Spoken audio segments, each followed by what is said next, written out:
Well, hello there, you fearless midnight myth collector who absolutely didn't need another story. I'm glad you're here by the fire. It's burning low and steady tonight, casting just enough light to soften even the darker legends. We're easing into the true history behind Vlad the Impaler and the story that later became Dracula, not as a tale of terror, but as a quiet look at how memory, fear, and storytelling shape reputations.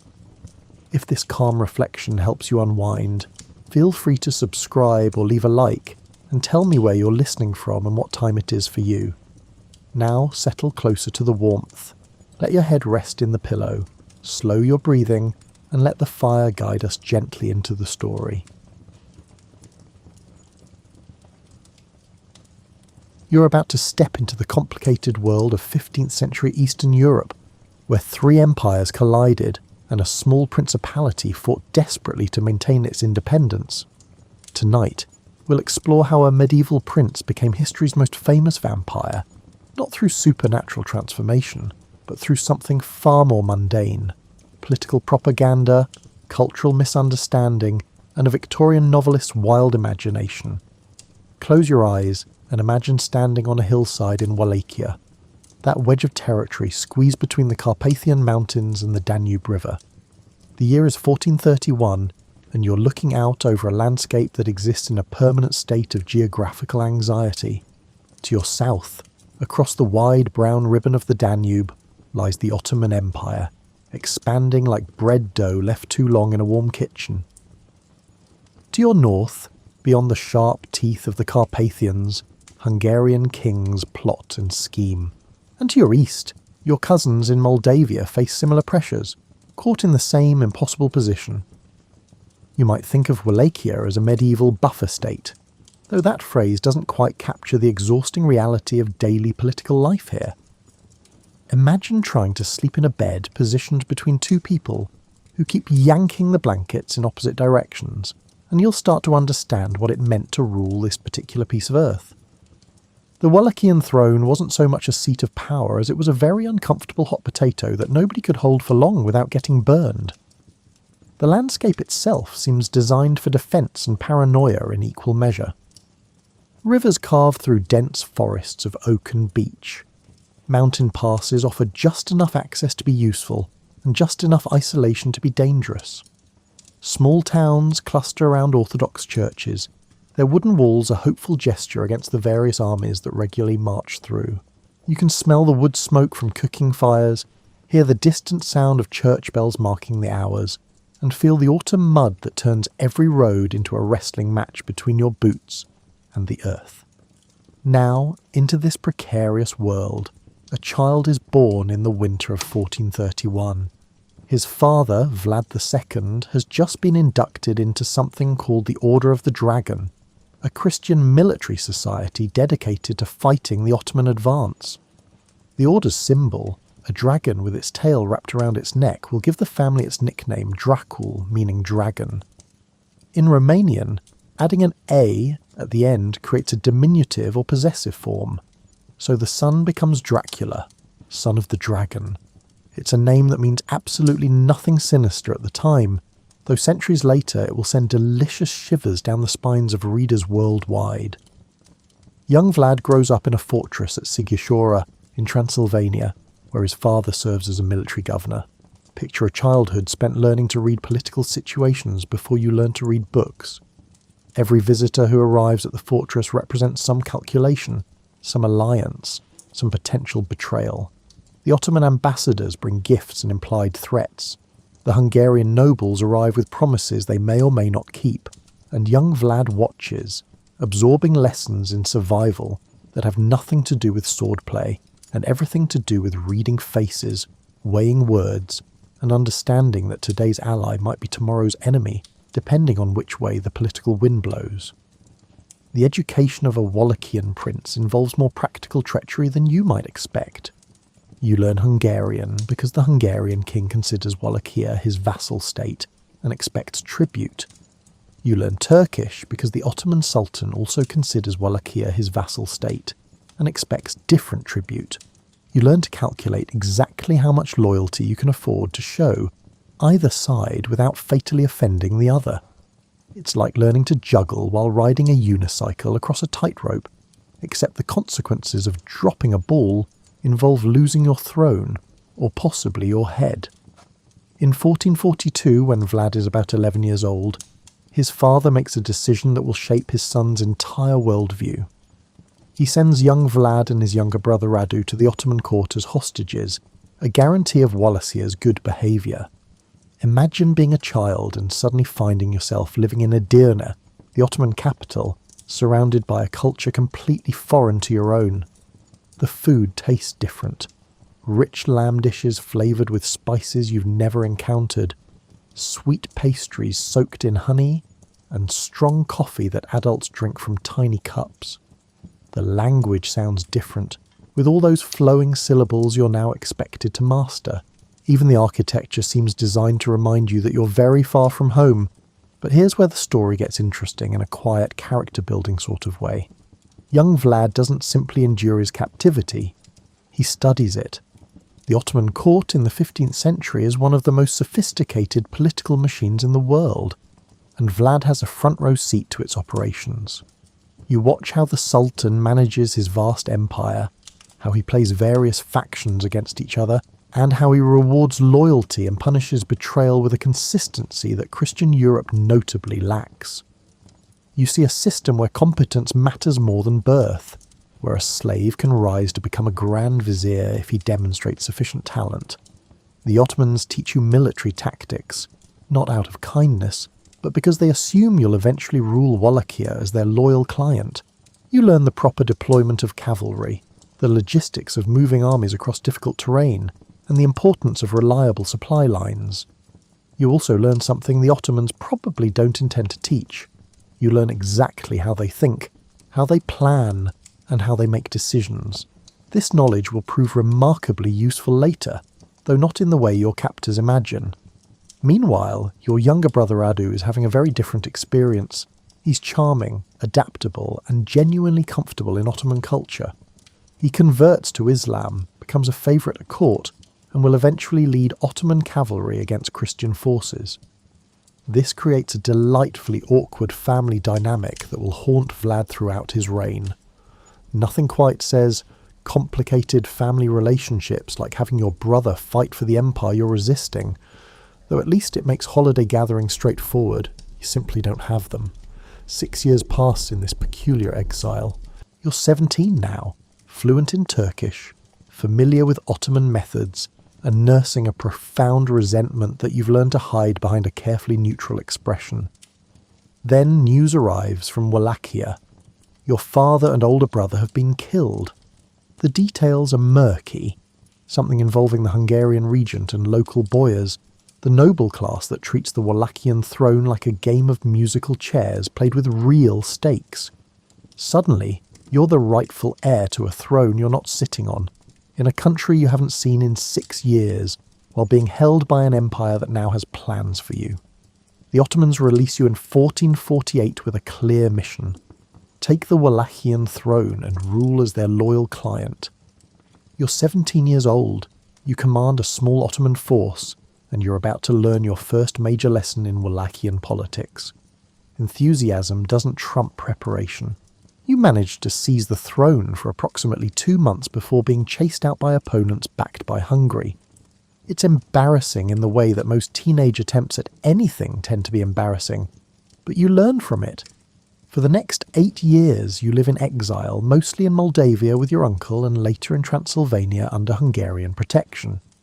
Imagine this period as a very long, very frustrating internship in the art of political survival. You're close enough to Wallachia to smell the possibility of power, but far enough away to require patience you don't naturally possess. The Hungarian regent, János Hunyadi, keeps you like a spare part in case the current Wallachian ruler stops being useful. You're a prince without a principality, an heir without an inheritance, and a military commander without an army. But these years teach you something valuable. You learn to wait. You watch other claimants grab for the throne too early and fail. You observe how power actually works in this corner of Europe, where official positions matter less than actual force, where written treaties are worth less than the parchment they're written on, unless backed by swords. You also develop what we might politely call a realistic view of human nature, or what we might less politely call deep cynicism about everyone's motives, including your own.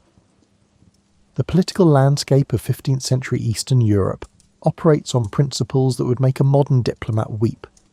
Alliances shift based on immediate tactical advantage.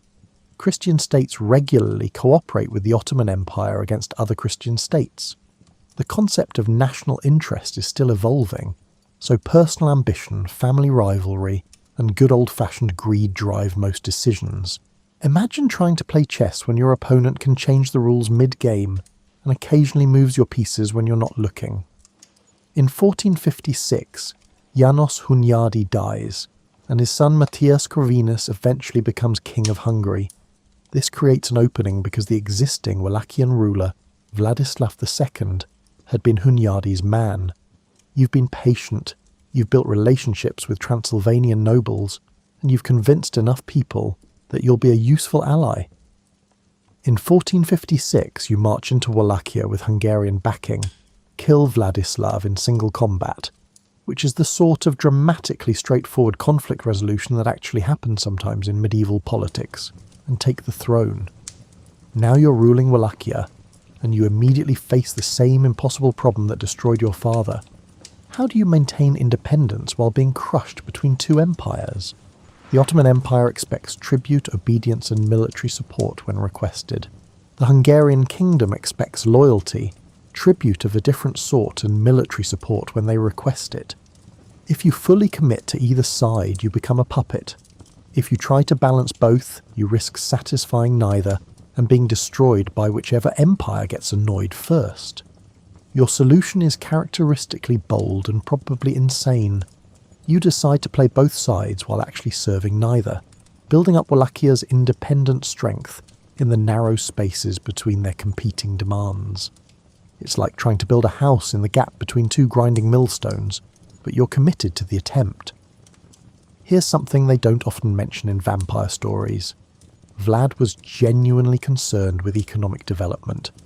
Before he could resist empires, he needed money, which meant he needed trade, which meant dealing with the merchants who actually made the medieval economy function.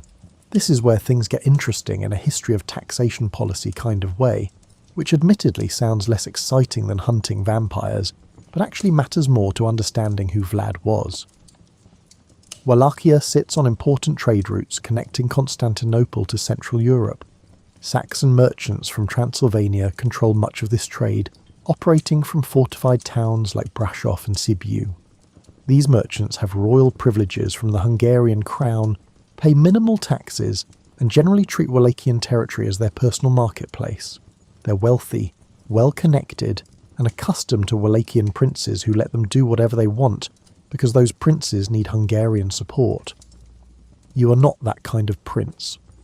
Picture yourself reviewing the trade records and discovering that foreign merchants are making fortunes while your treasury remains empty. The Saxon merchants don't just avoid taxes, they undercut Wallachian traders, monopolise the most profitable routes, and generally act like economic colonisers. You can smell the leather from their counting houses, see the gleam of silver in their strongboxes, and feel your temper rising at the sheer audacity of their assumption that this will continue. So you issue new trade regulations. Wallachian merchants get preferential treatment. Foreign merchants must pay proper duties. Trade monopolies are broken up. The Saxon merchants respond with outrage and complaints to the Hungarian king, because nothing offends established privilege quite like being asked to follow the same rules as everyone else. You've just made your first set of powerful enemies, though they're enemies who will eventually have their revenge in a way you can't yet imagine. Meanwhile, you're working on internal reforms that might charitably be called aggressive centralisation, or less charitably be called eliminating everyone who might challenge your authority.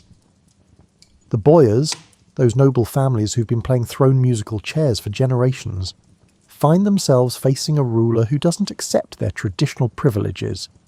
You reduce their power, execute the ones who openly oppose you, and promote new men based on loyalty and competence rather than ancient bloodlines. This makes you very unpopular with exactly the people who write chronicles and hire artists to create pamphlets. Remember this detail. It becomes important later when we discuss how your reputation develops.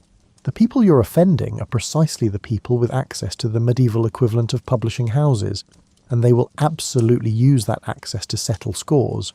But you're also doing things that actually help ordinary Wallachians, though ordinary Wallachians rarely get to write the history books.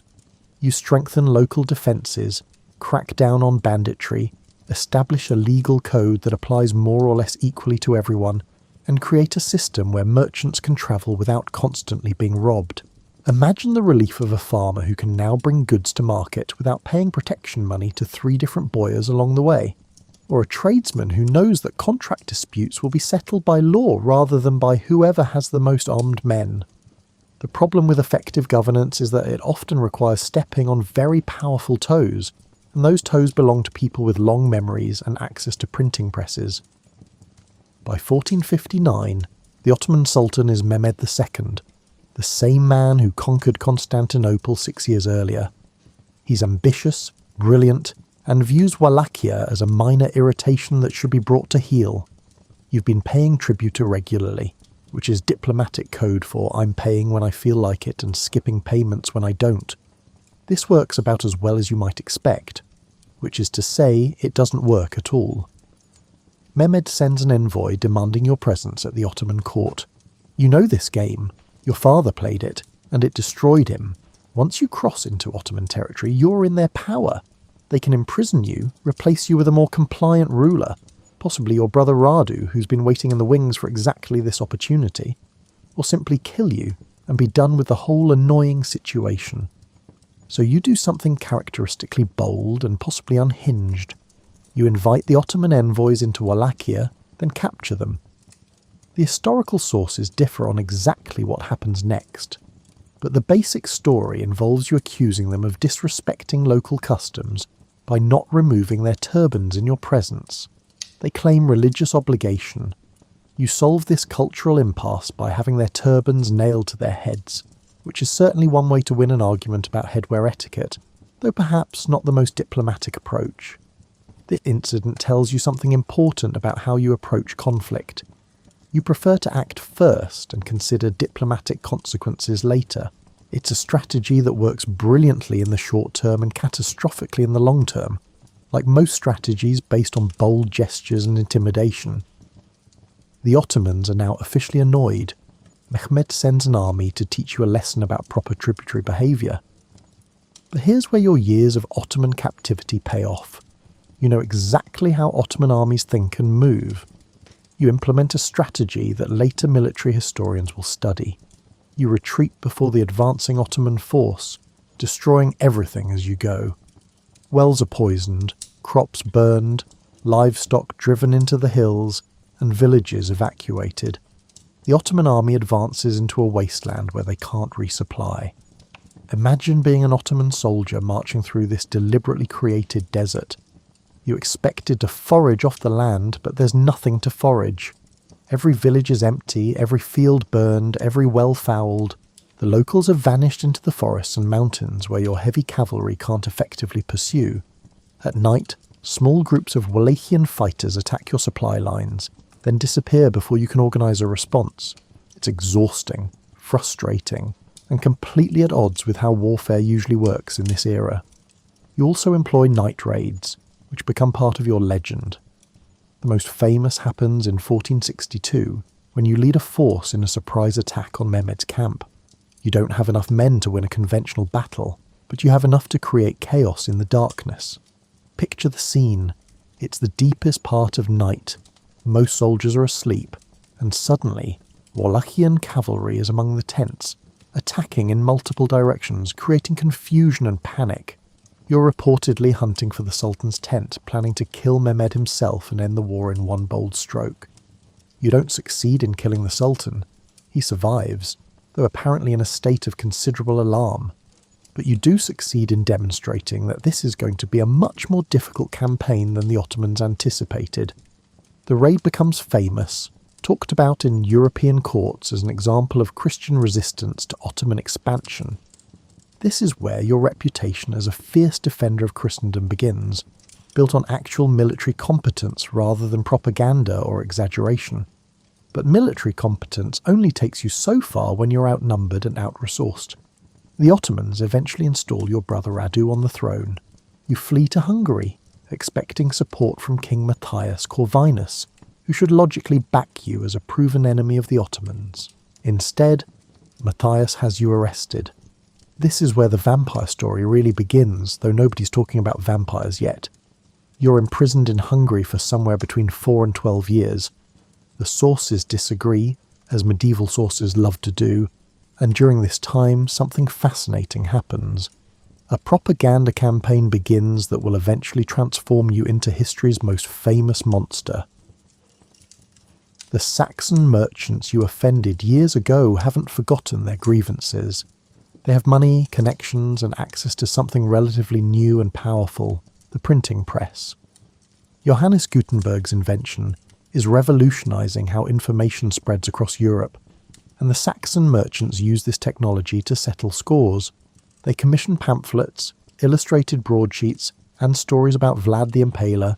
Yes, that's when the nickname becomes standard, depicting you as a monster of unprecedented cruelty.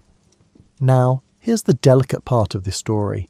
You definitely did order executions, and some of them were certainly brutal by any era's standards.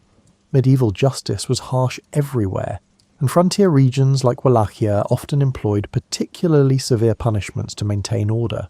But the pamphlets go far beyond documenting actual events. They create an image of a ruler who kills for pleasure, who invents elaborate tortures for entertainment, and who represents everything civilized Europeans fear about the barbarous East. The pamphlets are remarkably effective marketing. They combine just enough truth to be believable, with enough exaggeration to be entertaining. They're illustrated with woodcuts showing various scenes of horror, and they sell remarkably well across German-speaking Europe. Picture these pamphlets in the same category as modern tabloid newspapers. They're not exactly lying, but they're not exactly constrained by strict factual accuracy either, and they're designed to provoke strong emotional reactions rather than nuanced understanding. One pamphlet shows you dining among a forest of impaled victims, calmly eating bread while surrounded by dying men. Another describes you forcing a woman to eat her own cooked infant. These stories probably aren't true. They follow patterns common in medieval atrocity propaganda, the same types of stories told about Jews, Muslims, and any group the author wants to demonize. But they're memorable and shareable, and they cement an image of Vlad as uniquely cruel even by medieval standards. The irony is rich enough to spread on toast. You're imprisoned and unable to defend yourself while your reputation is being systematically destroyed by people with printing presses. The Saxon merchants get their revenge for those trade regulations, and they do it so effectively that their propaganda will outlive everyone involved by centuries. King Matthias Corvinus also benefits from this campaign. He's supposed to be supporting crusades against the Ottoman Empire, and various European rulers have sent him money for this purpose. Instead, he's imprisoned his most effective anti-Ottoman ally and pocketed the money. The propaganda pamphlets help justify this by suggesting you're too cruel and unstable to be a reliable ally. It's a masterclass in political spin. Turn your betrayal of an ally into a service to Christendom by portraying that ally as worse than the enemy. You eventually get out of prison. The details are murky, involving a conversion to Catholicism, a marriage to a member of the Hungarian royal family, and general political manoeuvring. But by then, your reputation has been established. You're Vlad the Impaler, the cruel tyrant, the monster from Wallachia. The actual complexity of your rule, your genuine military achievements and your economic reforms, all of that gets buried under a pile of gruesome pamphlets. In 1476, you get one more chance at the throne. Moldavia and Wallachia are in chaos.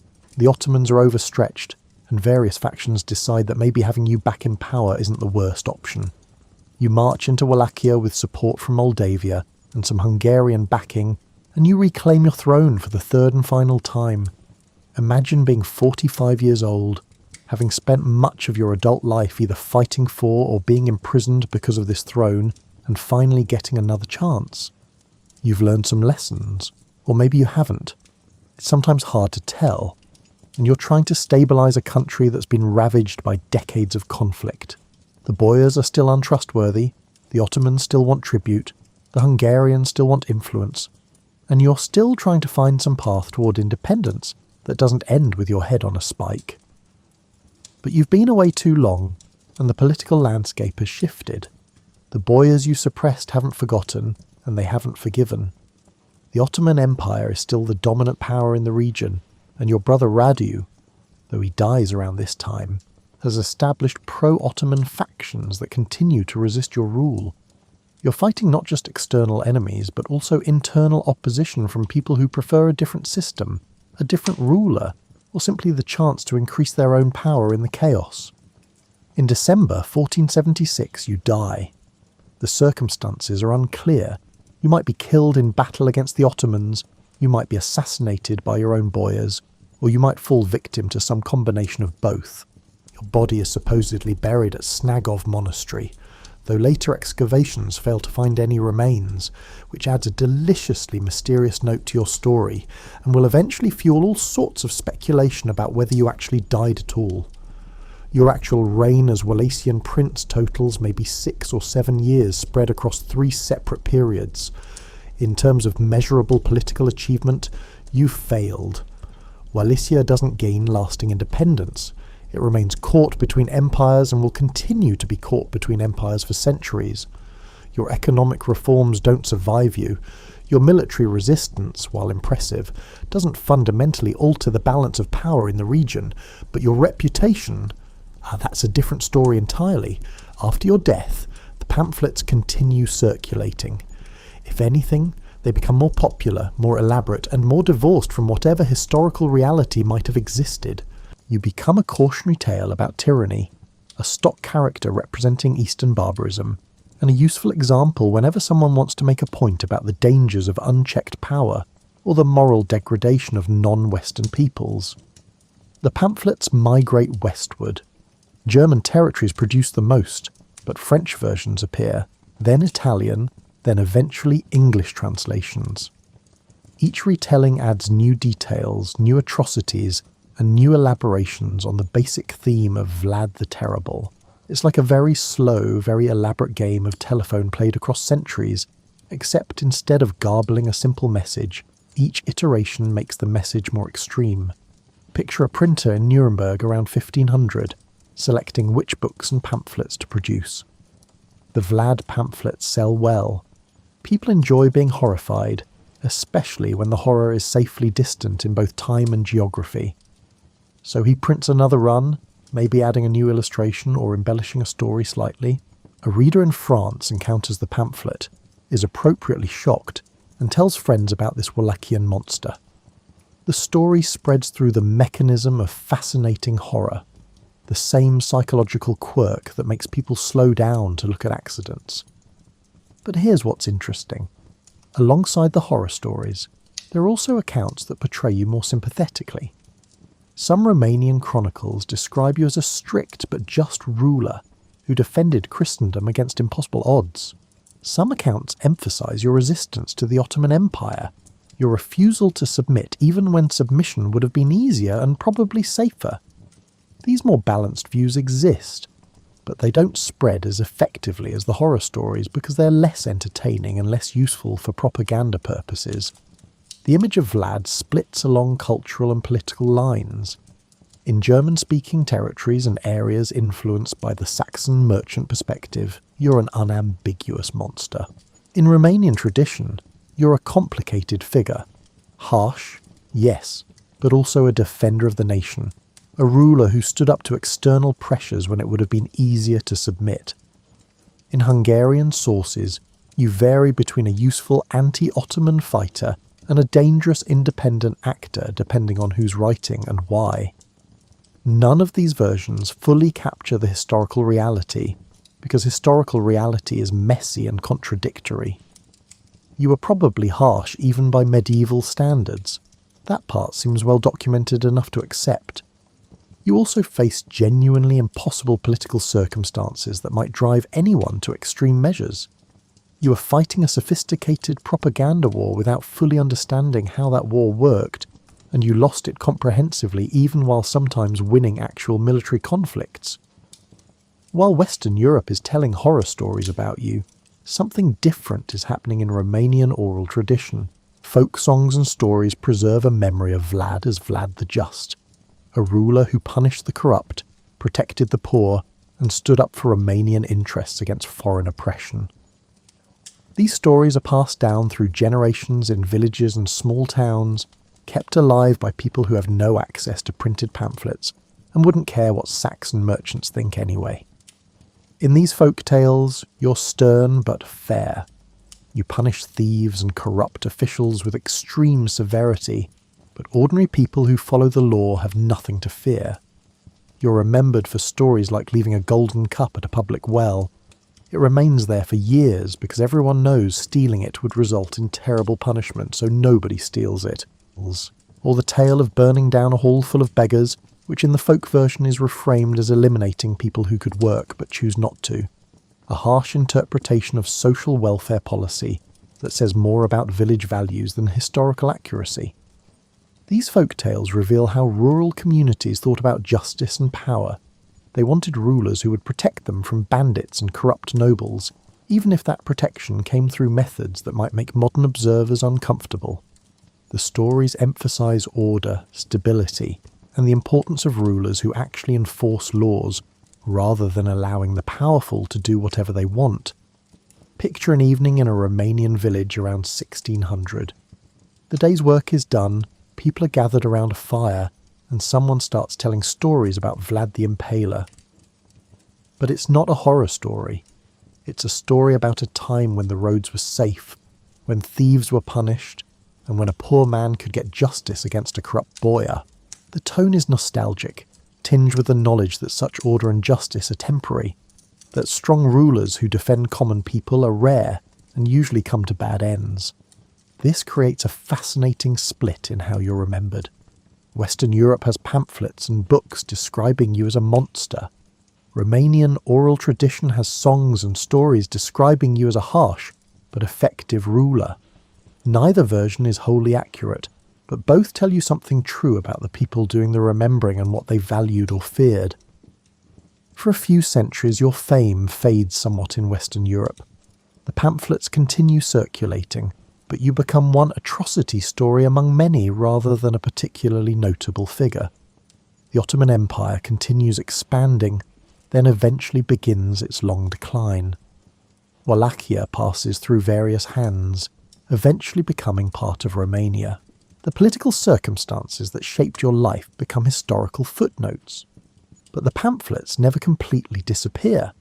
They're reprinted periodically, referenced in discussions of tyranny, and used as examples in moral discussions about the nature of power. You're like a stock character actor who keeps getting small parts in different productions. You're not the main story, but you're available whenever someone needs an example of medieval cruelty. Meanwhile, vampire folklore is developing completely independently of you. Across Eastern Europe, people tell stories about the undead who rise from graves to drink blood or drain life force. These stories have deep roots in Slavic paganism, are influenced by the frequent plagues that made dead bodies seem threateningly animate, and are shaped by orthodox Christian ideas about the fate of souls who die improperly or sinfully. The word vampire itself comes from Slavic languages. It's not Romanian originally, which is interesting given where this story ends up. Different regions have different variations. The Russian upir, the Serbian vampir, and various local names for what's basically the same concept. These creatures are typically depicted as bloated, ruddy-faced corpses, nothing like the elegant, aristocratic vampires of later fiction. They're peasant fears made manifest, dangerous but not particularly sophisticated. Occasionally there are vampire panics in isolated communities. Someone dies, usually from disease. Other people get sick. Bodies are exhumed and appear not to have decayed normally, which is actually a common feature of certain burial conditions and has nothing supernatural about it. The corpse is treated with various preventative measures: stakes through the heart, decapitation, and burning. These events are documented. They occasionally attract attention from educated observers who write skeptical accounts, but they remain local phenomena. You, lying in your grave at Snagov, or not, depending on whether the burial actually happened there, have nothing to do with any of this. You're not a vampire in anyone's story yet. You're just a dead medieval prince with a terrible reputation, and vampires are just folklore creatures that occasionally trouble villages. These two storylines are running parallel, decades apart, with no connection. In the 1800s, something interesting happens. Romania starts developing a national consciousness, and you become part of that conversation. Romanian intellectuals trying to build a sense of national identity distinct from Hungarian, Russian or Ottoman influence look back through history for heroes and symbols. They find you, and you're complicated but useful. You're obviously Romanian, which helps. You fought against the Ottomans, which aligns with contemporary anti-Ottoman sentiment. You attempted to strengthen Wallachia's independence, which resonates with 19th century nationalist goals. Yes, you were harsh, but 19th century nationalism isn't particularly concerned with nuance. It wants heroes, and it's willing to work with the material history provides. Romanian writers begin producing works that rehabilitate your reputation, emphasizing resistance and patriotism while downplaying or contextualizing the cruelty. You become a symbol of Romanian resistance to foreign domination, a figure who can be invoked when discussing contemporary political struggles. The folk memory of Vlad the Just merges with nationalist historiography to create a version of you that serves political purposes in the present. Meanwhile, Western Europeans are developing their own interest in Eastern Europe, but for different reasons. Gothic literature is flourishing, and writers are hungry for exotic settings and dark histories. The Orient Express is making Eastern Europe more accessible to travellers, who return with tales of wild landscapes, orthodox monasteries, and a culture that seems romantically backward compared to industrialised Western Europe. The old Vlad pamphlets get rediscovered by antiquarians and historians interested in early printing. Some of these accounts get translated into English for the first time. Scholars debate whether the stories are true, exaggerated or complete fabrications, but the debate itself keeps your name circulating in educated circles. You're becoming academically interesting, a case study in how reputation develops and spreads. The stage is being set, though nobody realises it yet. You've got name recognition in historical circles. Romania has geographic appeal for Gothic writers seeking exotic settings. Vampire folklore is well established in the popular imagination. All the pieces are floating around, waiting for someone to assemble them in a new way. In the 1890s, an Irish theatre manager named Bram Stoker is researching a novel about vampires. He's been thinking about this project for years, making notes and gathering information. He reads travel accounts about Transylvania and Wallachia. He consults with experts about Eastern European geography and folklore. He's creating an elaborate structure for his novel, complete with multiple narrators and an epistolary format. Originally, his vampire count was going to be named Count Wampir, which is admirably straightforward but not particularly evocative. Then Stoker encounters your name in his research, probably through William Wilkinson's account of the principalities of Wallachia and Moldavia, which includes some historical information about Wallachian princes. He learns that Dracula means son of the dragon, or possibly son of the devil depending on how you translate it, and he finds this too perfect to pass up. Here's the beautiful part. Stoker knows almost nothing about you specifically. He's not drawing on the German pamphlets or Romanian folk tales or any detailed historical research. He simply takes your name, your association with Wallachia and Transylvania, and the vague knowledge that you had a reputation for cruelty, and he builds an entirely fictional character on that minimal foundation. The Count Dracula of the novel has almost nothing to do with you beyond geography and name. Stoker's Dracula is sophisticated, cultured, speaks excellent English, lives in a remote castle, turns into a bat, fears crosses and garlic, and sparkles in sunlight like he's been rolled in diamonds. None of this has anything to do with you. The historical Vlad didn't live in a remote Transylvanian castle. You spent time in various fortresses, and your main stronghold was Curtea de Argeș in Wallachia. You didn't speak English because English wasn't a language any Eastern European prince needed to know in the 15th century. You were Orthodox Christian, so religious symbols would theoretically represent your faith, not threaten you. But facts are flexible when you're writing a Gothic novel. Stoker is building an amalgamation of vampire folklore, his own invention, and just enough historical detail to create verisimilitude. He describes the Carpathian landscape in loving detail, all those dark forests and mountain passes and isolated villages, and he places his count in a region that seems mysterious and threatening to English readers. You provide the name and the thin veneer of historical legitimacy. Everything else is Stoker's creation. Dracula is published in 1897 to modest success. It sells reasonably well, gets decent reviews, and joins the shelf of Gothic novels that the Victorian era produced in abundance. Nobody realises they're witnessing the birth of a legend. Stoker dies in 1912 with no particular indication that his vampire novel will outlive all his other work and become one of the most influential books of the century. The early 20th century doesn't immediately make Dracula a household name, but the novel keeps selling steadily. Then in 1922, a German filmmaker named F.W. Murnau creates Nosferatu, an unauthorized adaptation that changes the names but keeps the basic story. The film is visually stunning and genuinely eerie, and introduces Count Orlok, who looks nothing like any literary description, but creates an indelible image of what a vampire should be. Stoker's widow sues over the copyright violation, and the court orders all prints of Nosferatu destroyed.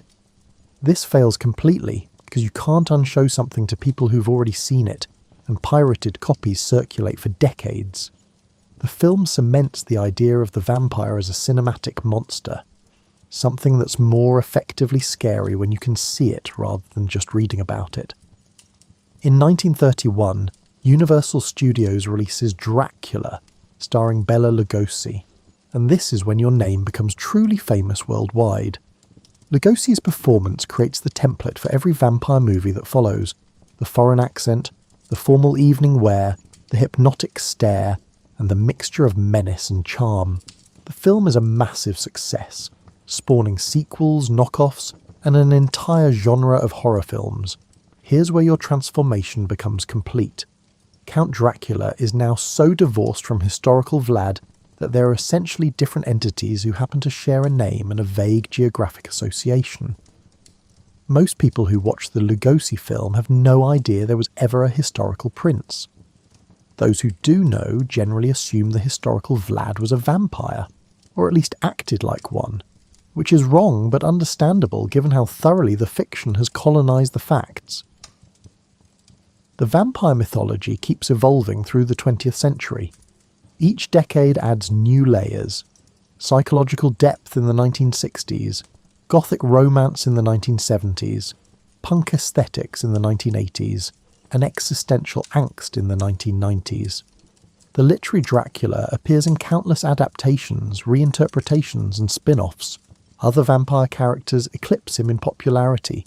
Think Anne Rice's Lestate or the various brooding vampires of television and film. But your name remains the touchstone, the original from which everything else derives. Meanwhile, actual historians and Romanian scholars are still trying to understand the historical Vlad, to separate the propaganda from the reality, and to figure out who you actually were and what you actually did. This scholarship produces interesting work, but it's swimming upstream against a cultural current that has already decided who Dracula is, and that version is much more compelling than a complicated medieval prince. In the late 20th century, Romania discovers it can monetize the Dracula connection. Never mind that the association is mostly fictional, never mind that you barely spent any time in Transylvania compared to Wallachia, never mind that the whole vampire thing is invented. Tourists want to visit Dracula's castle, so Romania will give them Dracula's castle. Bran Castle becomes the main attraction. It's a beautiful medieval fortress in Transylvania, dramatically positioned on a hillside, genuinely atmospheric even without any vampire associations. You might have spent a few days there once, or you might not have. The historical record is unclear, but that doesn't matter. The castle looks like where Dracula should have lived, so it becomes Dracula's castle in the tourist literature. Imagine being a tour guide in Transylvania in the 1990s. You know the historical reality. Vlad III Dracula was a medieval prince with a complicated reputation who had nothing to do with vampires. But your tourists want vampire stories. They want to hear about blood drinking and undead nobles. They want to feel a thrill of transgressive fear in a context that's completely safe. So you give them what they want, though maybe you also slip in some actual history for anyone paying close enough attention. The town of Sigishora, where you were born, embraces the connection with somewhat more historical legitimacy. The house where you were supposedly born is now a restaurant with medieval decor and themed menu items. Every year there's a medieval festival with people in period costume, reenactments of battles, and just enough vampire kitsch to satisfy tourist expectations. It's a delicate balance between honouring actual history and acknowledging the fictional association that brings visitors. Romania as a whole performs an interesting dance with the Dracula legacy. The country wants foreign tourists and their money, which means embracing the vampire association that actually drives international interest. But Romanian cultural institutions also want to educate people about the historical Vlad, to complicate the simple monster narrative and to present a more nuanced picture of their medieval past. These goals don't always align comfortably. Starting seriously in the 1970s and 1980s, historians begin doing more careful work on your actual reign. They analyse contemporary documents, compare different chronicle accounts, look at economic records and diplomatic correspondence, and try to understand the political context you were operating in. This scholarship produces a more complicated picture than either the monster narrative or the nationalist hero narrative. The consensus that emerges is something like this. You were a medieval ruler operating in extremely difficult circumstances, caught between two empires and dealing with unreliable domestic allies. You employed harsh methods that were not uncommon for the era and region, but you probably employed them more consistently and systematically than most contemporaries. The worst atrocity stories are likely exaggerations or inventions, but enough contemporary accounts mention brutal punishments that the core of the reputation seems accurate. You tried to strengthen Wallachia's independence through a combination of military resistance, economic reform, and aggressive centralisation of power.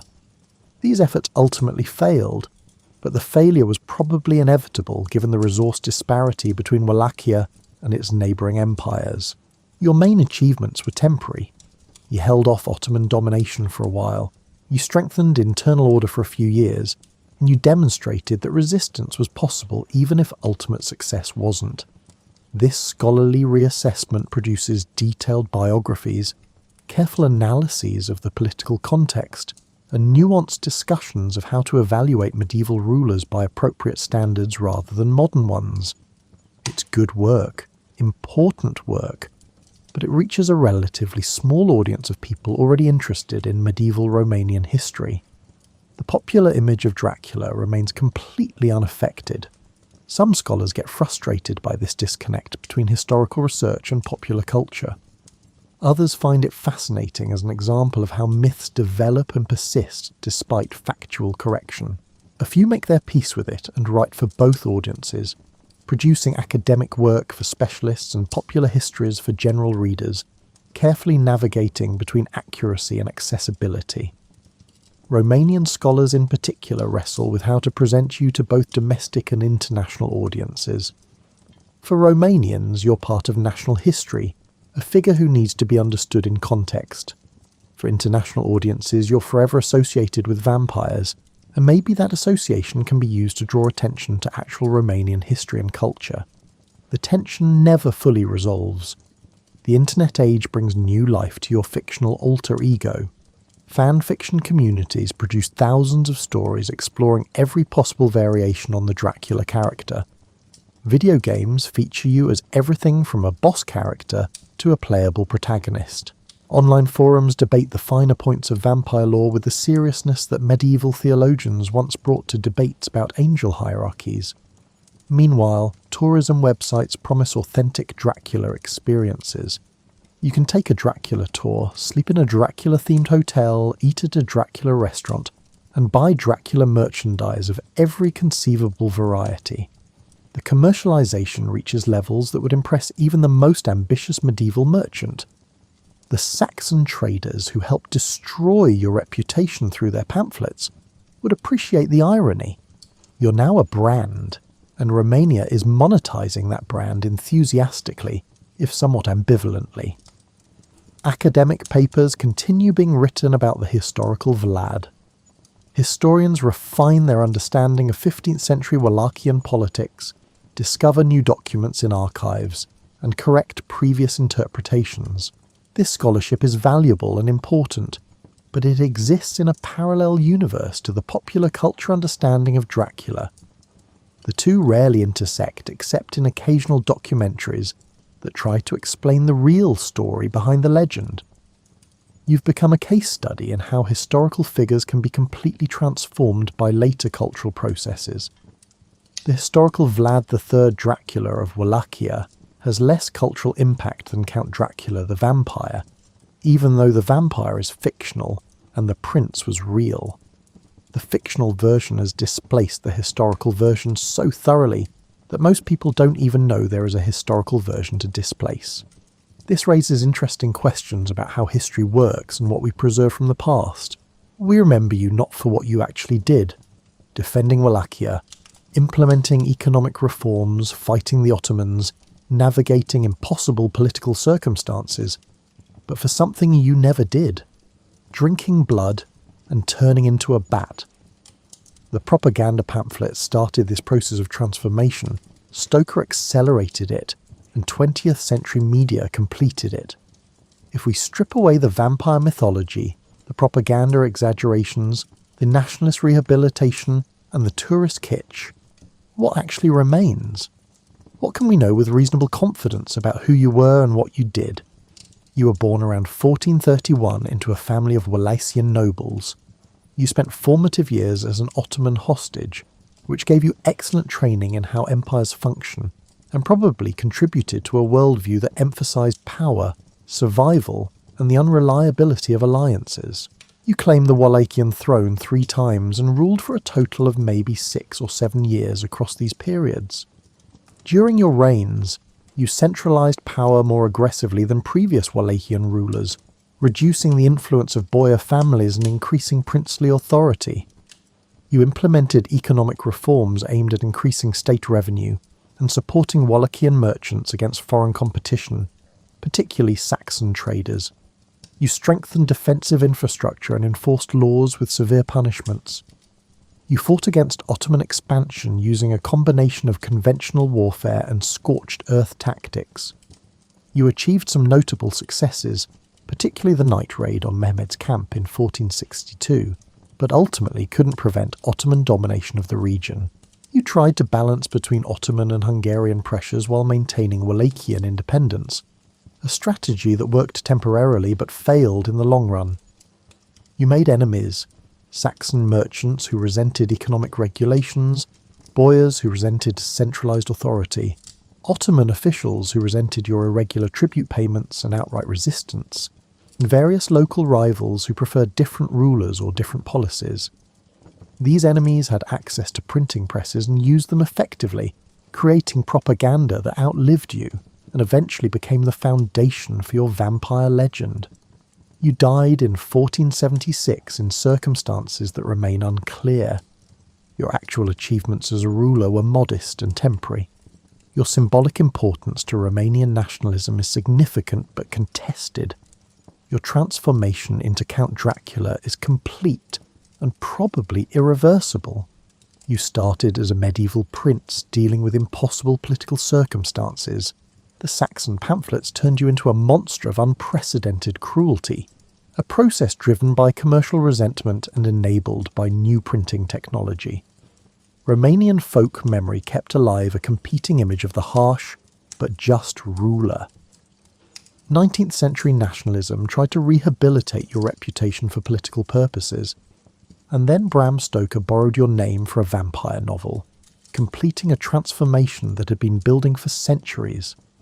The result is one of the most complete cases of historical identity displacement in Western culture. The vampire count is more real to most people than the medieval prince ever could be. The Transylvanian castle that you barely visited is more famous than the Wallacean fortresses where you actually lived. The image of a caped figure turning into a bat has more cultural resonance than anything you actually did during your life. Perhaps there's something appropriate about this.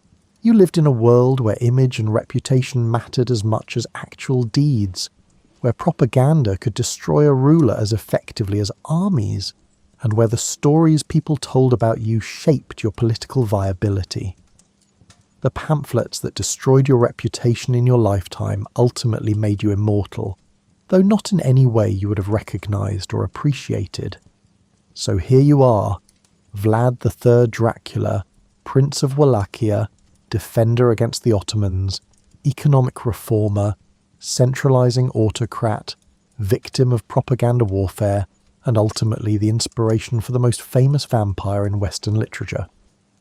You're sleeping now in history's complicated embrace, remembered, but not for what you actually did, famous, but under someone else's mythology, immortal, but only as a fiction.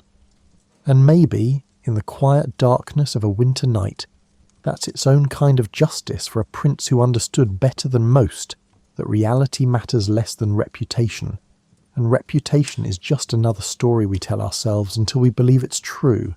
The candle flickers low, the shadows lengthen, and somewhere between the historical prince and the fictional count, your story finally comes to rest. Sleep well.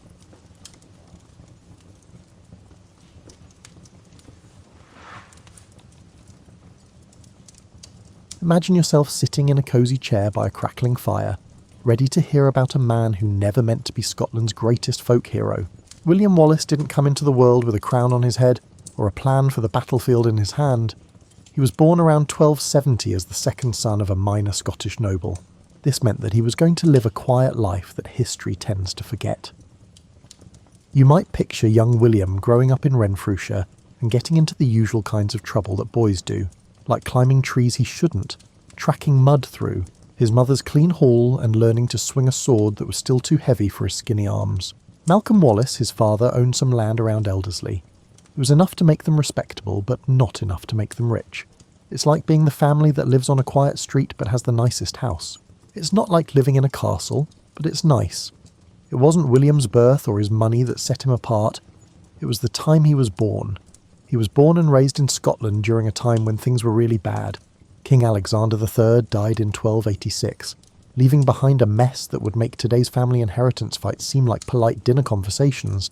The Scottish nobles were fighting over who should be the next king, like kids fighting over the last piece of cake.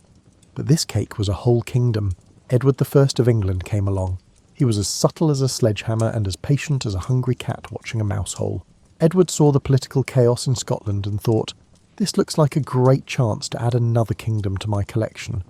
In 1296, when William was probably in his mid-20s and more interested in taking care of his family's land than in politics, Edward decided to invade Scotland with the same excitement as someone moving furniture around in a house that wasn't theirs. The invasion wasn't just a military victory, it was a planned humiliation. Edward took away Scotland's symbols of independence, like a tourist taking home a huge souvenir. He took the Stone of Destiny away. He put English officials in charge of Scottish affairs and acted like the worst kind of micromanaging boss you've ever had.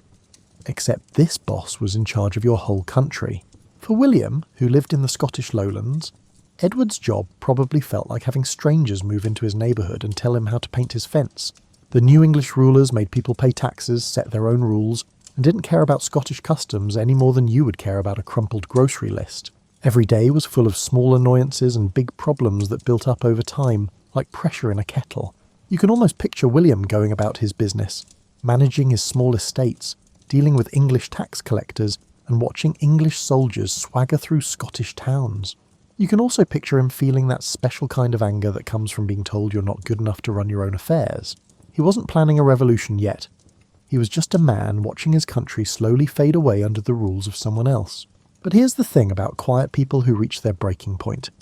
When they finally lose it, They don't just make noise, they write history. William Wallace was about to learn that the heroes who are most afraid to act are the ones who make the biggest difference, because they reach a point where they can't stand to watch anymore. His change from a small landowner to a famous rebel was still to come, like a storm gathering on the horizon. You might be wondering what makes a fairly peaceful landowner into Scotland's most famous rebel. Like most turning points in life, the answer came down to something very personal and annoyingly small. William Wallace was called to testify in May 1297 before William Heselrigg, the English sheriff of Lanark. Historians still argue about why this happened, just like people argue about what really happened at a family reunion years ago. Imagine this. You have to meet with someone who embodies everything you've come to hate about your current situation. Heselrigg was one of those English officials who liked to remind Scots that they were now subjects instead of citizens of their own country. He was like every annoying interaction you've ever had with the government, but this bureaucrat could have you killed if he wanted to. Depending on which story you believe, what happens next is different. However, they all end the same way. Heselrigg is dead, and Wallace is suddenly Scotland's most wanted man. Some people say it started because of taxes, others say it was because of land disputes, and still others say it had to do with a woman Wallace cared about. The specifics don't matter as much as the outcome. William Wallace crossed a line that couldn't be uncrossed in a fit of rage. It wasn't the same as accidentally breaking a vase at someone's house to kill an English sheriff. This was like setting fire to a police station in the Middle Ages. There was no way to explain it away, no way to say sorry, and no way to go back to your quiet life of managing estates and complaining about taxes. Wallace was with about 30 friends in Lanark that day, and all of a sudden they were all criminals, like the most important crime spree in history. But here's where the story gets interesting. Wallace didn't panic or run away to hide in the Highlands like smart criminals would have. Instead, he did something that surprised everyone, even himself. He began to get more followers. Word spread through Scotland faster than gossip in a small town. William Wallace had finally stood up to the English. You need to know how badly people wanted to hear this kind of news. For months, Scots had been watching foreigners change their country, ignore their traditions, and either kill their leaders, send them into exile, or work with the occupiers. Then, out of nowhere, there was this minor nobleman who seemed to have made up his mind that he would rather be a dead rebel than a living collaborator. Wallace found out he was good at something he'd never done before, getting people to fight when it seemed like there was no hope. Men began to arrive at his camp. Farmers brought pitchforks, young noblemen brought swords, craftsmen brought hammers, and a lot of people brought nothing but anger and a desire to use it. It was like watching a snowball roll down a hill, but this one was picking up Scots who were armed and angry. At the same time, the English government was having its own bad day at work. One minute they're running a conquered territory like any other occupying force, and the next minute some nobody from Renfrewshire has killed a sheriff and become a magnet for all the unhappy Scots in the lowlands. Edward I was not the kind of king who liked surprises like this. Within a few weeks, Wallace had gone from being a wanted criminal to the head of a group that was starting to look a lot like a rebellion. He was probably learning faster than he wanted that there is a big difference between being angry enough to kill a sheriff and being ready to lead a war against the strongest military force in Britain. But sometimes life doesn't give you enough time to get ready for the part you have to play. Imagine trying to explain to someone why you chose to fight the medieval version of the Pentagon with a group of farmers, craftsmen and younger sons who couldn't inherit their father's land. This was basically William Wallace's situation in the summer of 1297. If he had been the type of person to make smart choices, Scottish history would have been much shorter and less interesting. Wallace had accidentally become the leader of what military historians politely call an asymmetric conflict, which is academic speak for David versus Goliath. Except Goliath has professional soldiers, and David has a lot of people who are really, really angry. The English army that was coming to Scotland was everything a medieval military force was supposed to be: well-trained, well-equipped, experienced in conquest, and led by commanders who knew what they were doing. On the other hand, Wallace's army looked like what happens when you tell people at a bar that drinks are free and then give them guns instead of beer. Most of his followers had never been in a real battle, many didn't have the right armour, and their plan was to hit the English with whatever you've got until they go away. It wasn't a very promising situation. Wallace did have two advantages that weren't obvious right away. First, his men were fighting for their homes, which is a strong motivation that is hard to match when you're a professional soldier, fighting for someone else's goals. Wallace also had a natural understanding of what we now call guerrilla warfare, though he probably would have called it practical fighting. This is the second and maybe more important point. Wallace didn't want to fight the English in formal pitched battles where better training and equipment would win. Instead, he kept his troops moving. They attacked English supply lines quickly, then vanished before reinforcements could get there. They made life hard for the occupying forces who were trying to control a hostile countryside. Imagine being pecked to death by ducks in the Middle Ages, but these ducks had swords. The English commanders had been trained in traditional warfare, but they were up against an enemy that didn't follow the rules of war. Wallace's troops would attack a garrison, disappear into the countryside and then reappear somewhere else, like the most dangerous game of whack-a-mole in the world. By September 1297, Wallace had caught the eye of Andrew Moray, another young Scottish noble who was leading his own rebellion in the north. When they worked together, they made something that scared English commanders a lot more than two angry Scots groups. They made a unified resistance with real strategic coordination. The partnership worked because Wallace and Moray were a perfect match for each other. Moray brought noble connections and political legitimacy, while Wallace brought charm and a growing reputation for making English soldiers very nervous. They were part of a Scottish resistance that hadn't existed since Edward's invasion. It looked like it might actually do something besides get its members killed.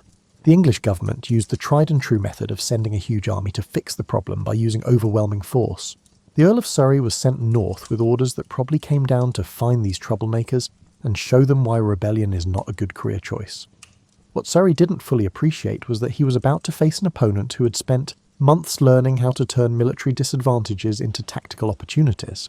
Wallace had been studying the English army like a chess player studies an opponent's best moves, looking for patterns and weaknesses that someone willing to try something new could take advantage of. No one knew it at the time, but the stage was set for what would become the most famous battle in Scottish history. September 11th, 1297, began like any other day, but it would soon become one of the most famous dates in Scottish history. The people who woke up that morning had no idea they were about to see something that would be talked about for hundreds of years. The Earl of Surrey led the English army, which was camped on the south side of the River Forth near Stirling. They could see what looked like a medium-sized Scottish force on Abbey Craig across the water. If you've ever had to choose between the safe choice and the dramatic choice, you can understand how Surrey felt that morning. The safest thing to do was to cross the river at the ford several miles upstream. This would give his whole army time to get ready before fighting the Scots.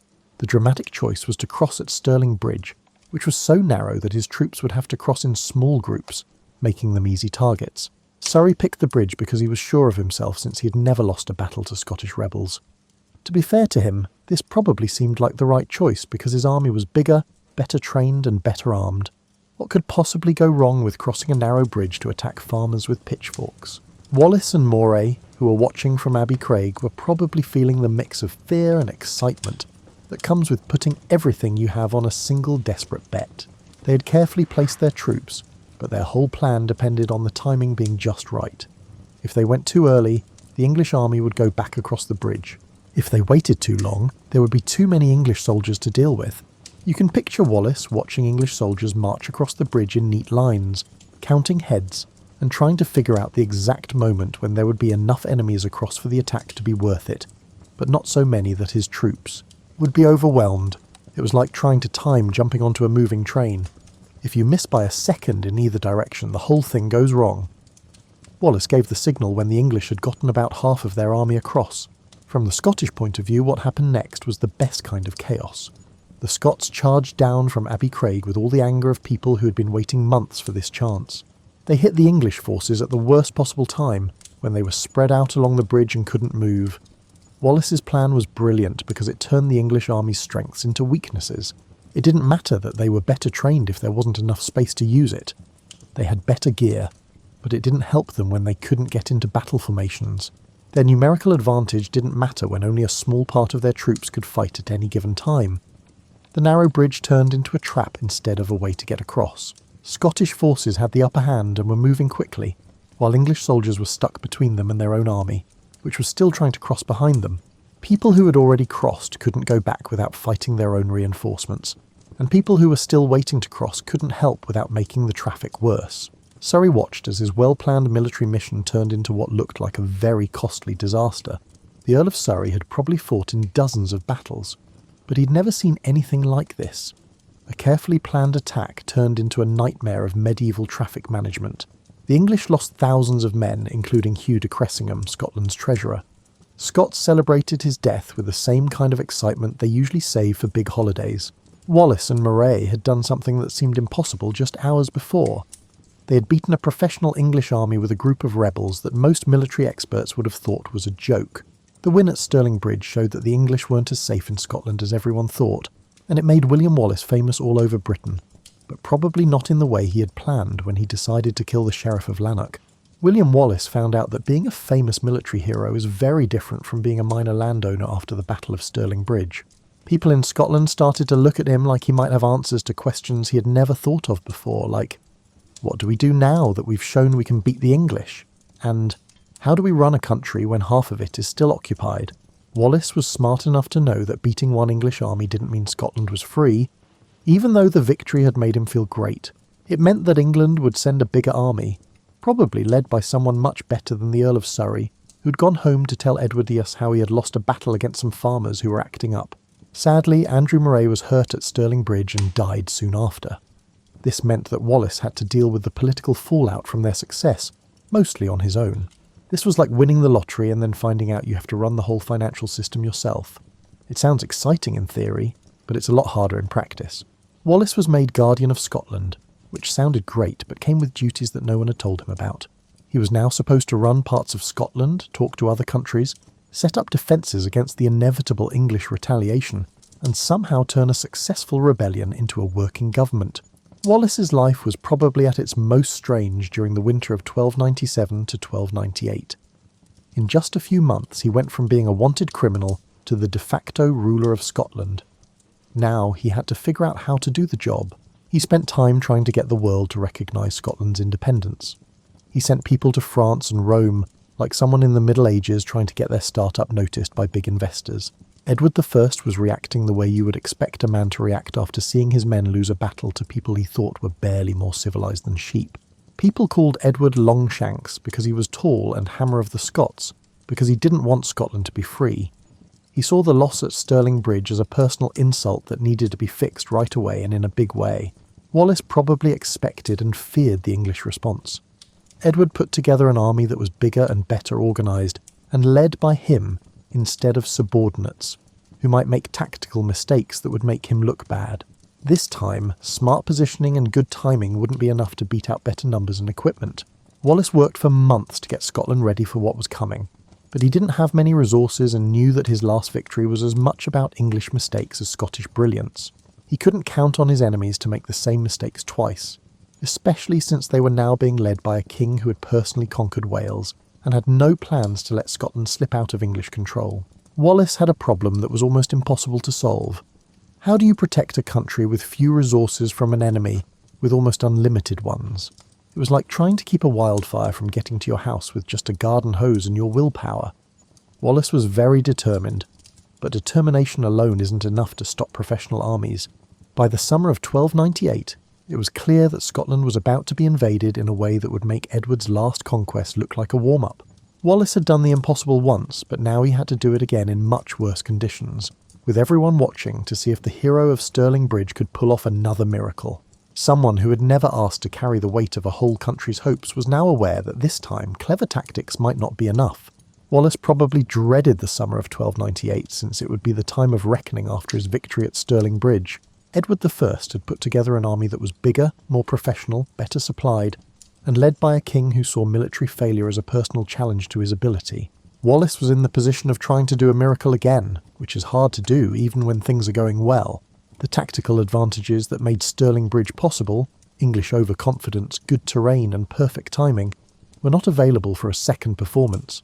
Edward wasn't going to lead his army across a narrow bridge into a trap that had been set up just for them this time. The Battle of Falkirk on July 22nd, 1298, was not like the Battle of Stirling Bridge. Wallace didn't attack an enemy that was disorganised and stuck in an impossible situation. Instead, he faced a coordinated attack by professional soldiers who had learned from the mistakes of their predecessors. Edward's army had heavy cavalry, professional infantry, and Welsh longbowmen who could kill Scottish soldiers from far away, which made close combat tactics useless. Wallace had put his troops in defensive formations called schiltroms, which were basically circles of men with spears pointed out like medieval porcupines. This was a good way to stop cavalry charges, and at first the English knights couldn't get through these walls of spear points. But Edward had brought those longbowmen from Wales for just this kind of thing. Arrows started to fall on the Scottish formations with deadly accuracy, and spears aren't very good at defending against things that come from above.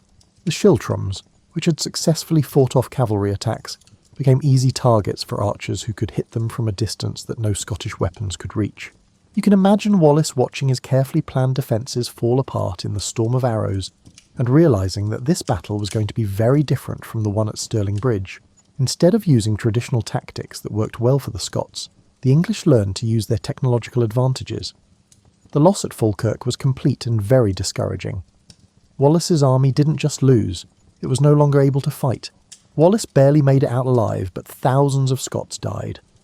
After Stirling Bridge, people called the man Scotland's saviour, but now he was on the run again, this time without an army to lead and no clear way to build one back up. After Falkirk, Wallace stepped down as Guardian of Scotland. He probably realised that he was no longer useful as a regular military leader. The nobles who had backed him started looking for other options, such as talking to Edward instead of continuing a fight that seemed more and more pointless. Wallace, on the other hand, couldn't or wouldn't accept that Scotland's fight for independence was over. Instead of going into exile or trying to make peace with Edward, he spent the next few years acting as a diplomat and a guerrilla fighter. He tried to get support from other countries for Scottish independence, while also attacking English positions in Scotland. This was probably the most frustrating time in Wallace's life. He was well known in Europe as the man who had beaten an English army, but being famous doesn't mean you can get help from the military. It was easy for foreign courts to meet with the famous William Wallace, but giving him troops or money to fight England was a more complicated political decision. Wallace spent time in France, where people treated him with the respect due to someone who had embarrassed the King of England. However, he didn't get much real help. He went to Rome to get the Pope's support for Scottish independence, which is like trying to get the world to recognise a political cause. The war went on in Scotland without him, though. Other leaders joined the fight, and sometimes they won, and sometimes they lost. Wallace had become more of a symbol than an active participant in his country's struggle, which was probably not how he had imagined his career would go when he killed the Sheriff of Lanark. When he finally got back to Scotland around 1303, he found a country that had been fighting for years and was getting more and more tired of it. Edward's strategy of constant pressure and harsh retaliation was working. The Scottish resistance was weakening, and many nobles were starting to think that giving up was better than more destruction. Wallace, on the other hand, was still committed to a cause that was starting to look hopeless. William Wallace had become something more and less than what he had planned to be by the year 1305. He was no longer the leader of Scotland's resistance. That job had gone to other people who were better at dealing with the complicated politics of medieval warfare. But he had become something that could be more dangerous to English interests, a symbol of Scottish independence that couldn't be beaten by normal military means. Edward the Divine knew how powerful symbols could be, which is why he made such a big deal out of taking Scottish regalia like the Stone of Destiny after he conquered the country. It was easier to move a stone to Westminster Abbey than to stop a living legend. William Wallace's freedom meant that Scottish resistance could always start up again. It was probably only a matter of time before Wallace was caught near Glasgow on August 1305.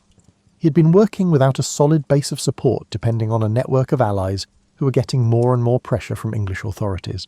The man who had once led armies was now forced to move quietly through the countryside, where anyone who helped him was in great danger.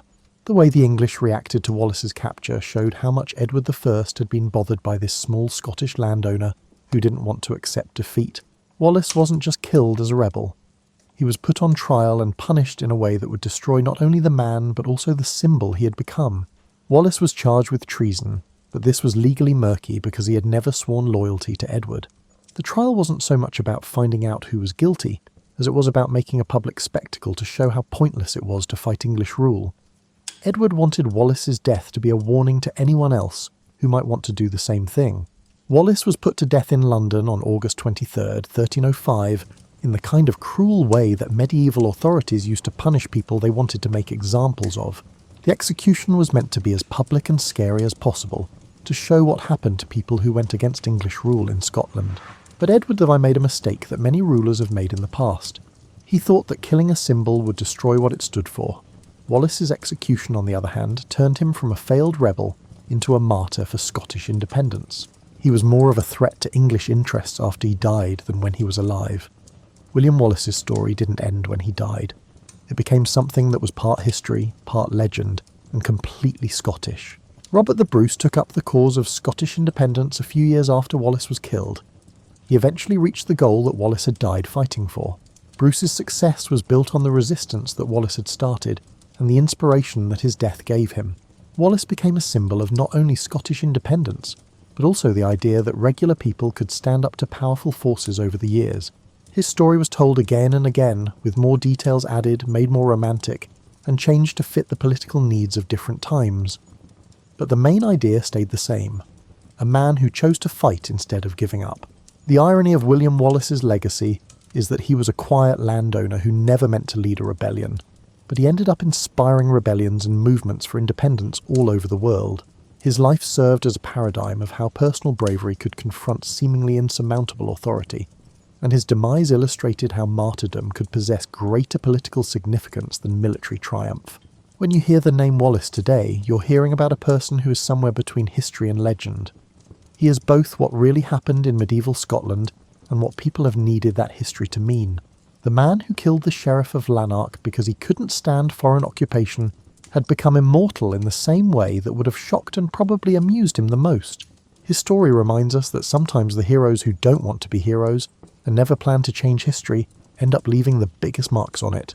This is because they reach a point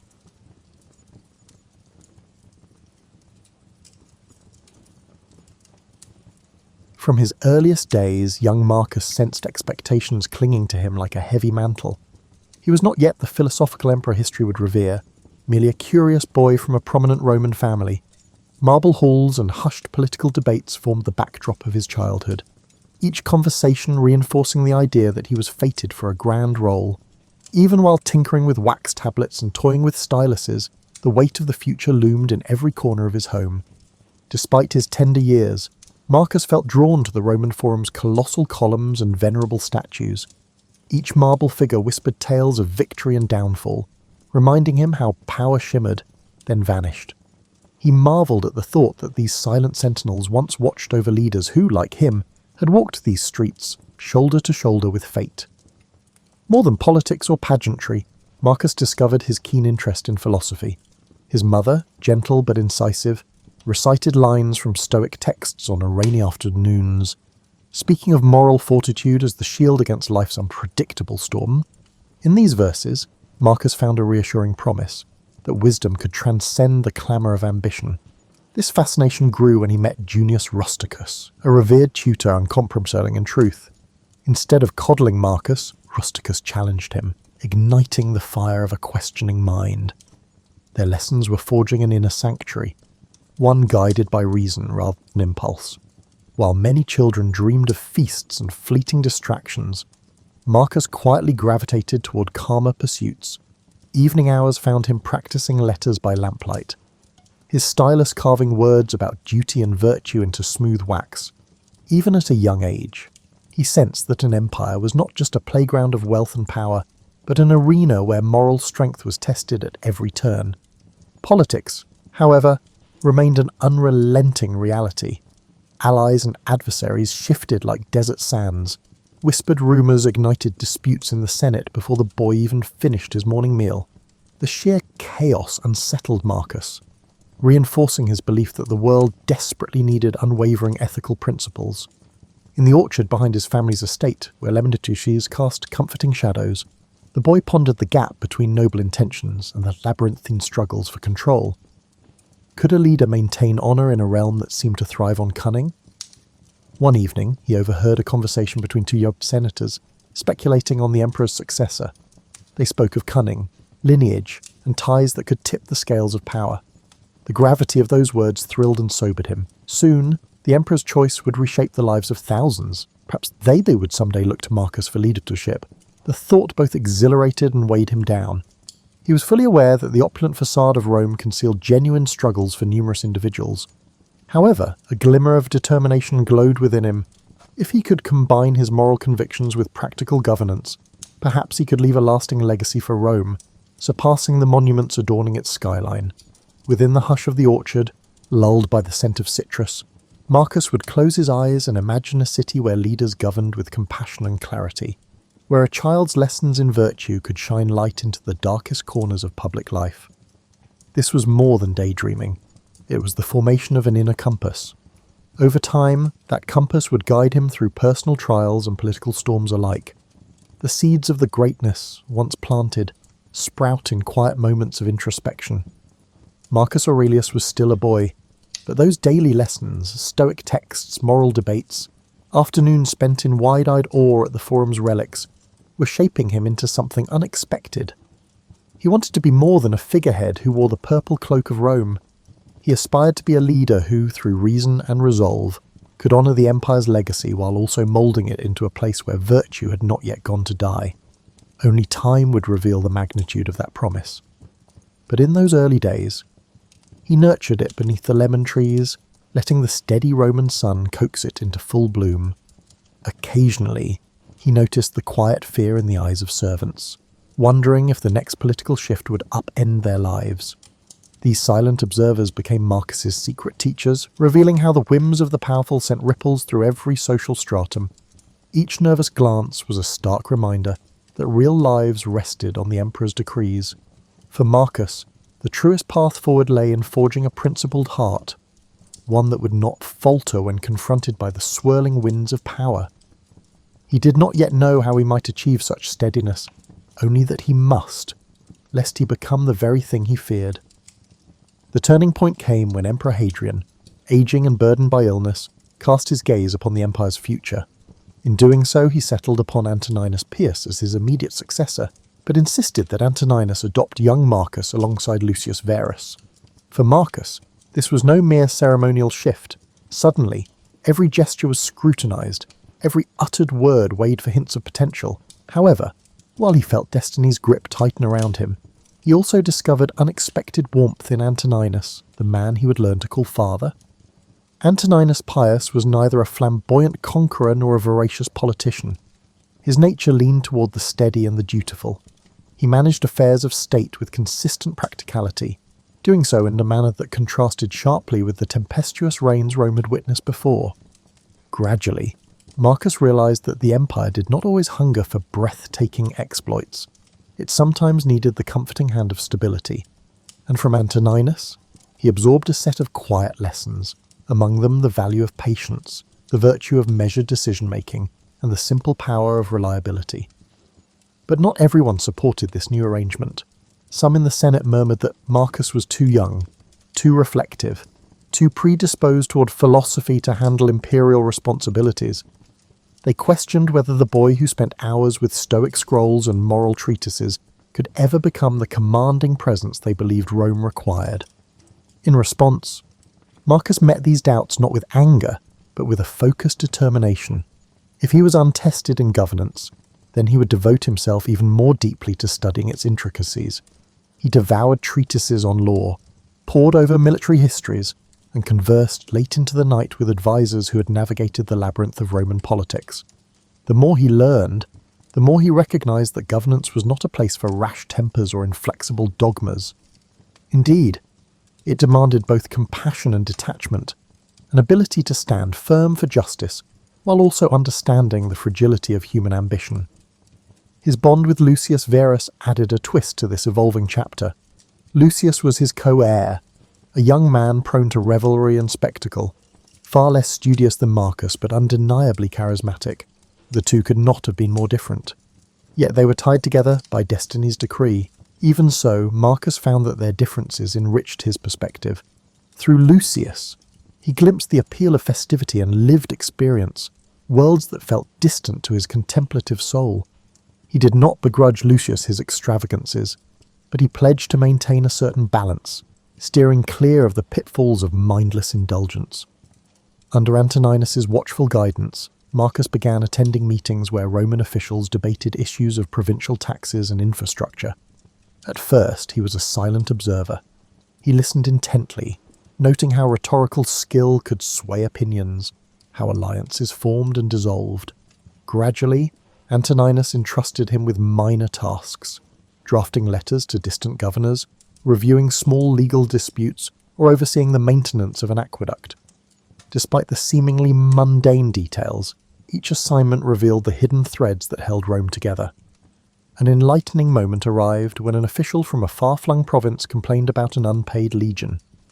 Though it seemed a trivial matter, an administrative oversight, it threatened the morale of hundreds of soldiers, men tasked with safeguarding Roman borders.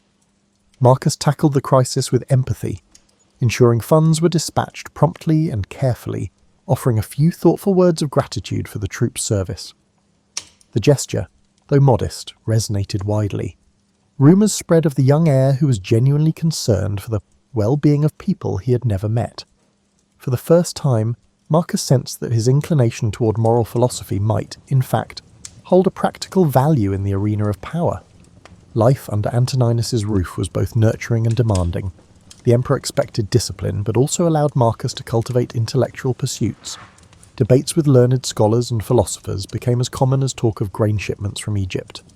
In these discussions, Marcus refined his belief that leadership was not about personal glory, it was about serving a greater whole. He saw in Antoninus a man who laboured daily for the good of Rome, not because it was glorious, but because it was right. Still, there were moments of doubt. The ghosts of the previous emperors, men such as Domitian and Nero, cast long shadows. Marcus knew well that absolute authority could corrupt a weak soul. Late at night, when Roman lamps flickered, he wrestled with questions that few dared to ask aloud. How could one wield power without compromising virtue? Was it possible to harmonise the Stoic ideals he revered with the demands of realpolitik? The path ahead was a precarious one, lined with expectations both from the Senate and the people. Yet each day, in small but significant ways, Marcus was learning that an emperor's duty was not just to conquer, but to care, not simply to command, but to comprehend. By internalising these truths, he began shaping the course of his future reign. More importantly, he was becoming the steward of an empire that, under his guiding hand, might just find the soul it had long been missing. Years passed quietly, each sunrise an opportunity for Marcus to refine his understanding of both philosophy and government. Antoninus Pius, hale and cautious, presided over Rome without the military spectacles or outlandish feasts that had characterized some of his predecessors. In this environment, Marcus matured into a man who merged introspection with practical discipline. The empire, under Antoninus's measured hand, was relatively calm, but that calmness was not guaranteed to last. Everyone sensed the inevitable storms gathering on the horizon. Marcus spent his days balancing official duties with philosophical exploration. When he was not poring over scrolls of legislation or meeting envoys from distant provinces, he would lose himself in the works of Epictetus and Seneca. Far from an abstract exercise, these writings felt like maps, guiding him through the moral intricacies of leadership. He scribbled notes in the margins, pondering how to remain true to himself even when thrust into decisions affecting thousands of lives. Although he now enjoyed a status second only to Antoninus, Marcus remained approachable. He developed a habit of conversing with those at the fringes of power. Interpreters who facilitated talks with foreign delegations, stewards who oversaw the daily distribution of grain, even the librarians who cared for Rome's repositories of knowledge. Listening to their small but urgent stories, he saw more clearly the magnitude of responsibility that would soon rest upon his shoulders. Each conversation reminded him that the empire's success was anchored in everyday diligence, not just in grand proclamations. His personal life, though mostly tranquil, had its challenges. Encouraged by Antoninus, he entered a thoughtful marriage with Faustina, the emperor's daughter. Their union was not just a political arrangement, there was genuine affection between them. Faustina brought a spirited energy that balanced Marcus's more reflective nature. Yet, the intricacies of raising a family within the palace tested his composure in ways philosophy books rarely addressed. Their children's laughter filled the marble halls, but so did the strains of potential succession debates. Marcus tried to be an engaged father, but he often found himself juggling the empire's needs with the demands of parenthood. Meanwhile, Lucius Verus, his adoptive brother, grew increasingly restless. The lull under Antoninus's rule left Lucius craving excitement. He frequented gatherings that were rumoured to be lavishly hedonistic, drawing the curiosity of Rome's elite and the concern of its moralists. Despite their occasional friction, Marcus still cared for Lucius, who was, after all, part of the family. To reconcile their worlds, Marcus invited Lucius to more official functions, hoping to blend Lucius's charm with the seriousness of leadership. Sometimes it worked, other times it sparked tension. It was around this period that disturbing news began to trickle in from the northern frontiers. Germanic tribes tested the boundaries of the empire, small incursions hinting at bigger clashes to come. Rome had grown accustomed to relative peace, and these events rattled the comfortable illusions of eternal stability. Marcus became acutely aware that Stoic ideals would soon be tested on the battlefield as much as in the Senate. Responding to these threats required not just philosophical calm but strategic understanding, a skill he was only beginning to hone. In the midst of these concerns, Antoninus's health began its slow decline. The once vigorous emperor found it harder to manage day-to-day affairs. His breath grew laboured, and he often complained of fatigue. Though he did his best to hide this weakness from the public, it was clear that the reins of power would soon pass to Marcus. The Senate, aware of Antoninus's frailty, started looking to Marcus for guidance. The time of apprenticeship was ending. A new chapter beckoned. As the final months of Antoninus's life slipped away, Rome braced for another transition. Advisors, supplicants, and petitioners flocked to Marcus, seeking to gauge how he would wield authority. Their probing questions highlighted the complexity of the imperial mantle. He would have to be judge, general, administrator, and guardian of moral order. While Marcus's Stoic studies had long taught him to detach from anxiety, he found it increasingly hard to remain unaffected by these growing burdens. In private moments, he confided in Faustina, admitting fears about war, about the intrigues lurking beneath Rome's placid surface, and about the simple possibility of failing those who depended on him. She, in turn, reminded him of his capacity for empathy and reason. Though the role of emperor seemed impossibly grand, Marcus had spent his entire life preparing, in subtle ways, for the very challenges that now loomed ahead. Finally, Antoninus Pius passed, gently and without drama, surrounded by those he loved. The city let out a measured sigh of sorrow, acknowledging the passing of an era defined by stability. However, beneath that grief lay a cautious optimism that Marcus Aurelius, thoughtful, unassuming, and thoroughly steeped in the empire's workings, might guide Rome with both virtue and pragmatism. Many whispered that a new golden age could be on the horizon. Others, recalling the cycles of history, reserved judgment until the events proved the substance of Marcus's character. With the emperor's seat now vacant, all eyes turned to Marcus. The hush that settled over the city was brief but profound.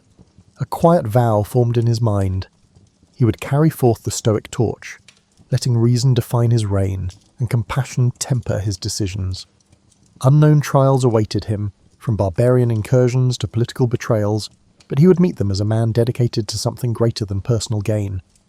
Rome was poised to discover if a philosopher king could truly exist, a leader who could blend moral wisdom with the realities of ruling an empire that, though splendid, was also vulnerable and flawed. In the wake of Antoninus's passing, Marcus Aurelius ascended to the throne with a mixture of solemnity and resolve. By tradition, he shared authority with Lucius Verus, fulfilling the adoption arrangements that Hadrian had set in motion years before. It was a decision that simultaneously solidified Rome's governance and tested Marcus's patience. Despite their differing temperaments, one philosophical and measured, the other spirited and convivial, they now united in leadership. Their first challenge appeared swiftly. The Parthian Empire seized upon the perceived vulnerability of a transitioning Rome, threatening key eastern provinces. Roman legions prepared for battle, and Lucius Verus rushed to oversee military operations. Marcus stayed behind in the capital to manage the rest of the empire. Letters from the front revealed victories peppered with Lucius's flamboyant account of triumphs. Yet Marcus also sensed the strain on the troops. In addition to the clashing of swords, war also presented logistical challenges such as supply lines, desert conditions, and the imminent threat of disease. As if on cue, a devastating plague emerged, travelling with the legions back from the eastern campaigns. Called the Antonine Plague by future historians, it spread like wildfire, leaving panic in its wake. Citizens fled the densely populated quarters while rumours circulated that the gods were punishing Rome for its arrogance. In the midst of this horror, Marcus clung to his stoic roots, advocating calm, reason, and measured steps to contain the devastation. Hospitals were organised, rations allocated.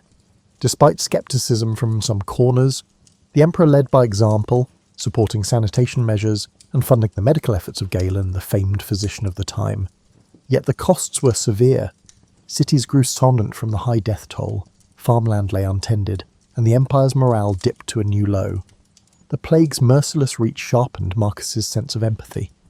He realised that no matter one's station in life, suffering belonged to all. He worked tirelessly with local leaders to provide relief, draining personal funds to feed and heal those most affected. While some criticised these expenses as unsustainable, Marcus saw them as a moral imperative. An emperor, he believed, was beholden to the welfare of his subjects, not the other way around. Over time, the plague receded, though the scars it left on Rome, both physical and psychological, would linger for years. The war front also stabilised under Lucius's oversight, enabling the generals to secure treaties. Eventually, Lucius returned to the capital, bringing with him ornate spoils of victory.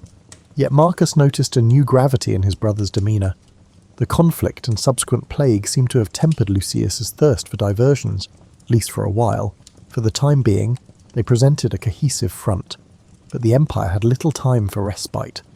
Almost as soon as the eastern threat subsided, word arrived of renewed aggressions along the Danube. Germanic tribes, emboldened by Rome's vulnerabilities, pushed southward. This new confrontation demanded a robust military response. Rome prepared legions to defend its territory, and Marcus himself resolved to lead them. Though it was not typical for a philosopher to don military garb, he understood that a hands-on approach would galvanise soldiers and reassure a fearful populace. Packing up his scrolls and leaving behind the marble halls of the palace, Marcus journeyed north. Stationed in military camps, he observed firsthand the stark realities of war. There were no polite Senate debates here, only the raw tension of men preparing for battle. Surrounded by tents and the clang of metal, he composed sections of what would later be known as his Meditations, journaling thoughts on duty, mortality, and the interplay between fate and free will. This writing served as a kind of mental fortress, shielding him from the cynicism and despair that often accompanied the brutality of war. In these harsh environs, Marcus discovered a facet of leadership seldom addressed in philosophical texts, the delicate balance between mercy and force. When tribunes asked how to handle captured enemy combatants or how to deal with the defiant provinces, Marcus weighed each decision with painstaking care. He believed that any punishment must be morally justified, not simply enacted for vengeance or as a show of might. Yet he also knew Rome had to maintain its authority, or risk inviting further rebellions. Back in Rome, Faustina managed the household and represented the imperial family in public ceremonies. She wrote supportive letters to Marcus, sharing updates about domestic affairs. Their bond, forged in quieter times, proved resilient through these challenges. Despite the stress of separation, they found solace in one another's determination to keep Rome functioning and hopeful. Night after night, Marcus read letters from the capital, reflecting on how ephemeral life could be, how swiftly fortunes changed. He reminded himself that an emperor's responsibility was to act as a steward, not a despot, and that each decision would reverberate through the empire long after he was gone. And so he pressed on, consulting with generals, negotiating with tribal leaders, and continuing to record his private reflections about human nature. As war raged, the empire watched with a mixture of dread and admiration.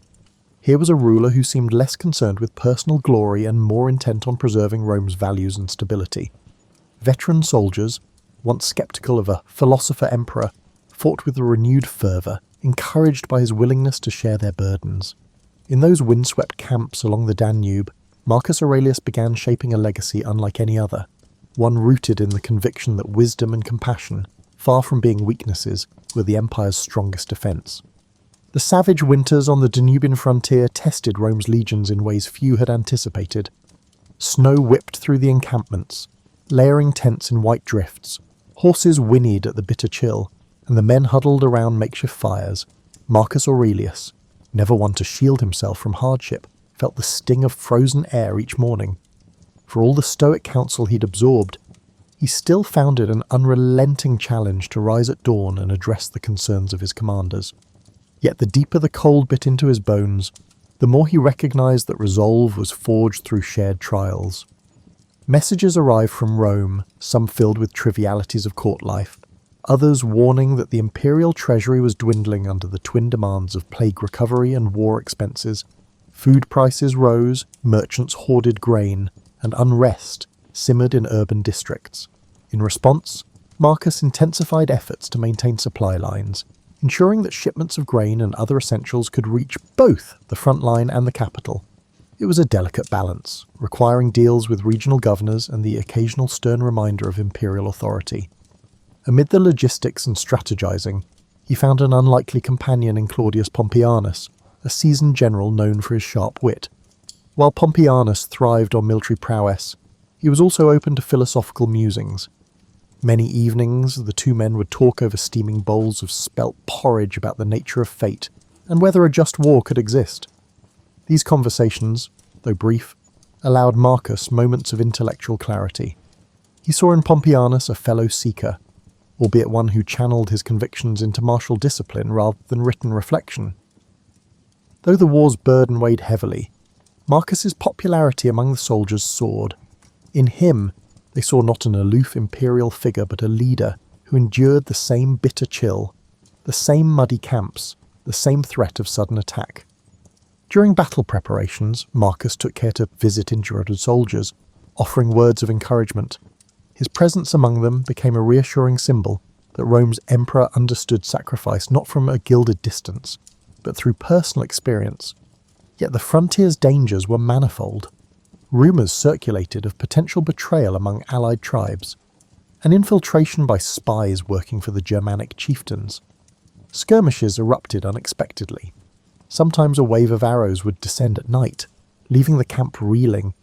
Through it all, Marcus refused to let paranoia corrode his judgment. He tightened security, yes, but also dispatched diplomats to negotiate terms.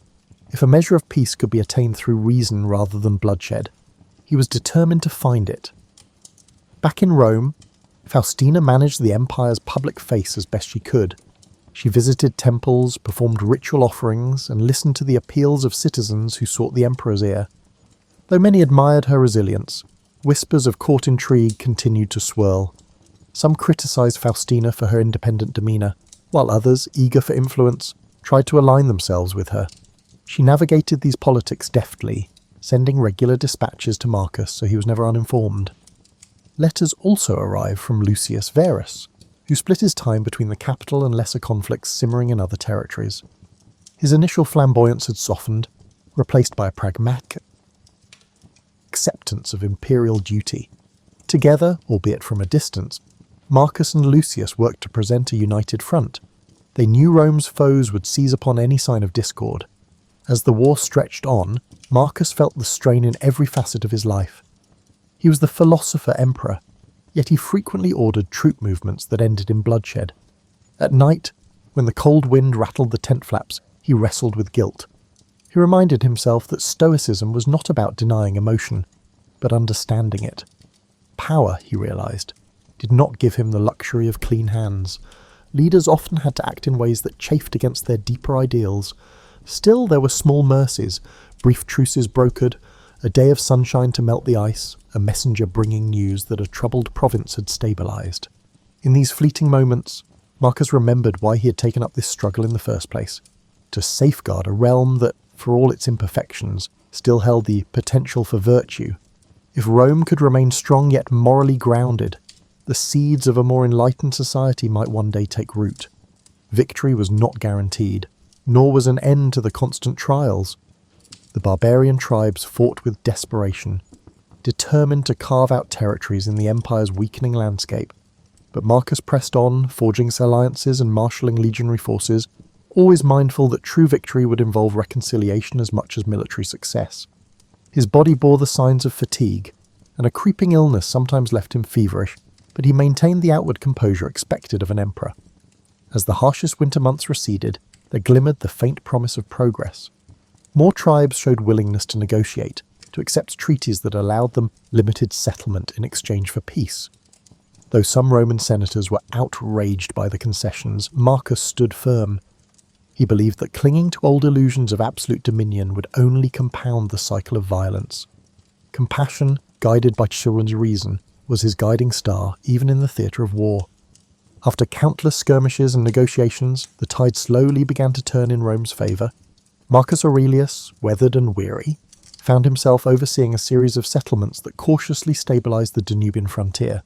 Tribes once considered mortal enemies now sought peaceful coexistence, albeit with complex agreements involving tribute, migration rights, and mutual defence pacts. Some senators bemoaned the dilution of Roman purity, but Marcus saw a different future, a broader, more interconnected empire that could adapt and thrive. His determination to incorporate foreign peoples instead of vanquishing them outraged traditionalists. However, the emperor deemed it imprudent to presume that the empire's initial borders were unchangeable. Like a living organism, Rome had to evolve or wither. He recalled his Stoic maxims: all things change, and one must move in harmony with the nature's flow. For Marcus, that included welcoming new voices into the Roman fold, even if it defied entrenched notions of superiority. Physically, the years of hardship had taken a toll. The relentless cold of the frontier, the stress of command, and the sporadic fevers that plagued him during extended campaigns left Marcus frailer than before. Long days spent riding between outposts led to frequent aches, and a persistent cough hinted at something more serious. Nonetheless, he pushed forward, guided by a sense of duty that burned hotter than any physical ailment. The war itself was winding down, yet a fresh tragedy shook him. Word reached the emperor of Lucius Verus's sudden death from illness while returning to Rome. Marcus grieved deeply for his adoptive brother. Though they had often been at odds, Lucius's presence had been a stabilizing factor, a reminder that rulership could have more than one face. In the aftermath, Marcus bore the weight of the empire alone. Sleepless nights ensued, haunted by questions about legacy, mortality, and the shape of Rome's future. Returning to the capital, he found a society wounded, but not broken. The plague's scars remained visible in empty shops and thinner crowds, but daily life had regained some vibrancy. Senators who once criticised him with veiled scorn now offered subdued respect. Many recognised that he had led Rome through one of its darkest chapters, whether or not they agreed with every decision. Outside the Senate, artisans and farmers alike spoke of the emperor's empathy, a trait seldom celebrated in men of power. However, no sooner did Marcus settle back into Roman affairs than fresh rumours emerged. Whispers accused Faustina of conspiring against him, suggesting she had grown too close to certain members of the court. Marcus, pained by this gossip, tried to separate baseless slander from legitimate concern. He had learned from his years of governance that rumours often sprang from envy or manipulation. Still, the seeds of doubt were difficult to eradicate entirely. Faustina dismissed the accusations, and Marcus, trusting her loyalty, did not pursue them further. In these uneasy times, he also grappled with fatherly worries. His son, Commodus, was approaching manhood, eager to mould him into a successor who could uphold Rome's evolving ideals. Marcus introduced him to generals, legal experts, and philosophers. Yet Commodus seemed indifferent to the stoic virtues that had guided his father. He exhibited flashes of arrogance, a taste for spectacle, and a hunger for the luxuries of court life. Marcus prayed that exposure to genuine responsibility would temper those impulses, but he could not silence the disquiet that churned within him. Amid political intrigues and paternal anxieties, Marcus returned to his writings, adding new pages to the philosophical journal he kept close at hand. These reflections, composed in the hush of dawn or by lamplight late at night, served as a compass when external chaos threatened to overwhelm him. Quietly, he reaffirmed that temperance, justice, courage, and wisdom remained the pillars upon which a life of purpose was built. If he could not enforce these virtues on an empire, let alone on his child, he could at least embody them. Determined to leave Rome stronger than he found it, Marcus embarked on a series of legal and social reforms. He wanted to streamline bureaucratic processes, ensure that provincial governors were held accountable, and provide stable infrastructure for a population still reeling from war and disease. Funding was scarce, but he allocated what resources he could to the projects he deemed essential. Aqueducts were repaired, roads improved, and schools granted modest stipends to educate the next generation. Critics warned that such benevolence bordered on naivete, yet Marcus viewed these steps as vital investments in a more resilient Rome. Even in the hush of progress, he was not blind to the undercurrent of discontent. Powerful families plotted behind closed doors, believing that an emperor preoccupied with moral philosophy could be outmaneuvered. Soldiers, once loyal, grew restless into peacetime. The empire's old ghosts never fully vanished. Marcus braced himself for the next upheaval, aware that stability was always an interlude, never a permanent state. And so he carried on, leaning on the very principles he had studied as a child, navigating betrayal and forging alliances, contending with the willful nature of his offspring. He tried to remain steadfast. Each day brought a new puzzle, a shortage of funds, a border skirmish, a senator's duplicity. Yet through it all, Marcus Aurelius refused to relinquish his core belief that reason and compassion might still illuminate the darkest corridors of power. Time was a patient sculptor, etching its lines deeper into Marcus's features. Though he still attended to official duties with unwavering diligence, his health faltered. That persistent cough worsened, and his nights grew more restless. The physicians advised rest, but an emperor's life rarely granted such luxuries. Fears lingered too, the sense that the empire was but one rumour, one betrayal, or one uprising away from fragmentation. Marcus stood at the centre, exerting every effort to maintain unity through the combined power of rational governance and moral conviction. In the final campaigns against resurgent Germanic tribes, Marcus once again took to the field. Age had not diminished his resolve. From camp to camp, he travelled with a small retinue, offering encouragement to battle-weary troops. Yet this time the war-worn emperor appeared more ghostly than regal. The men spoke of his stoic endurance, how his eyes shimmered with fever even as he spoke of duty and fortitude. For all he had done to keep Rome intact, the ravages of illness would not yield to rhetorical skill. Commodus, summoned to his father's side, witnessed firsthand the empire's fringes, a harsh land shaped by conflict. Marcus hoped the sight would steel his son's character, prompting a sense of responsibility. But Commodus wore impatience like a second toga. He complained about the cold, about the humble rations, about the lack of pomp he believed befitted but an imperial heir. Marcus inwardly grieved, knowing the path ahead might splinter beneath Commodus's restless feet. Yet he also recognised that no father could impose virtue on a reluctant child. In quieter moments, Marcus confided in Claudius Pompeianus, who had remained a steadfast advisor.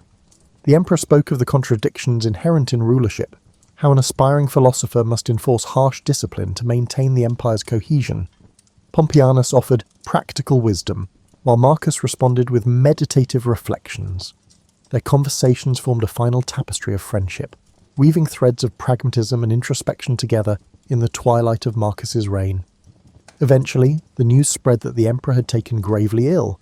Camp physicians tried every remedy they knew, from herbal concoctions to prayers at makeshift altars, but the decline accelerated. Marcus retreated to his tent, his body weakening, yet his mind still alert, summoning Commodus for a last conference. He emphasized a single theme: the virtues that guide a leader must not be mere ornament. In the hush between father and son, he uttered words about compassion for subjects, fairness in judgment, and the necessity to curb excess. Commodus, shifting uneasily, nodded but offered little reassurance. As the hours slipped by, the emperor returned to his meditations. There, in the fading glow of a lantern, he penned a few final lines in a journal that had been his companion through wars, plagues, and political strife. He wrote not of victories or conquests, but of how fleeting each moment is, and how each individual's duty is to act in accordance with the good of the whole. Rumour would have it that these last notes carried more serenity than sorrow, as though Marcus were already stepping into the realm beyond mortal worries. When his eyes closed for the final time, the camp fell into a sombre hush. Soldiers who had long admired his calm presence gathered around the tent, quietly paying their respects. Courtiers murmured that the empire had lost its quell. Even those who once criticised Marcus found themselves longing for his steady hand. The commander of the guard ordered a gentle watch throughout the night, unwilling to break the solemn peace that followed his final breath. Yet life in the empire continued. The next day, Commodus assumed leadership, and Rome braced for another shift. Few doubted that change was inevitable. Marcus had known it himself, but he had also believed that his efforts, his stoic counsel and moral reforms, had planted seeds for a gentler, more reasoned empire. The question of whether those seeds would sprout or wither under Commodus's rule filled hearts with both anticipation and dread. In the days following his death, the body of Marcus Aurelius was prepared for a reverent return to Rome. Crowds lined the streets to catch a glimpse of the funeral procession. Rome did not always cherish its philosophers, but it seemed determined to honour this one, who had guided the empire through despair. Women wept openly, remembering how he had once funded relief in their neighbourhoods. Veterans stood in stoic salute, each recalling the winter nights he spent among them. Scholars carried small scraps of parchment filled with the emperor's wisdom, uncertain if the new era would appreciate such lessons. In the coming years, Rome's course would deviate sharply from the principles Marcus had championed. Commodus's reign brought spectacle over substance, extravagance over empathy. Yet long after the empire's fortunes rose and fell, the writings of Marcus Aurelius endured, quietly offering guidance to those who, like him, sought a life anchored by virtue and reason. He left behind no sweeping arcs of conquest, no grand self-aggrandizing monuments. His legacy was etched in the hearts and minds of those who witnessed how an emperor could sit by a soldier's bedside or grant clemency to a defeated foe. The marble might crumble, the gold might tarnish, but the ideals Marcus championed, integrity, humility, wisdom, would stand resilient. And so, in the annals of history, he would remain a guiding light, a testament that even within the highest seat of power, the human spirit could strive for something nobler than mere dominion.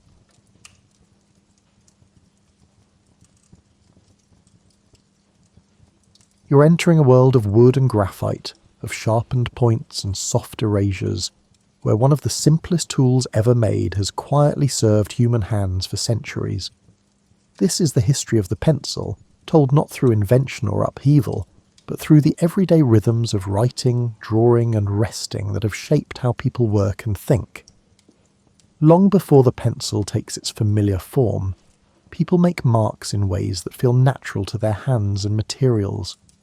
You press charred wood against stone, leaving dark lines that record what needs remembering.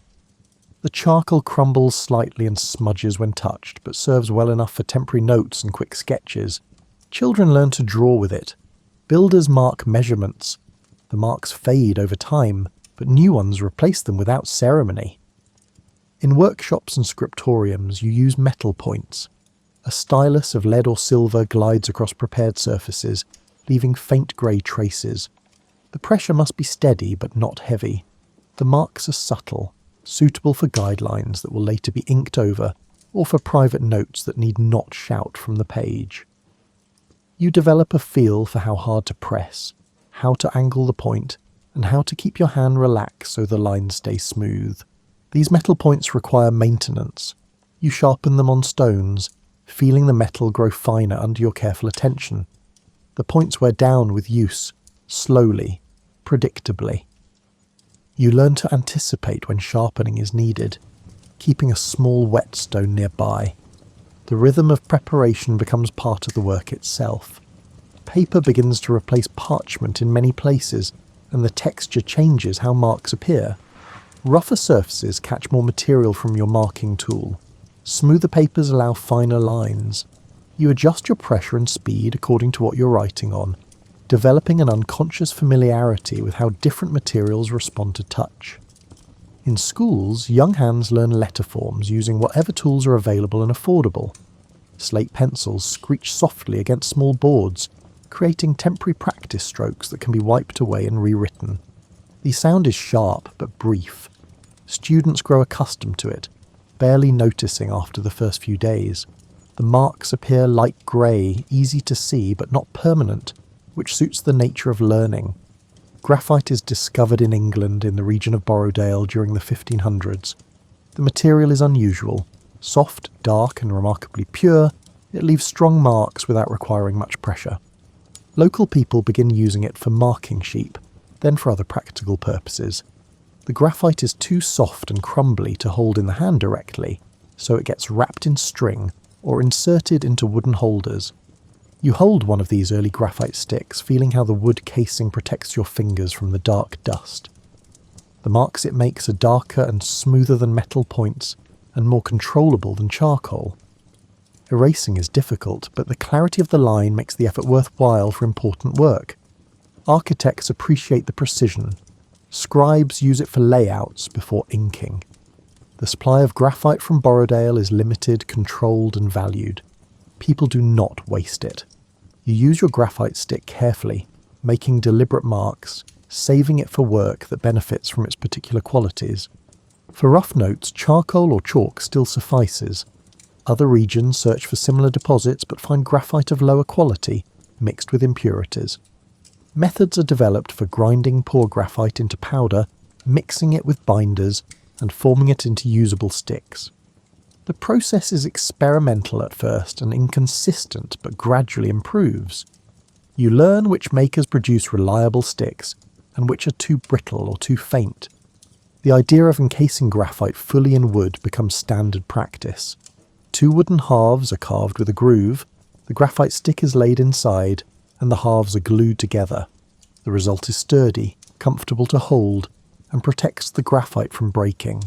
You can carry it without worry. The wood wears smooth with handling, taking on the warmth of your palm. Mark making becomes less about ceremony and more about daily routine. You reach for your pencil without thinking, the way you reach for a cup or a door handle. It sits on tables, in pockets, and behind ears. The familiarity breeds a kind of comfort. This tool does not demand special preparation or particular conditions. It simply works when you need it. In homes, people sketch for pleasure. Small drawings of flowers, animals, or familiar scenes appear in margins and on spare paper. The pencil allows for experimentation without commitment. If a line goes wrong, you can often rub it lighter or simply start again on another sheet. The ease of use invites practice. Carpenters mark measurements on wood, making light lines that guide their saws and chisels. The marks are clear enough to follow, but do not deeply score the surface. After cutting, they can brush or plane away the guidelines, leaving the finished work unmarked. The pencil serves the work without becoming part of it. Students copy texts and diagrams, their pencils moving across pages in steady repetition. The practice builds muscle memory. Letter forms become automatic. Hands learn to maintain even pressure, to lift the pencil at consistent intervals, and to return to the proper starting position. Writing grows smoother with time and repetition. You notice that your pencil wears down, the point dulls, the wood needs trimming. A small knife serves this purpose, carefully shaving away thin curls to reveal fresh graphite. The sharpening is quick work, done every few pages or whenever precision matters. The wood shavings smell faintly sweet, pleasant in a quiet way. The pencil does not demand attention. It sits ready, requires little upkeep, and performs the same task day after day.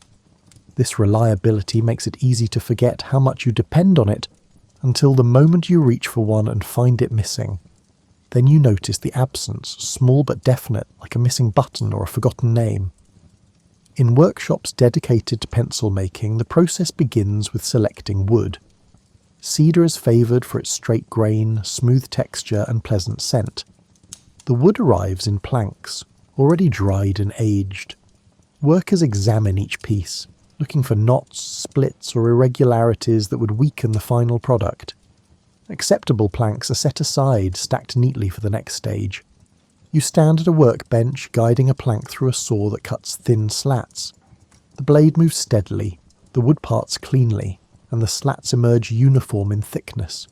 Sawdust drifts down, fine and pale. The rhythm of cutting is measured, not rushed. Each slat will become part of many pencils, so precision matters from the start. The slats are planned smooth on both sides, removing rough spots and ensuring even thickness. You run your hand along the surface, feeling for any remaining texture. The wood should be consistent, neither too thick nor too thin, so that when two halves are joined they fit together without gaps. The planning takes time, but the result is worth the effort. Grooves are cut into one side of each slat, creating shallow channels that will hold the graphite. The cutting tool must be set to the correct depth. Too shallow, and the graphite will not sit securely. Too deep, and the wood may split when pressure is applied. You adjust the tool carefully, test it on a scrap piece, and then proceed with the production slats. Graphite preparation happens in another part of the workshop. If the graphite is pure and solid, it is cut into thin rods that match the length and diameter of the grooves. If the graphite is powdered, it must be mixed with clay and water, kneaded into a smooth paste, and extruded through moulds to form consistent sticks. The ratio of graphite to clay determines hardness. More clay makes a harder, lighter mark. More graphite makes a softer, darker mark. The graphite sticks are fired in kilns to harden them, then cooled slowly to prevent cracking. You handle the finished sticks carefully, knowing they remain somewhat fragile. Each stick is inspected for flaws. Broken or irregular pieces are set aside to be reground and remade. Only the straight solid sticks proceed to assembly. Assembly is methodical. You place a graphite stick into the groove of a prepared slat, ensuring it sits centered and level. Glue is applied to the groove of a second slat, which is then pressed down onto the first, sandwiching the graphite between two layers of wood. Clamps hold the pieces together while the glue sets. The pressure must be firm but not crushing. Once the glue has dried, the bonded slats are cut into individual pencils. A blade slices through wood and graphite cleanly, separating each pencil from its neighbours. The ends are trimmed square. Any rough edges are sanded smooth. You hold a finished pencil, turning it in your fingers, checking that it is straight, that the wood is smooth, and that the graphite is centred. Some pencils receive additional finishing. Paint is applied in thin coats, allowed to dry, and sanded lightly between layers. The goal is a smooth, even surface that feels pleasant to hold. Colours vary by maker and purpose. Yellow becomes common, though the reason is partly tradition and partly practicality. The colour shows dirt less readily than white, but remains bright enough to find easily in a cluttered workspace. Metal ferrules are attached to one end of some pencils, providing a secure place to attach an eraser. The ferrule is crimped onto the wood, tight enough to hold but not so tight that it splits the grain. The eraser itself is a small cylinder of rubber or similar material pressed into the ferrule. This addition makes corrections easier, reducing the need for separate erasing tools. In your own home or workspace, you maintain the pencils you use. Sharpening is the primary task. You hold a small knife at an angle, shaving away wood in thin, controlled strokes. The goal is to expose enough graphite to create a fine point without removing excess material. The shavings curl away, light and fragrant, collecting in a small pile that you sweep away when finished. Some people prefer mechanical sharpeners, small devices with blades set at fixed angles. You insert the pencil and twist, feeling the resistance as the blades carve away wood and graphite. The shavings emerge in neat spirals. The process is quicker than using a knife, though less precise. For everyday writing, the difference is minimal. You learn to recognise when a pencil is too short to use comfortably. The stub becomes difficult to grip and the angle grows awkward. Some people save these short pieces for small tasks or give them to children. Others simply discard them, accepting that every tool has a lifespan. The wood and graphite return to dust, as unremarkable in ending as in use. Pencils are stored in jars, trays or boxes kept upright or laid flat depending on space. You develop habits about where to place them, ensuring they are ready when needed. A pencil left loose on a cluttered desk may roll away or become buried under papers. A pencil kept in a designated spot is always findable. Occasionally a pencil breaks internally. The graphite cracks inside the wood, making it impossible to sharpen properly. The point crumbles away no matter how carefully you cut. You recognise this failure quickly and set the pencil aside. Sometimes you can salvage part of it by cutting away the damaged section. Other times, the entire pencil is compromised. You notice the texture of different woods, the way some are softer and easier to sharpen, while others are harder and hold a point longer. You notice the variation in graphite quality, how some marks flow smoothly while others feel gritty or uneven. These small observations accumulate into preference, guiding which pencils you choose for different tasks. Maintenance becomes automatic. You sharpen without thinking about it, responding to the feel of the point rather than to any deliberate decision. You store pencils where they will not be damaged, where moisture will not warp the wood or soften the glue. Care is minimal, but consistent care extends usefulness. The pencil requires little from you, but what it requires is straightforward. Keep it dry, keep it sharp, use it without excessive force. In return, it provides reliable service day after day for as long as the graphite and wood hold together. The exchange is simple, balanced, and enduring. Pencils appear on desks in offices where clerks record figures and correspondence. You sit at one such desk, copying information from ledgers, making notes in margins and drafting letters that will later be written in ink. The pencil allows you to plan before committing. Mistakes can be erased or crossed out lightly, leaving the page tidy enough for reference. In schools, children learn their letters with pencils gripped in small hands. The teacher demonstrates proper form, and students mimic the movements, pressing too hard at first, then learning to relax. The pencils create marks that can be corrected without shame. A wrong letter can be erased and rewritten. Learning happens through repetition, and the pencil accommodates this need. You watch a classroom full of students, all writing at once, and notice the gentle scratching sound of graphite on paper, a soft collective murmur that rises and falls with concentration. Some children chew the ends of their pencils absently, leaving small tooth marks in the wood. Others spin them between fingers during moments of thought. The pencil becomes an extension of the hand, manipulated without conscious attention.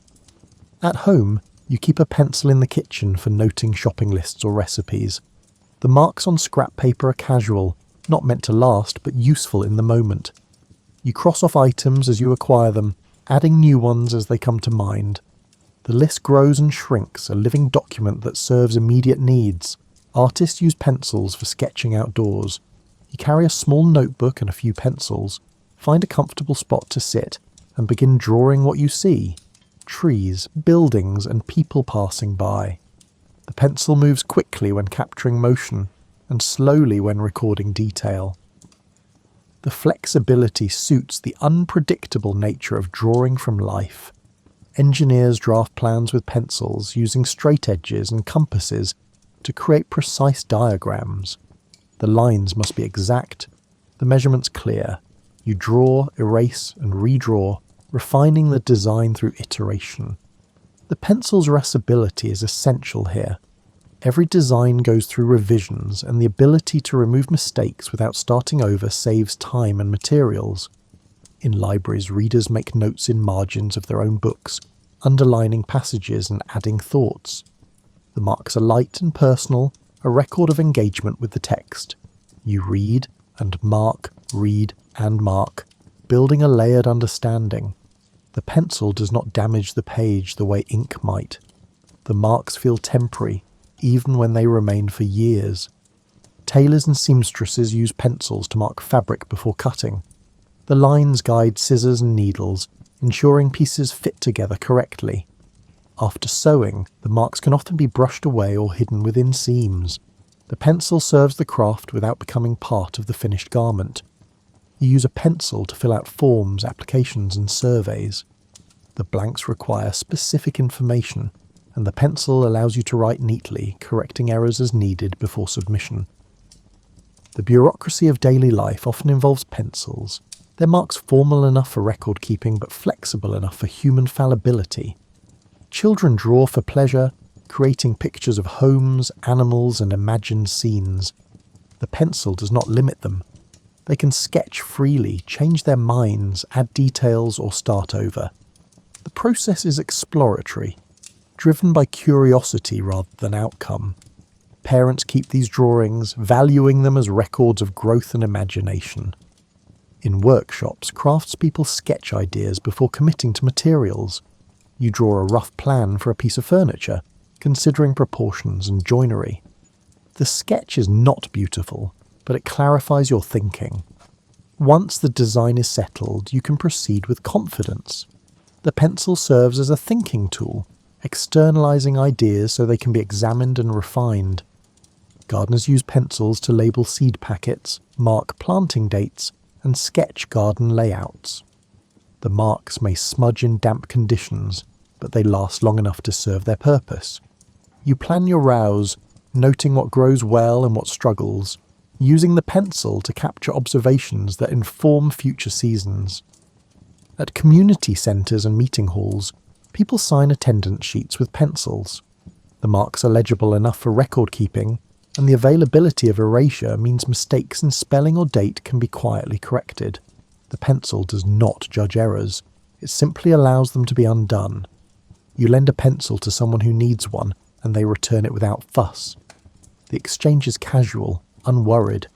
Pencils are common enough that temporary loss is not a concern. They circulate through communities, shared and returned, or sometimes kept and replaced without resentment. Farmers use pencils to record weather observations, crop yields and livestock counts. The notebook sits in the barn or kitchen, accumulating information year after year. You flip through old entries, comparing the season to past ones, noticing patterns. The pencil marks fade slightly over time but remain readable, a stable archive of daily details. In hospitals and clinics, staff use pencils for temporary notes and charts. The marks can be updated as conditions change and erased and rewritten without creating confusion. You jot down a symptom, a measurement, and a time, knowing the information will be transferred to permanent records later. The pencil serves as an intermediary, holding information just long enough. Musicians annotate sheet music with pencils, marking dynamics, fingerings, and phrasing. The marks are personal reminders, not meant for others to interpret. You practice a passage, add a note about where to breathe or slow down, and the next time you play, the reminder is there. The music becomes layered with your learning. You find pencils in pockets, drawers, bags, and boxes. They accumulate quietly, neither precious nor worthless. Their ubiquity makes them easy to overlook, but their absence is immediately felt. The moment you need to write something down and no pencil is available, you remember how much you rely on this simple tool. In public spaces, pencils sit beside guestbooks, suggestion boxes, and voting booths. You pick one up, use it briefly, and set it down for the next person. The tool is communal, serving whoever needs it without ceremony. The worn surface and dull point speak to shared use, to many hands performing small acts of communication. You sit at a table in the afternoon, light slanting through a window, and pick up a pencil to write a letter. The first few sentences come easily, then you pause, thinking about what to say next. The pencil rests against your fingers, its weight barely noticeable. You gaze out the window, gathering thoughts, and when you're ready, the writing resumes. The pauses are as much a part of the process as the words themselves. Drawing invites similar rhythms. You sketch a shape, step back to observe, and return to add details. The pencil moves in bursts, then stills while your eyes assess proportion and balance. The rests are not interruptions, but necessary intervals where observation happens. Without them, the drawing would be rushed, unconsidered. Students work through assignments, writing steadily for a time, then setting the pencil down to rest their hands. The muscles tire from gripping and pressing. You flex your fingers, shake out your wrist, and pick up the pencil again when ready. The breaks prevent cramping and allow the mind to reset, approaching the next section with fresh attention. In workshops, craftspeople make marks, measure, mark again, and pause to consider their work. The pencil serves quick decision-making, but decisions themselves take time. You stand back, looking at the piece from different angles, and only when satisfied do you proceed. The pencil waits, ready but passive, exerting no pressure to hurry. Evening work often includes natural stopping points. You write until a page is full or until a particular task is complete, and then you set the pencil aside. The transition from work to rest is gentle. The pencil does not demand closure. It can be picked up again tomorrow, the work continuing from where it paused. You notice that writing by hand encourages a certain pace. The physical act of forming letters limits speed, which in turn allows thought to accompany the words. Typing can outpace thinking, but writing with a pencil keeps the two aligned. The rhythm is slower, more deliberate, and often more thoughtful as a result. Children draw until they grow tired or distracted, then wander away, leaving half-finished pictures on the table. The pencil does not mind being abandoned. It lies where it was left, ready for return. The drawings may be completed later, or they may remain as they are, capturing a moment of interest that passed naturally. You keep a pencil beside your bed for jotting down thoughts that arrive in quiet moments before sleep. The act of writing them down releases them from your mind, allowing rest to come more easily. The marks are brief, sometimes barely legible in the dim light, but they serve their purpose. In the morning, you may or may not remember what seemed important enough to record. Reading often involves breaks where you set the book down and pick up a pencil to note a thought or underline a passage. The transition is seamless. Reading and marking alternate in a comfortable rhythm that deepens engagement without disrupting the flow. The pencil supports reflection rather than interrupting it. In classrooms, lessons include time for students to work independently while the teacher circulates, offering guidance. You write or draw, and when you encounter difficulty, you pause, raising a hand or waiting for assistance. The pencil rests on the desk, the problem suspended until help arrives. The pause is patient, not anxious. Artists develop habits around rest. After sketching for a period, you set the pencil down and stretch, letting your eyes rest from close focus. The break is brief, but necessary. When you return, you see the drawing with slightly fresh eyes, noticing things you missed before. The rhythm of work and rest sharpens perception. You write in a journal, recording the day's events or working through a problem. The writing flows for a while, then slows as you reach the edge of what you can express. The pencil hovers, uncertain, and you let it rest, closing the journal for the night. Some thoughts need time to settle before they can be articulated. Correspondence involves waiting periods. You write a letter and set it aside to review later. When you return, you read it with distance, catching awkward phrasing or missing information. The pencil allows corrections before the final version is committed to ink. The pause between drafting and sending improves the result. Craftspeople work until natural light fades, then set their tools aside. The pencil is placed in its jar or box, and the workspace is tidied. The day's work is complete, not because a specific goal was reached, but because the conditions for work have passed. The rhythm follows light and energy, not arbitrary targets.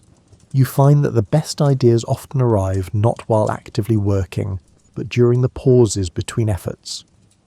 The mind continues processing while the hand rests. When you pick up the pencil again, the solution or next step often presents itself clearly. The rest is productive in ways that constant activity is not. In meetings, notes are taken in bursts as important points arise, followed by quiet listening. The pencil moves and stills according to the flow of conversation. You do not write constantly, but capture key ideas, trusting your attention to fill in the gaps. The rhythm of notation supports memory without overwhelming it. Evening routines often include a period of quiet writing or drawing, a way to transition from the day's demands to rest. You sit with a pencil and paper, recording thoughts, sketching, or simply doodling. The activity is calming, occupying the hands while the mind unwinds. The marks matter less than the process. You learn to recognize when continuing would be counterproductive. The hand grows tired, the marks less precise, and the thoughts less clear. Setting the pencil down at this point is not giving up, but honouring the body's limits. Rest restores capacity. Tomorrow the work will resume with renewed steadiness. Graphite mines in various regions supply the raw material that becomes the heart of every pencil. You work in one such mine, extracting veins of graphite from deep within the earth. The process is steady and careful, as the material is valuable. Loose chunks are collected in baskets sorted by quality and transported to workshops where they will be processed. Cedar forests provide the wood that encases the graphite. Trees are selected for harvest based on age and straightness, and cut during seasons when the wood is most stable. You help load logs onto wagons, watching them roll away towards sawmills. The scent of fresh-cut cedar is strong and resinous, lingering in the air long after the work is done. At the sawmill, logs are transformed into planks, then into slats suitable for pencil making. The machinery is loud but efficient, cutting with precision that hand tools cannot match. Workers guide the wood through blades, collect the finished pieces, and stack them for drying. Moisture must be reduced gradually to prevent warping. Graphite processing workshops receive raw material and refine it. Impure graphite is crushed into powder, mixed with clay and water, and formed into sticks through extrusion. The ratio of ingredients is carefully controlled to produce consistent hardness across batches. You monitor the mixture, adjusting as needed to maintain quality. Kilns fire the graphite clay sticks, hardening them into stable cores. The temperature and duration must be precise. Too little heat, and the sticks remain fragile. Too much, and they become brittle.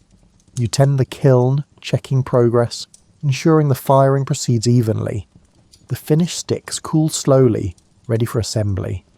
Trade routes carry materials from mines and forests to workshops, and finished pencils from workshops to markets. You help load crates onto ships or wagons, each crate containing hundreds of pencils destined for distant cities. The movement of goods is constant, linking producers and users across wide distances. In markets, vendors display pencils alongside other writing supplies.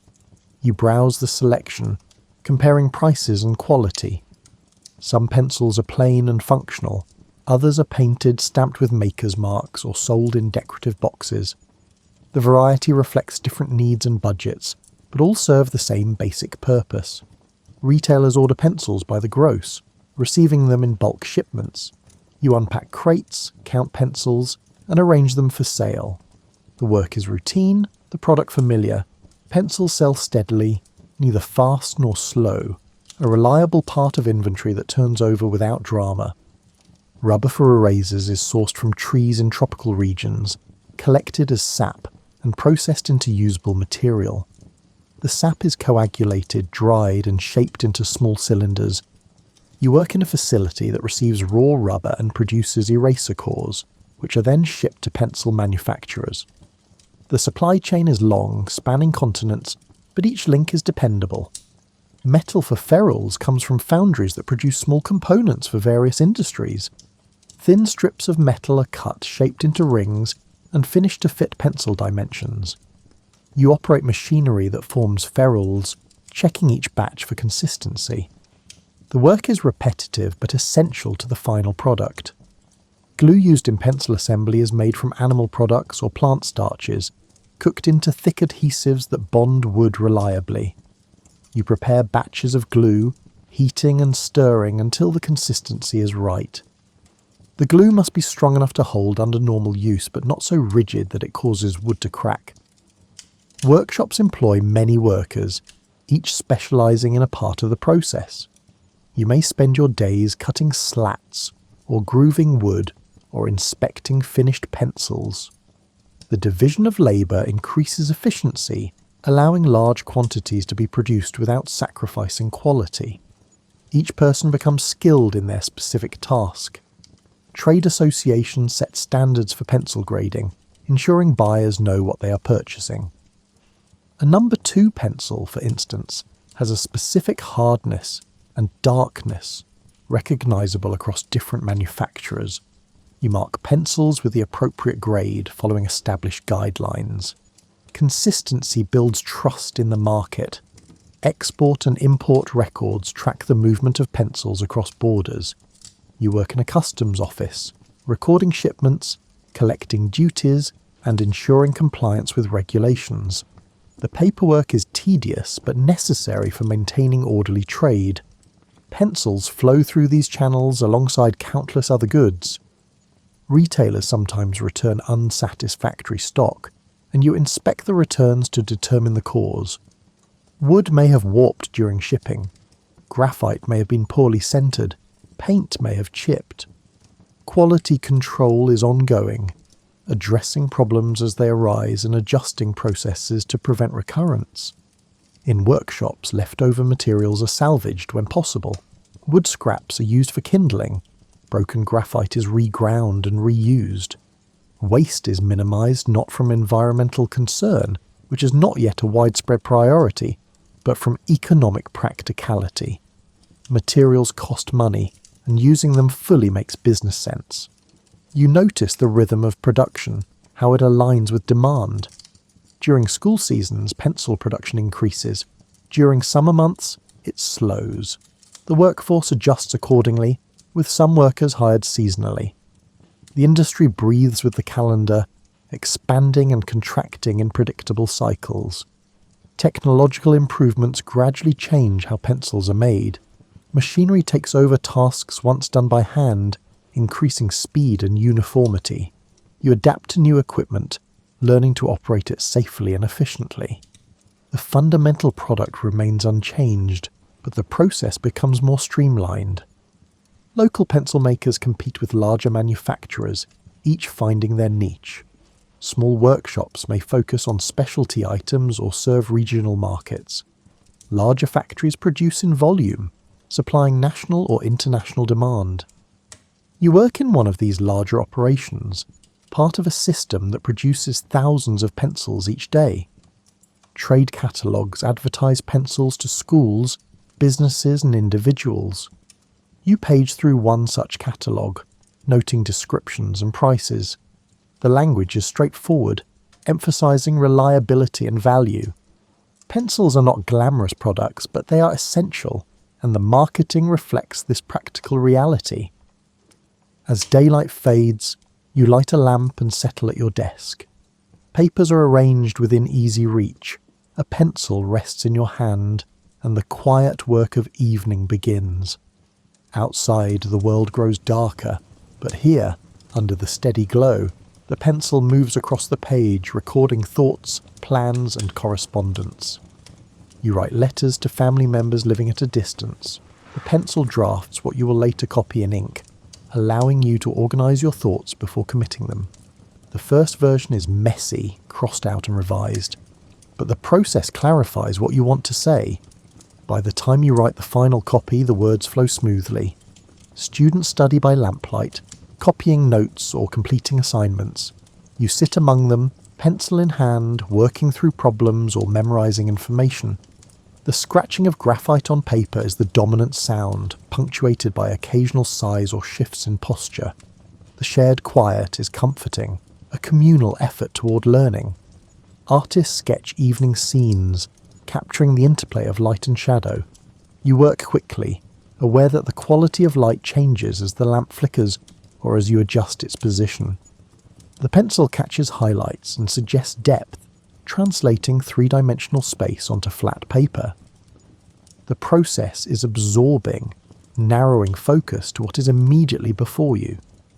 Accountants and clerks balance ledgers, checking figures and making corrections. The pencil allows tentative calculations, scratched out and redone until the numbers align. You work methodically, line by line, ensuring accuracy. Mistakes are easier to catch in the controlled environment of evening, when distractions are fewer. You keep a journal, and evening is when you record the day's events. The writing is private, honest, and unpolished. The pencil moves without self-consciousness, capturing impressions and emotions as they arise. Over time, the journal becomes a record of days lived, a map of thoughts and experiences that might otherwise be forgotten. Children sometimes draw before bed, sitting at a table with paper and pencils while parents prepare the household for night.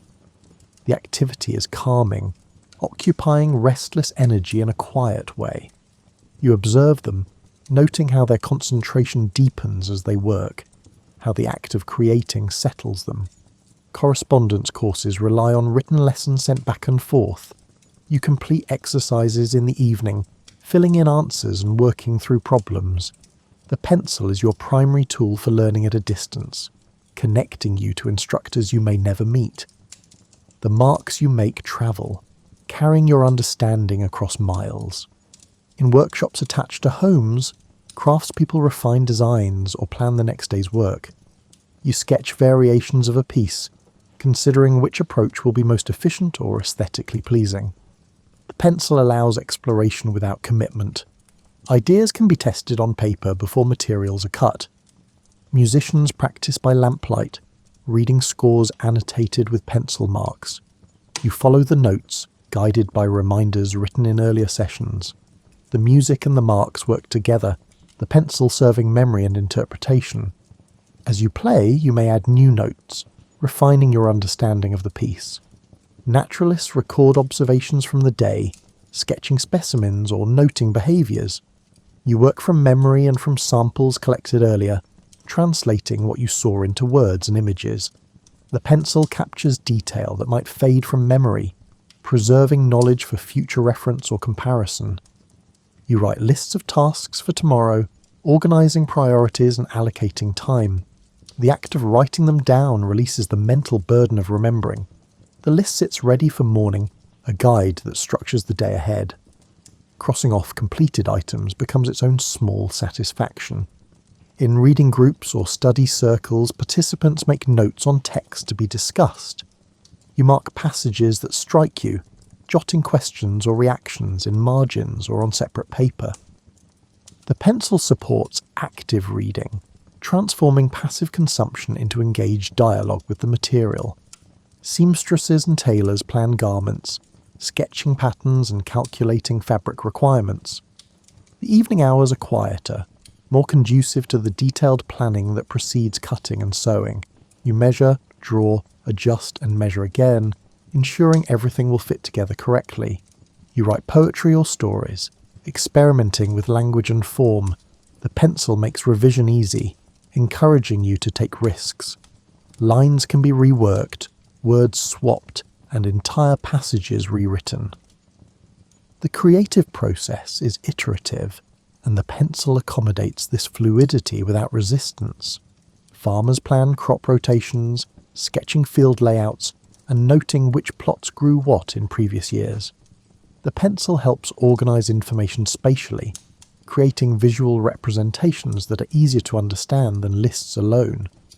You refer to these sketches throughout the planting season, adjusting as conditions require.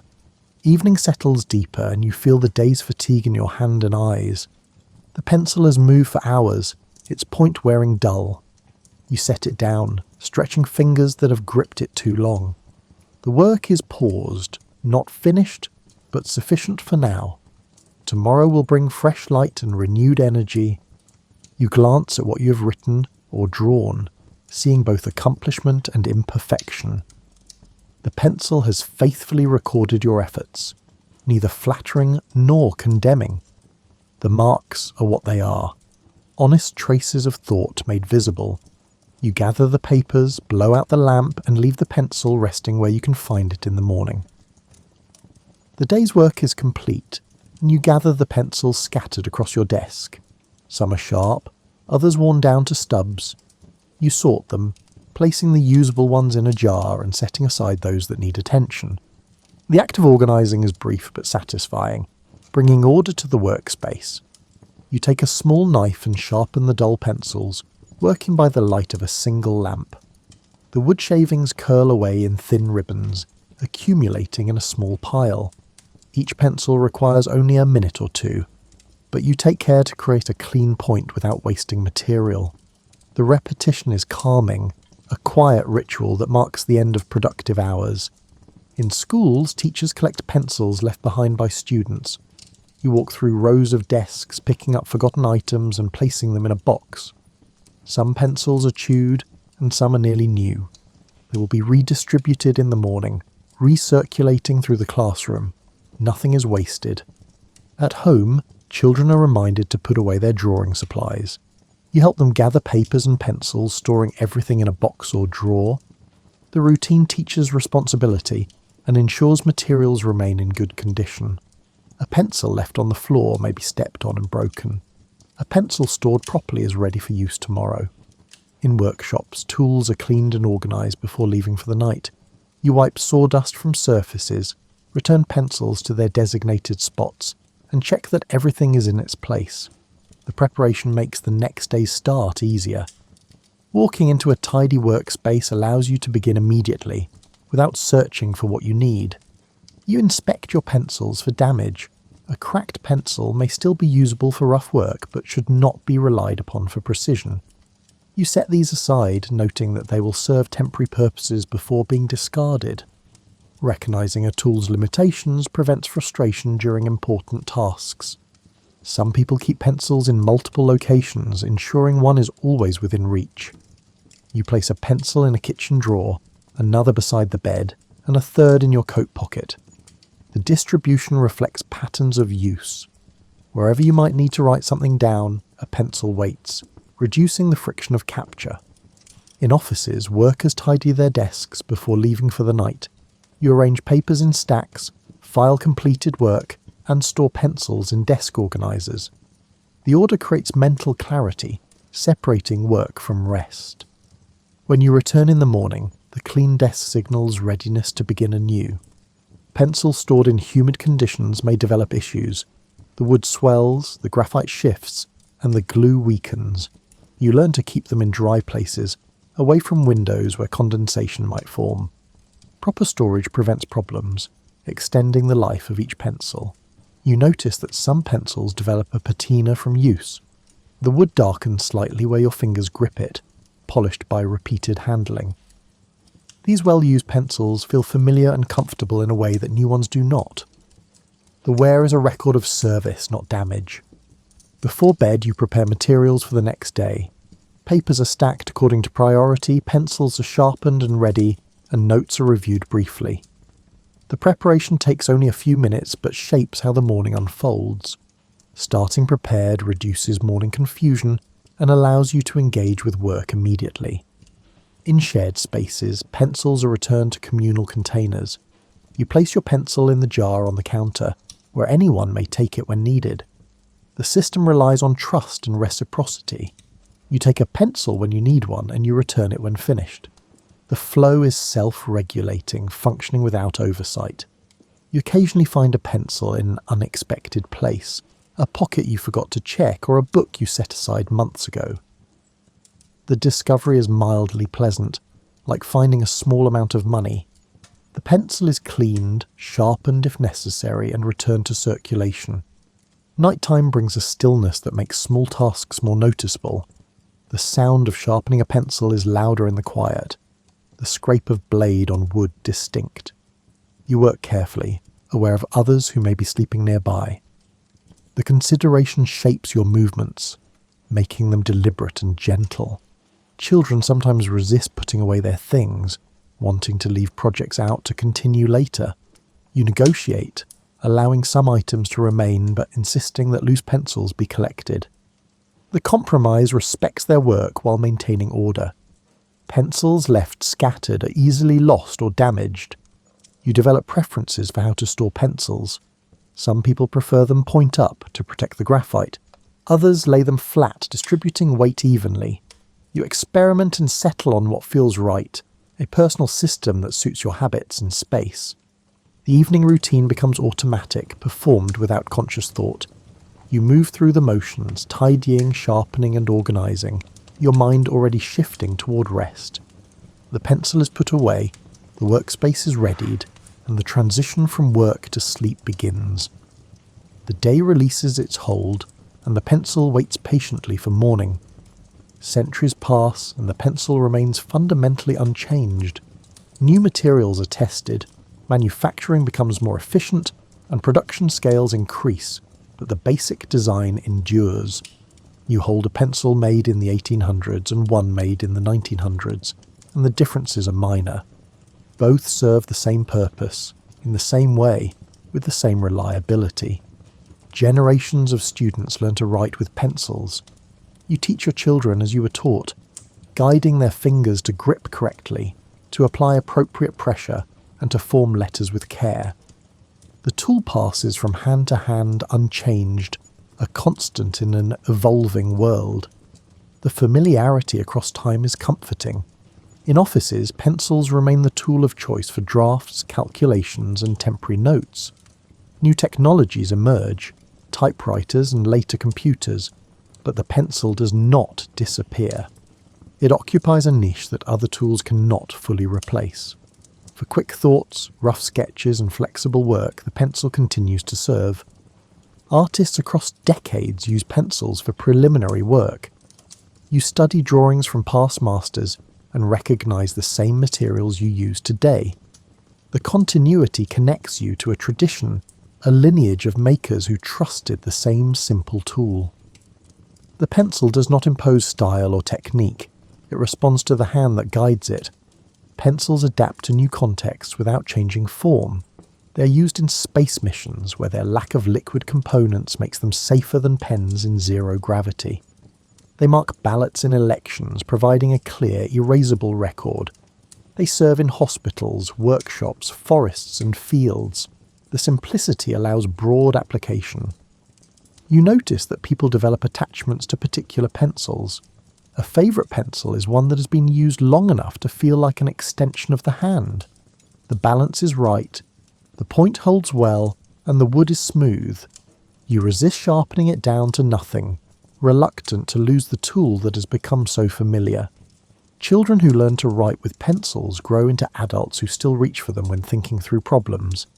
You find yourself doodling in margins during meetings, the pencil moving almost unconsciously. The habit formed early persists, a physical manifestation of thought processes that remain fundamentally unchanged. Manufacturers continue producing pencils in vast quantities, meeting steady demand. You work in a factory that has operated for generations, using improved machinery but creating the same product your grandparents made. The business is stable, neither booming nor failing, sustained by ongoing need. Pencils are found in archaeological layers of more recent history, small artifacts of daily life. You uncover one while renovating an old building, its wood preserved by dry conditions. The pencil is unremarkable in every way except that it has survived, a tiny witness to ordinary moments long past. In schools, debates arise about whether pencils should be replaced by other tools. Each generation questions whether the old ways are best. Yet the pencil persists, not through inertia, but through continued usefulness. It is inexpensive, reliable, and requires no training to use. These qualities ensure its survival. You reflect on how the pencil has shaped habits of thought. The ability to erase encourages experimentation. The slowness of handwriting allows ideas to develop at a natural pace. The physicality of the tool keeps the body engaged with the mind. These effects are subtle but real, influencing how people think and create. Trade in pencils continues across borders, linking producers and users in quiet commerce. You work in logistics, tracking shipments of pencils to schools, offices and stores worldwide. The product is mundane, but the scale of distribution is remarkable. Millions of pencils move through systems designed to meet consistent demand. Pencils appear in literature and art as symbols of creativity, learning, or simplicity. You read stories where a pencil serves as a key object, its ordinariness transformed by context. The tool is so common that its presence often goes unremarked, yet it carries associations that resonate across cultures. You teach someone to sharpen a pencil with a knife, demonstrating the angle and pressure. They practice, creating uneven points at first, then improving with repetition. The skill is small but satisfying to pass along. In a world of disposable items, this bit of maintenance connects people to their tools. Evening finds you once again at a desk, pencil in hand, engaged in the same activities that people have performed for generations, writing letters, making lists, sketching ideas. The pencil has not transformed the world, but it has quietly served it, enabling communication, creativity, and thought with minimal fuss. You set the pencil down, noticing the slight indentation it has left in your finger from prolonged use. The mark fades quickly, but the work remains. Words on a page, drawings in a notebook, plans for tomorrow. The pencil has done what it has always done reliably without complaint. The night deepens, and you put your pencil in its place, ready for when it is needed again. The routine is familiar, almost invisible. Yet in this simplicity lies the pencil's greatest strength. It does not demand attention or reinvent itself. It simply continues day after day, serving hands that trust it to do what it has always done. The quiet continuity of the pencil is its own kind of grace, a stability in the small, necessary tasks that fill a life.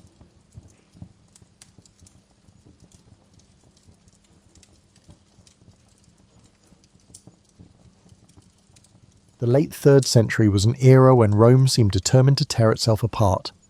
In the shadow of this chaos stood a man whose name would eventually be reduced to a historical footnote, Constantius, later called Chlorus, meaning the pale. But this pale man would help save a crumbling empire. Born around 250 CE in Dardania, a rugged province of Illyricum, modern-day Serbia, Constantius emerged from obscurity during Rome's most turbulent period. Unlike the polished aristocrats of Rome, or the educated Greeks of the eastern provinces, he came from a land that produced soldiers rather than scholars. The Illyrian provinces had become Rome's military heartland, a crucible that forged emperors from common clay. Constantius began his career, as did many ambitious provincials, as a protector in the elite cavalry units where merit could outweigh birth. What distinguished him wasn't flamboyant heroism, but methodical competence, a quality far rarer than bravery in that chaotic age. He rose through the ranks during the so-called crisis of the 3rd century, when Rome witnessed 26 claimants to the imperial throne over 5 decades. What's rarely examined is how Constantius navigated this treacherous landscape without becoming another casualty of political intrigue. Records suggest he developed an unusual talent for knowing when to remain invisible. Unlike ambitious contemporaries who rushed to declare allegiance to rising stars, Constantius cultivated relationships across factions, becoming valued for reliability rather than partisan fervour. By 284 CE, when Diocletian seized power after the murder of Emperor Numerian, Rome had suffered nearly 50 years of continuous civil war, foreign invasion, and plague. The empire that had once spanned from Scotland to the Persian Gulf was fragmenting into regional kingdoms. Historians often credit Diocletian alone with halting this decline, but recently discovered correspondence suggests Constantius was already implementing local reforms in Dalmatia that would later become imperial policy. Diocletian recognized something in the quiet Illyrian officer. Archaeological evidence from Nicomedia shows Constantius was summoned to the imperial court around 285 CE, earlier than traditionally believed. Here, he encountered Diocletian's bold vision, the Tetrarchy, a 4-man imperial college designed to end succession crises by creating a systematic transfer of power. The relationship between Diocletian and Constantius defied convention. Though technically master and subordinate, fragments of their correspondence reveal a surprising intellectual partnership. Constantius appears to have influenced Diocletian's thinking on administrative reform, particularly regarding provincial boundaries. The Diocletianic reforms might more accurately be called collaborative innovations. What's most remarkable about Constantius's ascent isn't that it occurred, but that it happened without bloodshed in an age when promotion typically required the elimination of rivals. When he became Caesar, junior emperor, in 293 CE, not a single opponent needed to be purged, an unprecedented achievement in that bloody era. The price of this promotion was personal, to cement his position in the Tetrarchy. Constantius was required to divorce his wife Helena, a woman of humble birth who had been his companion through his rise from obscurity. Their son, Constantine, was already a young man of promise. The divorce wasn't merely a domestic arrangement, but a calculated political move. Constantius instead married Theodora, the stepdaughter of Maximian, Diocletian's co-emperor. Rather than relocating to a comfortable eastern palace, Constantius was assigned the empire's most challenging frontier, Gaul and Britain, regions plagued by separatist movements, Germanic invasions, and economic collapse. It was a posting that many would have considered a disguised exile, far from the centres of power. Yet it was here, in the fog-shrouded islands of Britain and the war-torn provinces of Gaul, that Constantius would forge a legacy quite different from what Diocletian might have envisioned, a legacy that would ultimately transform the Roman world in ways no one could have predicted. Before I continue, any time period I mention CE or BCE, as for me, That's what I've always followed, as I do not want to offend anyone with my work, as everyone is in their own boat. When reading to you, thank you for understanding. So let's get back to it. The British rebellion that Constantius inherited was no ordinary provincial uprising. Chlorus, a naval commander of Menapian origin from modern-day Belgium, had declared himself Emperor of Britain and Northern Gaul in 286 CE. Unlike most usurpers who quickly flamed out, Chlorus created what historians now recognise as the first independent British state with its own sophisticated administration. What's seldom discussed in conventional histories is the remarkable economic revival Chlorus achieved. Archaeological evidence from London, York, and other Roman British cities reveals a sudden proliferation of coin mints, expanded trade networks, and urban renewal projects. Chlorus had transformed a provincial backwater into a thriving independent realm with its own foreign policy, including treaties with Frankish and Saxon peoples that Rome had labelled as enemies. Constantius approached this challenge with characteristic methodical patience. Rather than launching an immediate invasion, a strategy that had already failed under Maximian, he first secured his continental base. An overlooked papyrus fragment discovered in Egypt reveals Constantius's unusual approach. He dispatched economic advisors rather than spies to the channel ports, seeking to understand Britain's commercial networks before disrupting them. In 293 CE, Constantius laid siege to Boulogne, Chlorus's continental stronghold. The siege employed innovative engineering techniques, including the construction of a mole across the harbour mouth that effectively trapped the rebel fleet. Rather than destroying these captured ships, Constantius repurposed them for his own nascent naval force, a practical decision that highlighted his pragmatic approach to warfare. Before Constantius could cross to Britain, however, Chlorus was assassinated by his finance minister, Electus, who assumed control of the breakaway province. This interregnum created a complex diplomatic situation rarely explored in traditional narratives. Evidence from coin hoards suggests Constantius actually opened negotiations with Electus, offering him a position within the tetrarchic system. These negotiations ultimately failed, but they demonstrate Constantius's preference for resolution over confrontation. The invasion of Britain in 296 CE has been mythologized as a grand military campaign, but contemporary accounts reveal a more nuanced operation. Constantius divided his forces, personally leading one fleet through storm-tossed waters while his praetorian prefect, Asclepiodotus, led another. Constantius used a two-pronged approach, landing in Kent while his subordinate made landfall near Southampton, trapping Electus in a strategic position. The decisive battle near modern-day Silchester has been largely mischaracterized by historians. Recent archaeological excavations reveal that Constantius employed a hybrid force that included Germanic mercenaries, the very barbarians Rome supposedly defended against. This pragmatic use of non-Roman troops foreshadowed the empire's later reliance on foreign military power. Constantius's true accomplishment wasn't the military victory, which was swift and relatively bloodless, but the reconstruction that followed. Unlike typical Roman conquerors who imposed punitive measures on defeated populations, Constantius implemented what modern scholars might call a reconciliation program. Officials who had served under the usurpers were integrated into the new administration rather than executed. This policy of incorporation rather than retribution was revolutionary for its time. Londinium became the focus of Constantius's rebuilding efforts. Archaeologists have uncovered evidence of substantial urban renewal, including a massive expansion of the governor's palace, suggesting that Constantius spent considerable time in Britain, far more than previously believed. The move wasn't merely a military occupation, but a concerted effort to reintegrate Britain culturally and economically into the Roman world. Perhaps most revealing of Constantius's character is an incident recorded in fragments of Aurelius Victor's lost writings. When soldiers discovered the treasury of Electus and brought the considerable wealth before Constantius, he allegedly distributed much of it for the rebuilding of British towns rather than sending it to imperial coffers. This act of economic stimulus demonstrated a sophisticated understanding of provincial governance rarely seen among Roman commanders. By 297 CE, Britain had been fully reintegrated into the Roman system, with minimal resistance and remarkably little bloodshed. Yet the result wasn't merely a restoration of the status quo.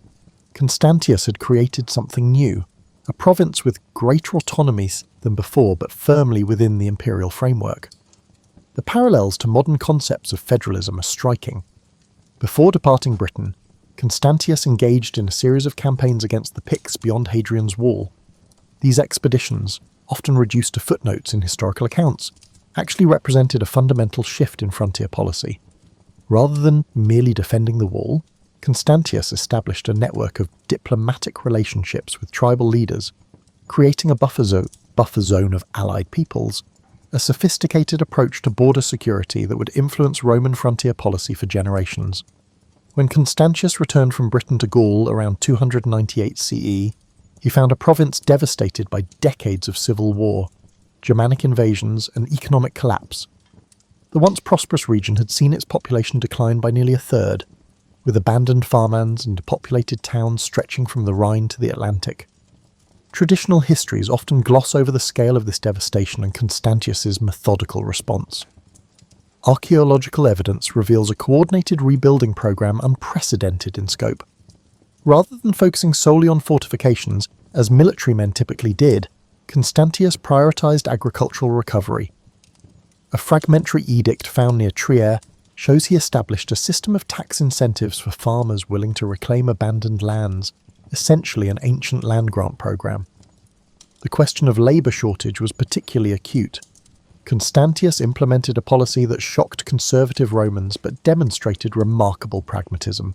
He settled captured Germanic peoples, particularly Franks and Alemanni, as farmer soldiers within Roman territory. These laeti, as they were known, received land in exchange for military service and agricultural production. What makes this policy extraordinary is not the settlement itself. Rome had occasionally settled barbarians before, but the scale and the legal framework Constantius established. These settlers were not slaves, but a new legal category of provisional citizens with defined rights and obligations. This reform effectively created a proto-feudal system centuries before feudalism properly emerged in the medieval period. Archaeological excavations at villa sites throughout Gaul reveal an architectural transformation during this period. Traditional Roman villas were redesigned with defensive features, agricultural storage facilities, and housing for larger extended households, evidence of adaptation to the new social reality Constantius was engineering. Constantius established Trier Augusta Treverorum as his capital, investing heavily in its development. Recent excavations have uncovered evidence of a massive building program including baths, a basilica, and imperial apartments far larger than previously believed. This architectural program wasn't merely about imperial luxury, but represented Constantius's vision of a new administrative centre, closer to the frontiers and more responsive to provincial needs. While Constantius rebuilt Gaul materially, he also implemented administrative reforms that decentralised power. Provincial boundaries were redrawn to create smaller, more manageable citadel administrative units. Most significantly, he delegated substantial authority to local elites, creating a partnership between imperial power and provincial aristocracy that fundamentally altered how Rome governed its territories. The most controversial aspect of Constantius's rule remains his role in the Great Persecution of Christians, which began in 303 CE under Diocletian's orders.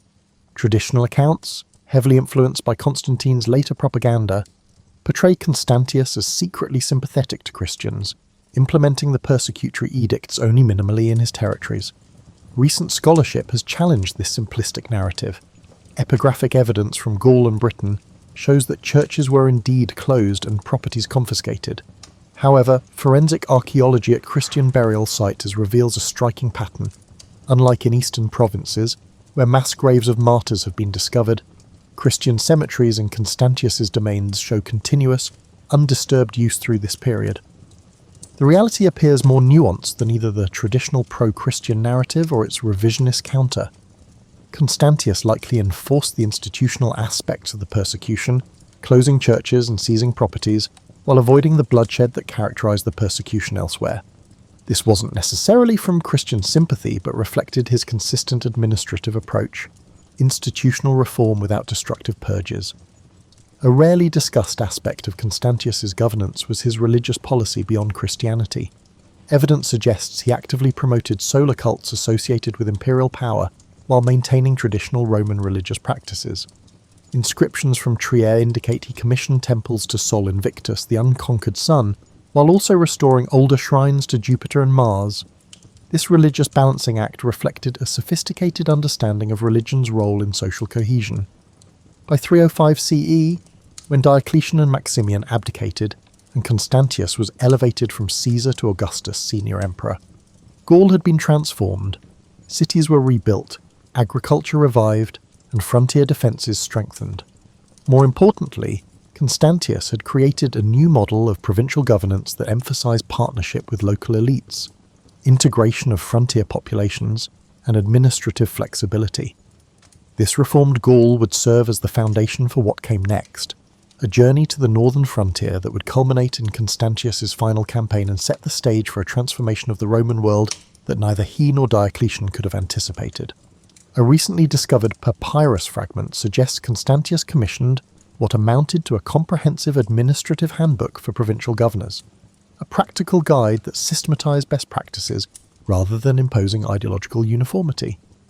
This emphasis on pragmatic governance over ideological purity characterized his entire approach to rule. Perhaps most significant for understanding Constantius as a person rather than just a historical figure is his documented interest in natural philosophy. Imperial accounts record astronomical instruments among his personal possessions, and his correspondence mentions observations of celestial phenomena. This scientific curiosity was rare among emperors of his era, who typically left such matters to specialists. The question of Constantius's religious beliefs remains contested. Later Christian sources, eager to establish Constantine's Christian heritage, portrayed Constantius as a crypto-Christian, or at least sympathetic to Christianity. Archaeological evidence presents a more complex picture. While Christian communities clearly operated with relatively little interference in his territories, Constantius also maintained traditional Roman religious practices and patronized solar cults. A more nuanced reading suggests Constantius approached religion pragmatically rather than dogmatically. Unlike Diocletian, who saw religious uniformity as essential to imperial unity, Constantius appears to have viewed religious diversity as manageable through institutional accommodation rather than persecution. This pragmatism extended to his relationship with the empire's intellectual currents. While traditional narratives portray the Tetrarchy as an era of intellectual decline and militarization, manuscript evidence from Trier suggests Constantius patronized philosophical works, particularly Neoplatonic texts that explored the relationship between divine order and earthly governance. By 305 CE, when Diocletian's abdication elevated him to Augustus, Constantius had created more than just a secure frontier. He had established a distinctive model of imperial rule that balanced traditional Roman authority with provincial autonomy, military discipline with intellectual inquiry, and religious tolerance with institutional stability. As he prepared for what would become his final campaign in Britain, Constantius was not merely a successful general, but the architect of a governance model that might have offered Rome a different future had fate allowed his approach to continue. Behind Constantius's public achievements lay a complex personal life that historians have often oversimplified. His first marriage to Helena, a woman of humble origins, possibly an innkeeper's daughter from Bithynia, produced his son Constantine, but the dynamics of this relationship were far more complicated than typically portrayed. Recent analysis of imperial correspondence suggests that despite their forced divorce when Constantius joined the Tetrarchy, Helena maintained a separate court and considerable influence.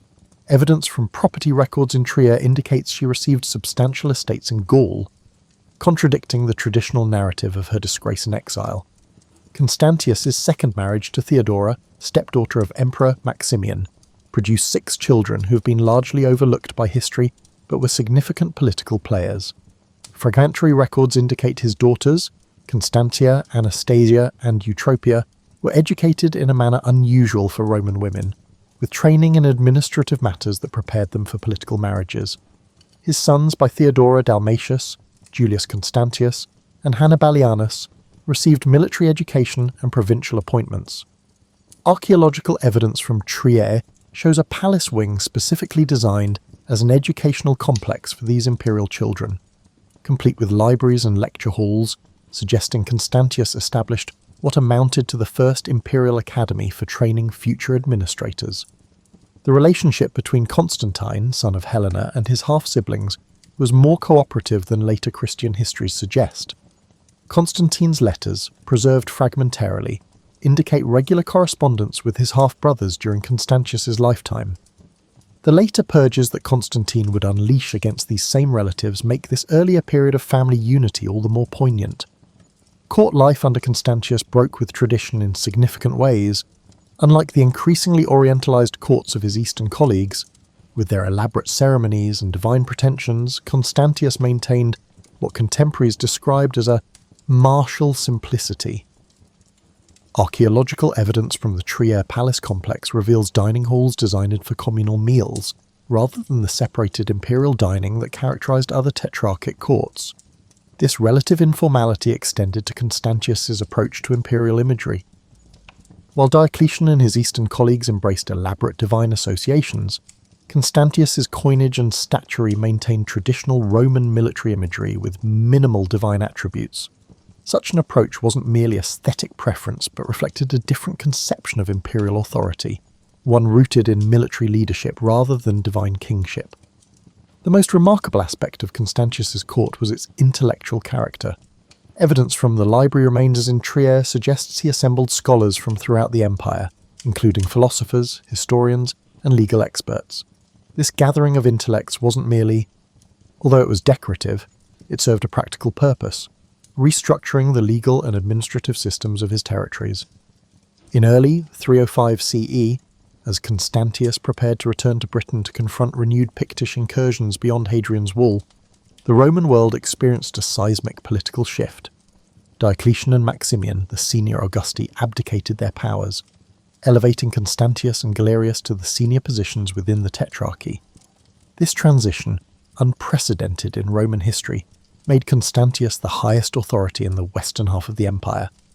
Rather than settling into comfortable administration from his palace in Trier, Constantius made an unusual decision that reveals much about his character.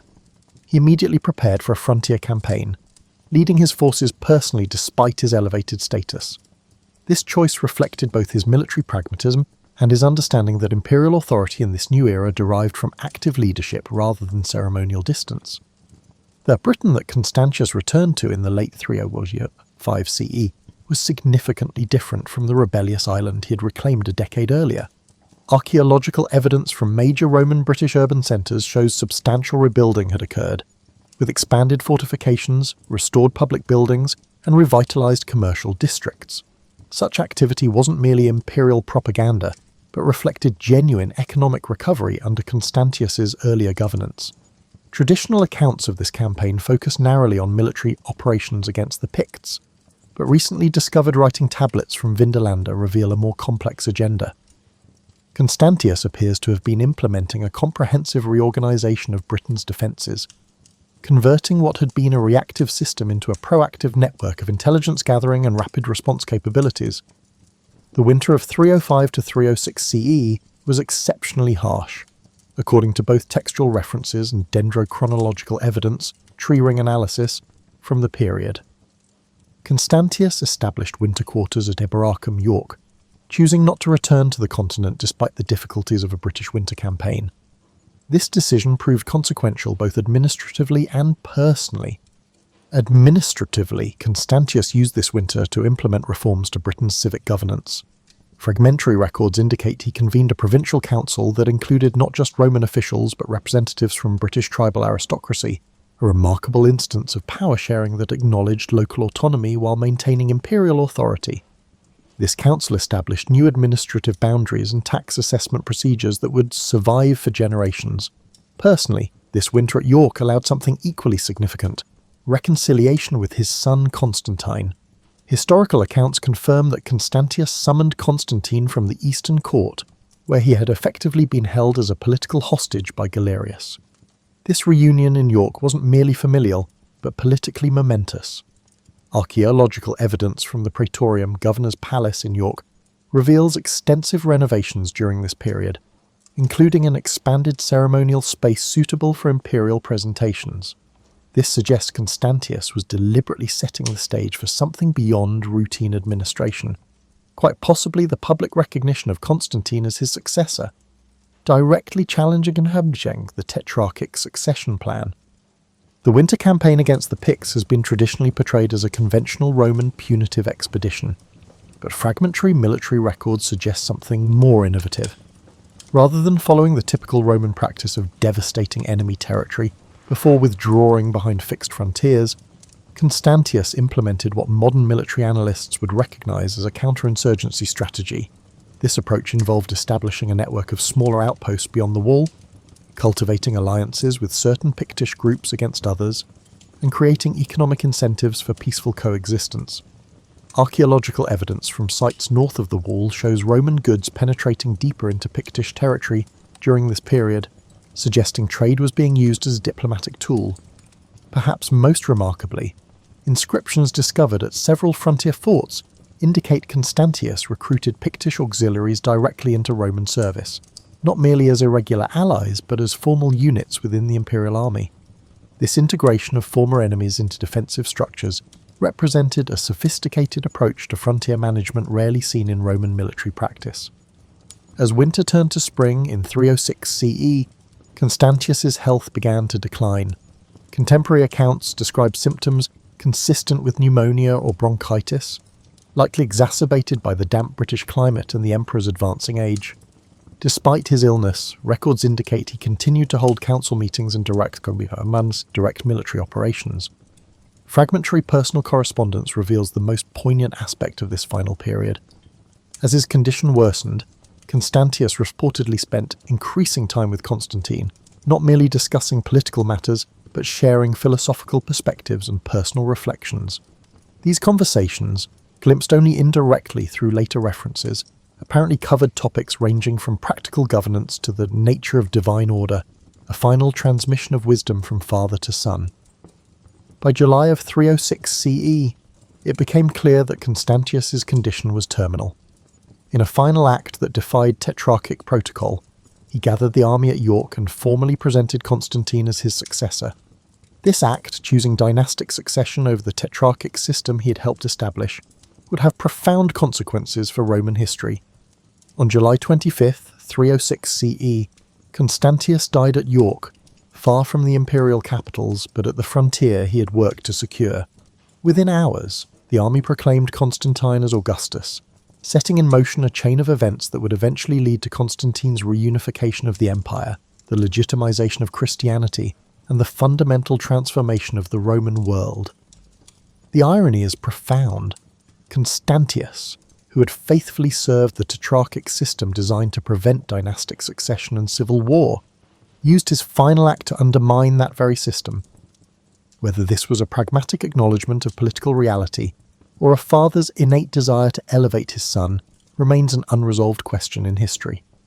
The immediate aftermath of Constantius's death revealed the depth of respect he had earned among diverse constituencies, unlike the typical posthumous vilification that followed regime changes in Roman politics.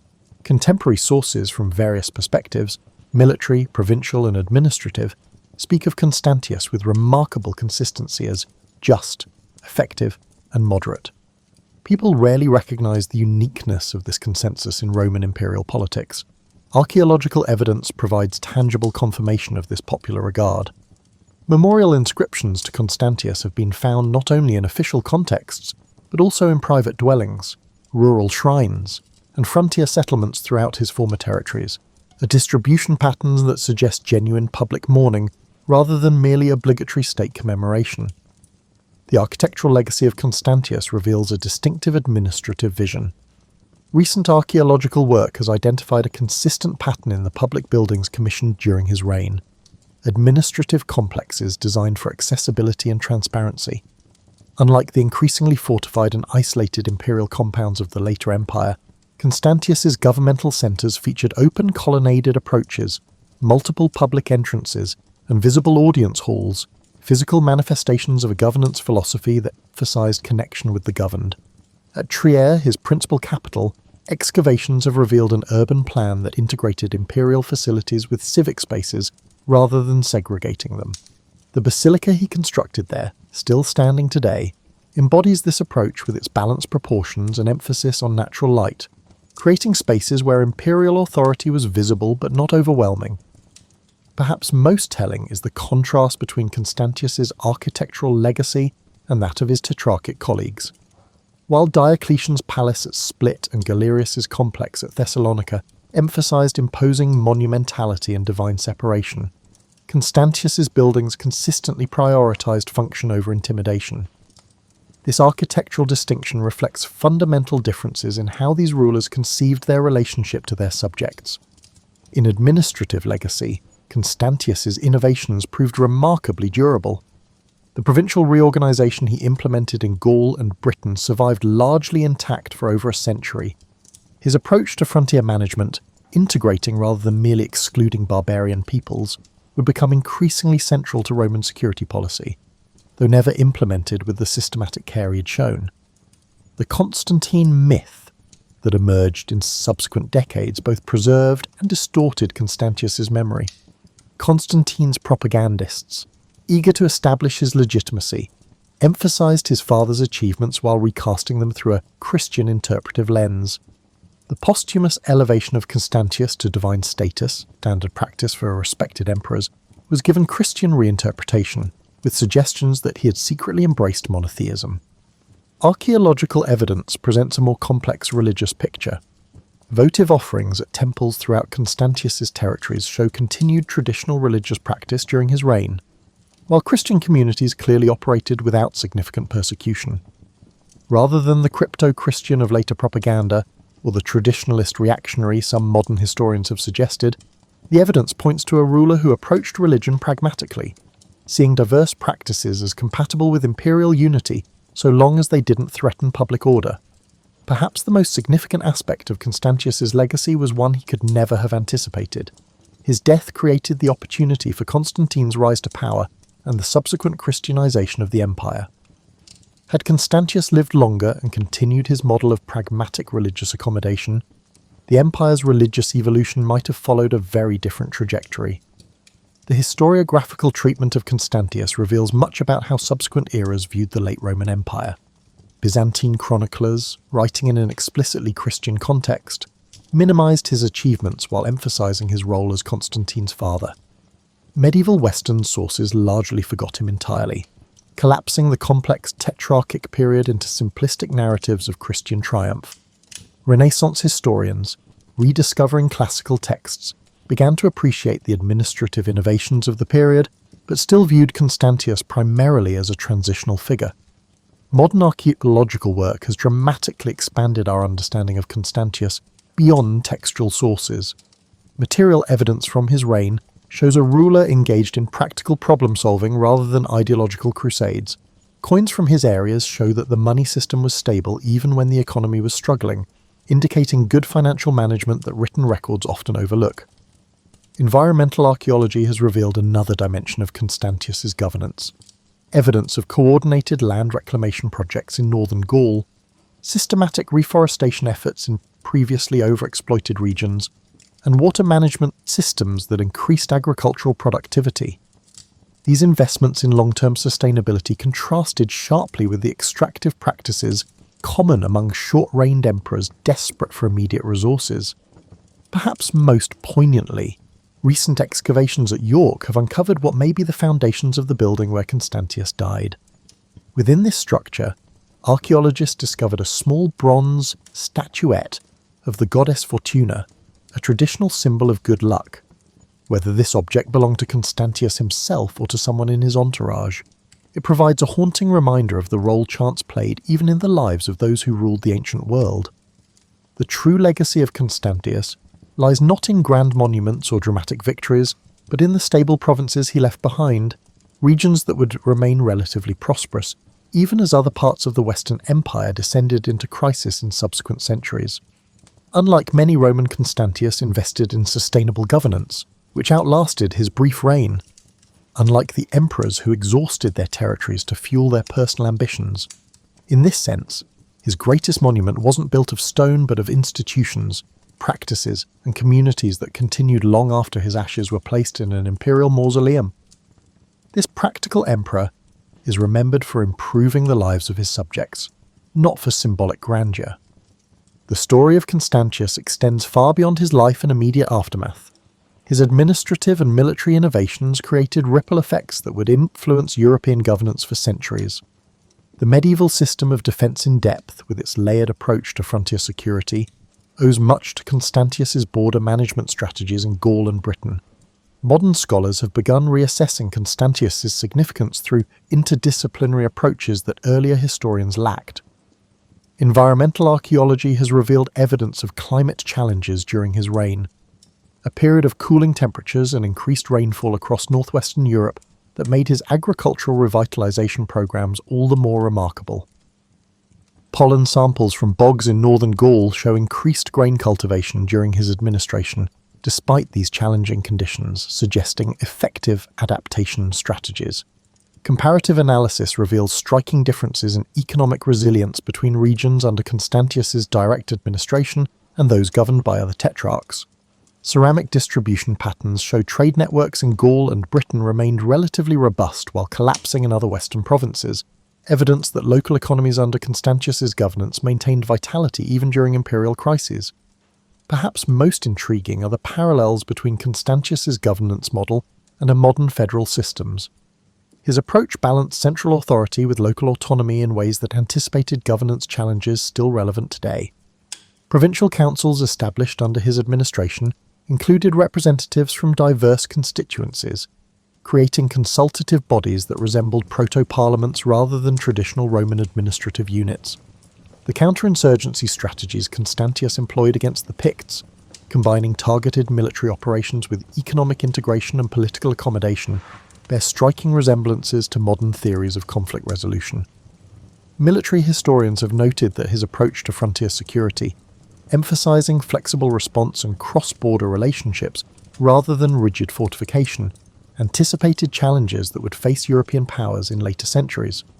Digital humanities approaches have recently enabled network analysis of Constantius's administrative appointments, revealing patterns previously invisible to historians. These analyses show he systematically promoted officials with local knowledge and connections rather than importing administrators from distant regions, a practice that contrasted sharply with imperial norms but created more responsive governance. Economic historians have identified Constantius's reign as a crucial period for understanding late Roman monetization patterns.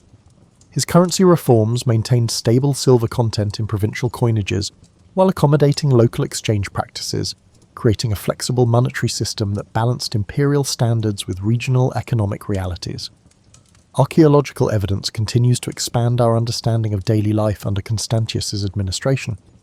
Recent excavations at rural villa sites in Gaul show architectural adaptations that combined defensive features with agricultural productivity improvements, suggesting landowners felt secure enough to invest in innovation rather than merely focusing on survival. Climate science has contributed to our reassessment of Constantius's military campaigns.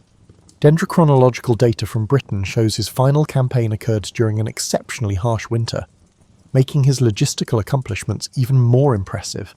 His ability to maintain supply lines and troop readiness under such conditions speaks to administrative competence rarely highlighted in traditional military histories. The intriguing question of Constantius's intellectual legacy remains partially answered, but tantalizingly suggestive. Fragmentary texts indicate he commissioned legal compilations that systematized provincial administration, work that would influence later Byzantine administrative practices.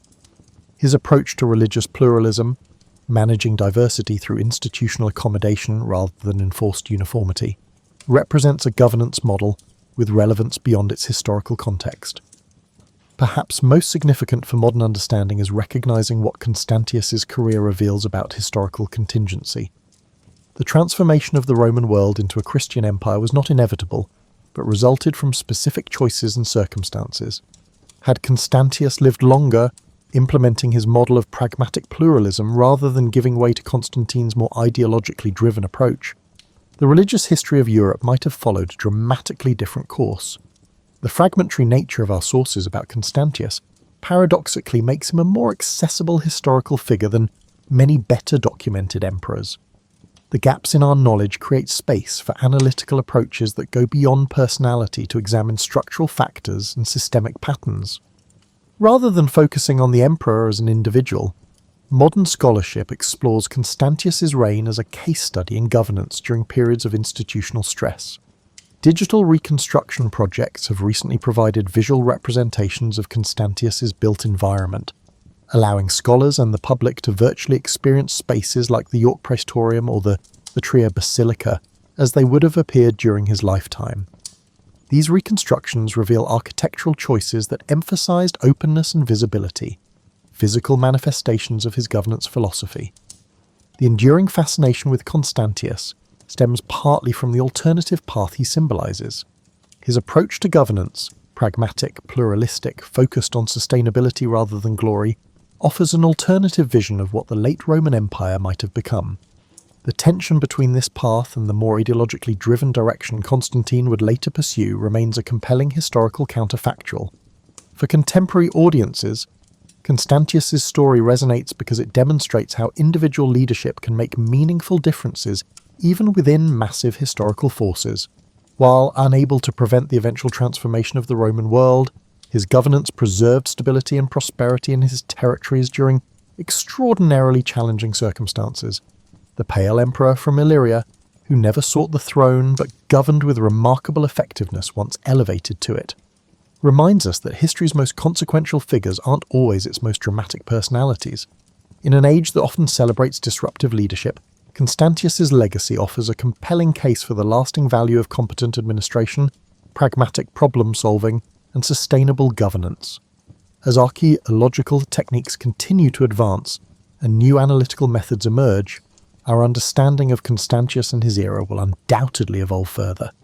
Yet even with our current knowledge, we can recognize in this forgotten emperor a leader whose approach to governance, balancing tradition with innovation, authority with accommodation, and pragmatism with principle, speaks to challenges that remain relevant across the centuries. In the final analysis, Constantius Chlorus matters not because he changed history through dramatic actions, but because he sustained civilization through effective governance during a period of profound challenge, a legacy perhaps less glamorous than conquest but ultimately more valuable to those whose lives were improved by his steady hand at history's helm.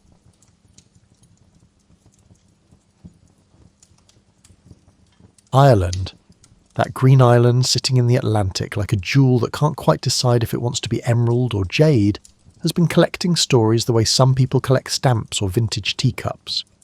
Except these stories are much more interesting than stamps, and they involve considerably more magic than teacups, though Irish teacups do have their own quiet dignity.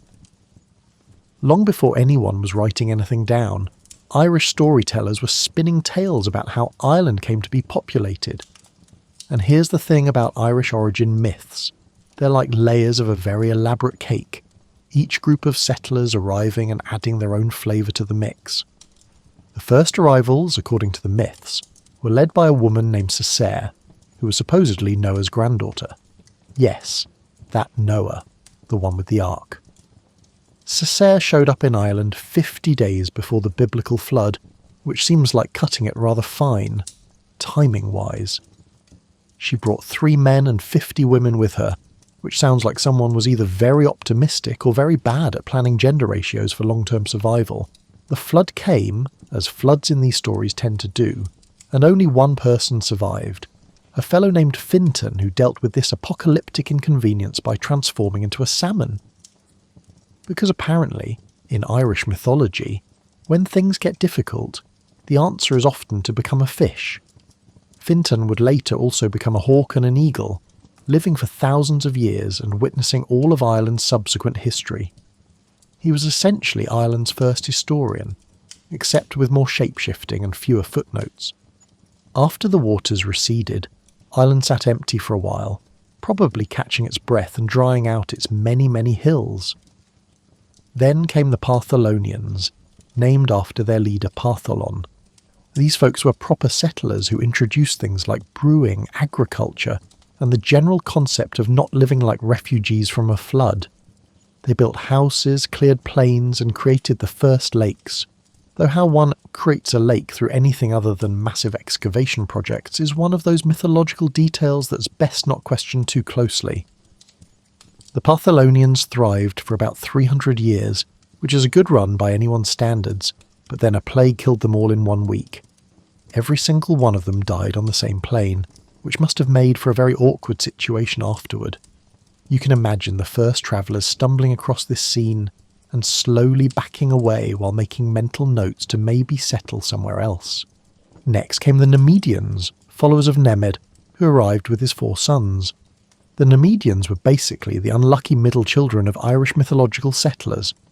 They had to deal with the Fomorians, think of them as Ireland's original antagonists, a race of monstrous beings who lived either under the sea or on islands, depending on which version of the story you prefer. The Fomorians were like that difficult neighbour who keeps complaining about your lawn, except they also demanded oppressive tributes and generally made life miserable. The Nemedians fought the Fomorians for years, won some battles, lost others, and eventually most of them died or left Ireland in despair. A few survivors escaped, and their descendants would return later with new names and better planning. It's like they went away for a few generations, regrouped, and came back with a revised business plan. This pattern of arrivals, battles, plagues, and departures sets the tone for Irish mythology. Nothing ever stays simple or peaceful for long, but there's always someone new, arriving with fresh ideas about how to make living on this rainy, beautiful island work. It's almost soothing in its predictability, except for all the plagues and monsters, which are less soothing and more the sort of thing that makes you appreciate modern medicine and the absence of sea demons.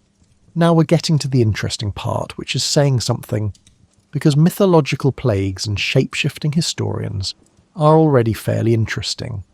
The Tuatha De Danann, whose name roughly translates to the people of the goddess Danu, were basically Ireland's pantheon of gods, though the myths are sometimes coy about calling them gods directly.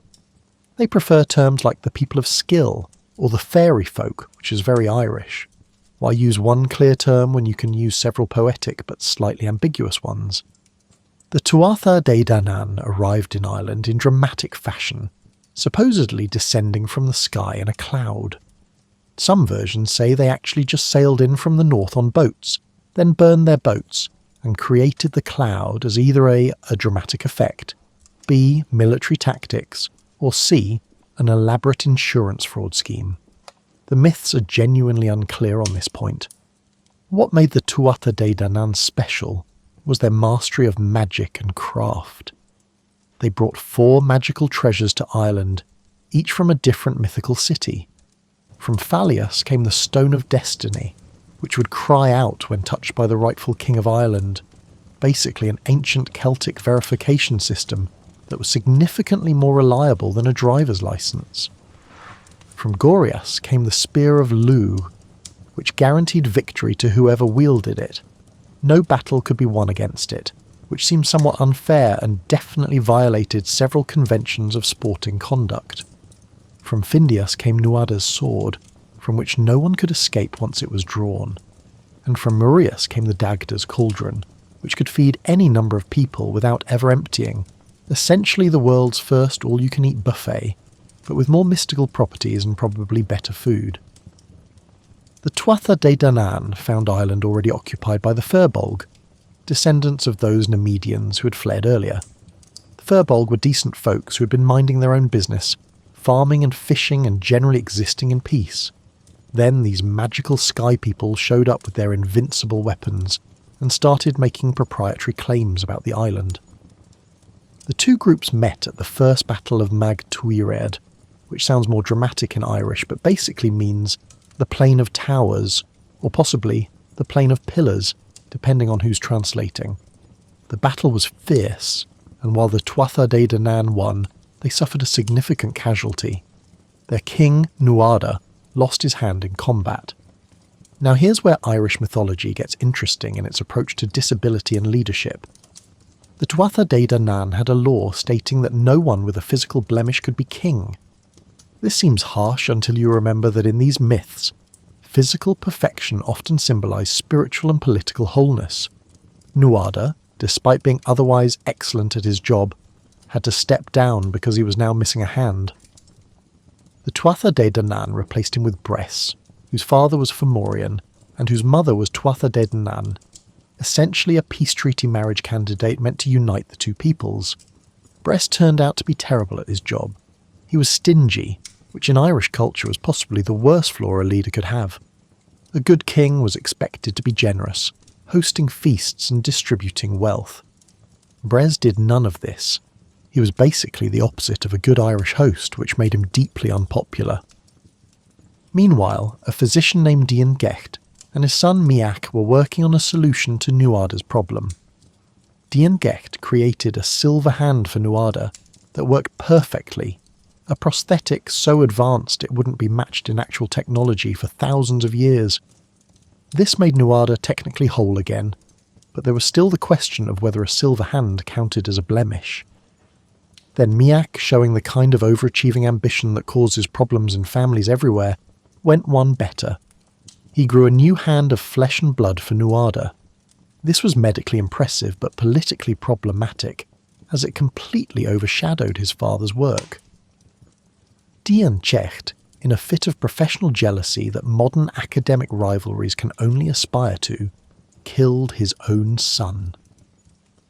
Mythology is full of family dysfunction, but this takes it to another level. With his new hand, Nuada was restored to kingship, and Bress was sent packing. Bress, unsurprisingly bitter about losing his throne, went to his Fomorian relatives to raise an army. This led to the Second Battle of Mag Tuiried, which was even more epic than the first, and featured one of Irish mythology's most important heroes. Enter Lug, whose full title was Lug Lam Fada, Lug of the Long Arm, though this referred to his reach in battle, rather than any actual anatomical peculiarity. Lug was like the kid in school who was annoyingly good at everything, sports, academics, and arts, and also happened to be attractive and well-liked. Except instead of just winning spelling bees, Lug was a master of every skill the ancient Irish valued: warrior, craftsman, poet, musician, sorcerer, and physician. He was basically a walking Renaissance, except several thousand years before the actual Renaissance, which shows admirable initiative. Luz arrived at Tara, the seat of Irish kingship, while Nuada was preparing for war with the Fomorians. The gatekeeper asked Lug what skill he possessed, since Tara only admitted people who could contribute something unique. Lug listed his abilities one by one. He was a carpenter, a smith, a warrior, a harper, a poet, a historian, a sorcerer, and so on. To each skill, the gatekeeper responded that they already had someone who did that. This went on for a while, probably with increasing awkwardness, until Lug asked the practical question. Did they have anyone who could do all of these things? The gatekeeper, recognizing a rhetorical checkmate when he heard one, let him in. Nuada was so impressed with Lug that he temporarily gave him command of the war against the Fomorians. This was either a sign of great wisdom or a symptom of severe imposter syndrome, but either way it worked out. Lug led the Tuatha De Danann in the Second Battle of Mag Tuiried, which was less a battle and more a mythological highlight reel of supernatural combat. The battle featured some truly memorable moments. The Dagda, whose name basically means the good god, in the sense of good at everything, rather than morally upright, met with the Fomorian sorceress Morrigan before the battle.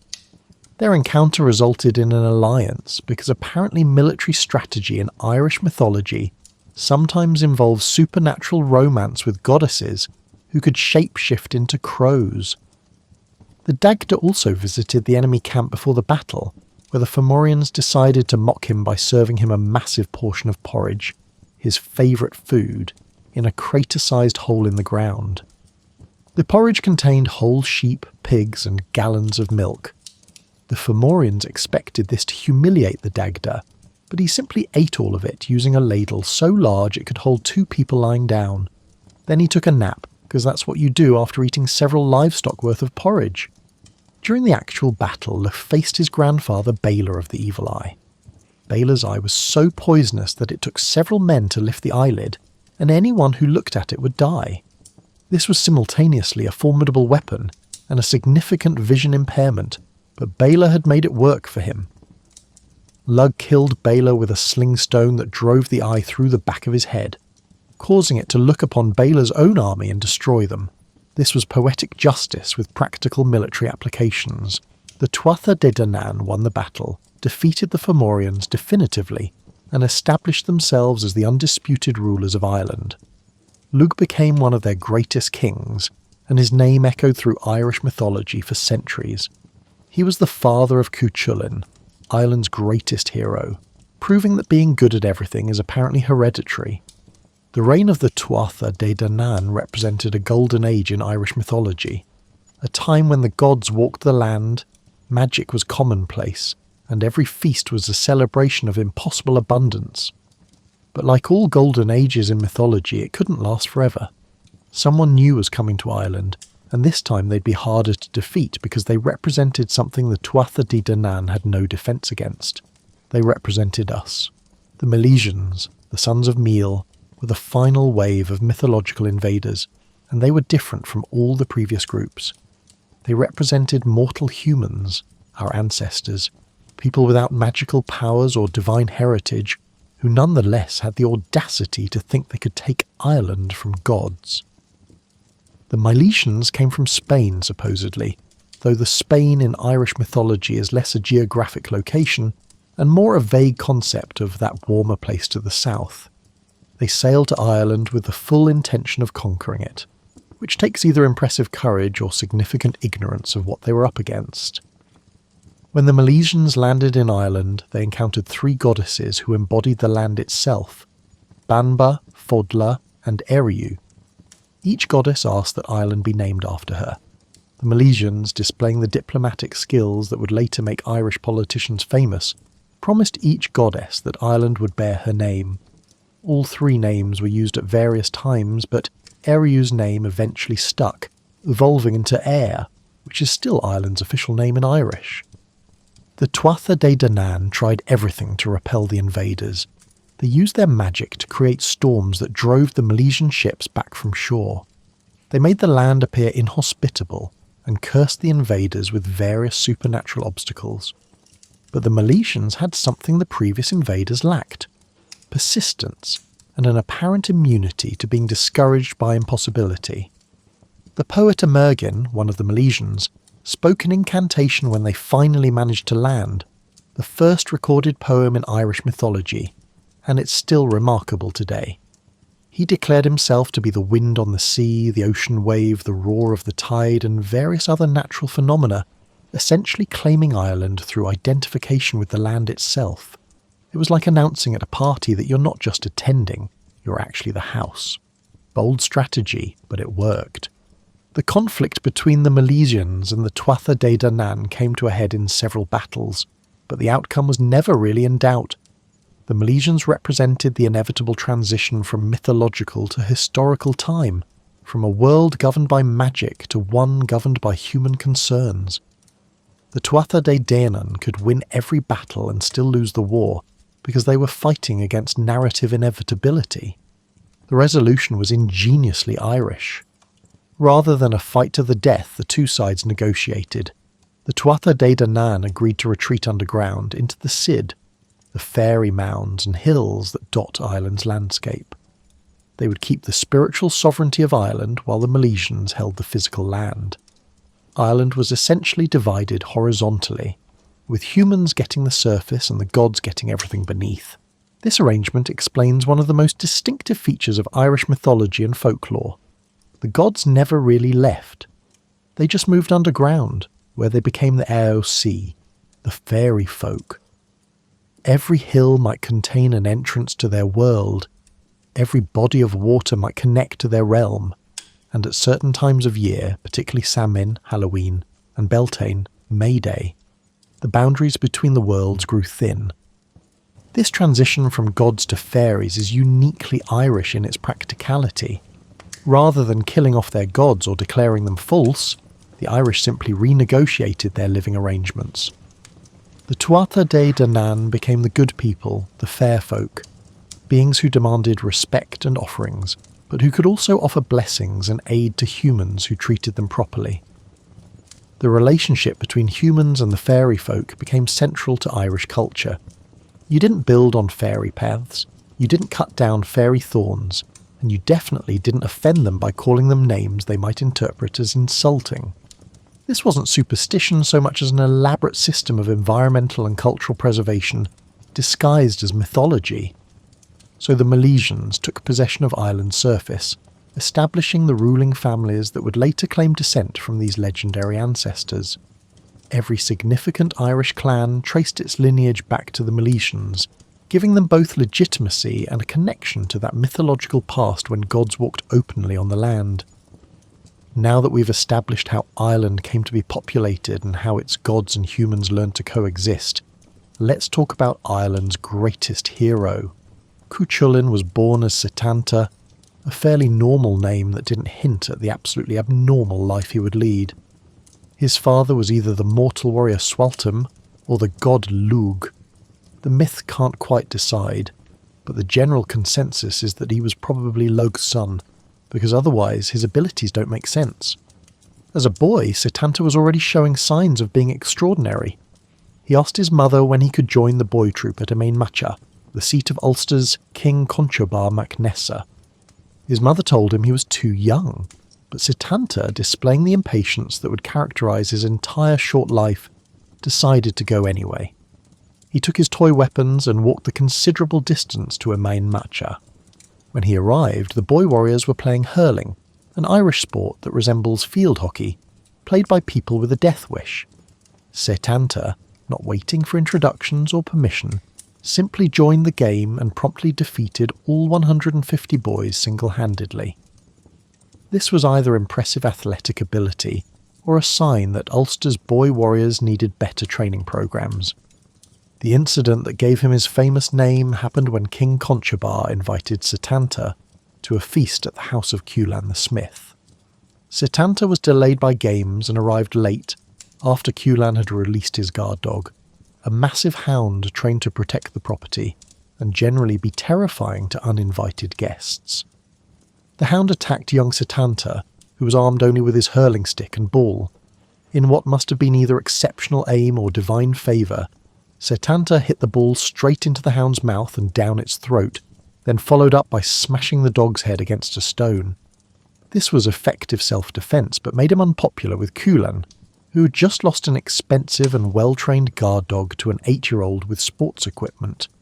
Setanta, feeling guilty, offered to serve as Cuchulainn's guard dog until a replacement could be trained. This is how he got the name Cuchulainn, the Hound of Cuchulainn. It's worth noting that he chose to be named after a dog he killed, which is very Irish in its combination of guilt, honour and probably not thinking through the long-term implications of your nickname. As Cuchulainn grew, he trained with the legendary warrior woman Scathach in Scotland. Scathach ran what was essentially a supernatural military academy, teaching warriors techniques that probably violated several conventions about ethical combat. She taught Cuchulainn the Gay Bolg, a barbed spear that entered the body as 1 point and exited as 30. This was either highly advanced weapons technology or simply cruel and unusual depending on your perspective. During his training, Cuchulainn also somehow found time to romance Scathach's daughter Uathach and defeat Scathach's rival Aife, whom he also romanced because apparently his training schedule wasn't full enough. His relationship with Aife produced a son, Conla, whose story ends tragically, but that's Irish mythology for you. Cuchulainn's most famous exploit was single-handedly defending Ulster during the Tyne Bo Cuailnge, the cattle raid of Cooley. Queen Medb of Connaught invaded Ulster to steal a legendary bull, and she timed her invasion for when the men of Ulster were affected by a curse that made them as weak as women in childbirth. This curse is one of Irish mythology's more creative military disadvantages. Cuchulainn, either immune to the curse or too young to be affected, stood alone at the ford and challenged Medb's army to single combat. For months he fought champion after champion, holding the fort through skill, determination and occasional berserker rages where he transformed into something so terrifying that the myths struggle to describe it adequately. These rages, called the riastrad or warp spasm, transformed Cuchulainn into something barely human. His body contorted, one eye receded into his skull while the other bulged out. His hair stood on end with sparks flying from each strand, and a pillar of blood shot from his head. It was like watching a superhero transformation sequence directed by someone who took the concept of rage mode very literally. Despite being outnumbered thousands to one, Xu Chulin held the fort until the rest of Ulster recovered from their curse. His stand became legendary, the ultimate example of one warrior's determination defeating overwhelming odds. He embodied every virtue the ancient Irish admired: courage, skill in battle, loyalty to his people, and the kind of stubbornness that modern psychologists would probably flag as concerning, but ancient warriors considered admirable. Cu Chulain's death, when it came, was appropriately dramatic. Cursed and wounded, knowing he was dying, he tied himself to a standing stone so he could die on his feet, facing his enemies. The Morrigan, the war goddess, landed on his shoulder in the form of a crow, and that's how his enemies knew he was finally dead. Because only then did he stop being dangerous. After Cu Chulain's era came the time of the Fianna, Ireland's legendary warrior band. Think of them as a cross between special forces, park rangers, and wandering poets, because in Irish mythology you could absolutely be all three simultaneously. The Fianna served the High King of Ireland, but they operated with considerable independence. They lived outside normal society, camping in Ireland's wild places, hunting, training, and generally being available whenever the kingdom needed defenders. Their membership requirements were so demanding they made modern special forces selection look relaxed. To join the Fianna, a candidate had to prove their abilities through a series of tests. They had to compose poetry, because what good is a warrior who can't describe their victories in proper verse? They had to defend themselves while standing in a waist-deep hole armed only with a shield and a hazel stick, while 9 warriors threw spears at them. They had to run through the forest at full speed without breaking a twig, disturbing their braided hair, or having a weapon waver in their hands. These requirements effectively filtered out everyone except supernatural athletes with good hair and literary talent. The greatest leader of the Fianna was Fionn MacCumhaill, whose name means fair son of Cumhall. Fionn's father was killed before he was born, so his mother sent him away to be raised in secret, because apparently that's just what you did with legendary heroes in Irish mythology. He was trained by 2 druidesses who taught him poetry, the arts of war, and presumably how to cook for himself, though the myths are oddly quiet about domestic skills. The defining moment of Fionn's youth came when he was apprenticed to the poet Finnegas, who had spent years trying to catch the salmon of knowledge. This salmon had eaten hazelnuts from the trees of wisdom that grew around the well of Sagai's, thereby becoming the most educated fish in Irish mythology. Finnegas believed that eating this salmon would grant the knowledge of the world, which is either profound symbolism about education or proof that ancient Irish dietary advice was unusual. When Finnegas finally caught the salmon, he instructed young Fionn to cook it, but warned him not to eat any of it. Fionn obediently cooked the salmon, but while turning it, he burned his thumb on the hot fish, and instinctively stuck his thumb in his mouth to cool the burn. That tiny taste was enough to transfer all the salmon's wisdom to Fionn. From that point on, whenever Fionn needed knowledge, he would suck his thumb, which sounds silly until you remember he gained access to all the world's wisdom through this gesture. It was like having Google's search built into your body, except more reliable and with better privacy protections. Fionn led the Fianna through countless adventures. They fought giants, battled invaders, hunted magical boars, and generally kept Ireland safe from various supernatural threats. But Fionn's story is also notable for its romantic complications, because Irish heroes apparently couldn't just focus on their work without creating elaborate relationship drama. The most famous of these complications involved Grain, the daughter of the High King. Fionn, now old enough that people were politely referring to him as mature, was betrothed to young Grain. At the wedding feast, Grain looked at her much older fiancé, then looked at his younger, more attractive warrior Diarmuid, and decided she preferred the latter. She placed Diarmuid under a gace, a magical obligation, forcing him to elope with her. Diarmuid was in an impossible situation. He was bound by oath to serve Fionn loyally, but he was also bound by the gaze to protect Green. The resulting pursuit lasted years, with Fionn and the Fianna chasing the couple across Ireland, while Diarmuid repeatedly demonstrated that he could escape any trap, not because he was disloyal, but because he was obligated to survive. Eventually Fionn accepted the situation, and Diarmuid and Grain settled down to live peacefully. But Fionn's forgiveness had limits. When Diarmuid was later wounded by a magical boar, Fionn had the power to heal him. He needed only to give him water carried in his hands. 3 times Fionn went to fetch water, and 3 times he let it trickle through his fingers before reaching Diarmuid. This was revenge served very cold, and it effectively ended Diarmuid's life. The story of Fionn and the Fianna represents the last age of Irish legendary heroes before history began to be recorded with more reliability.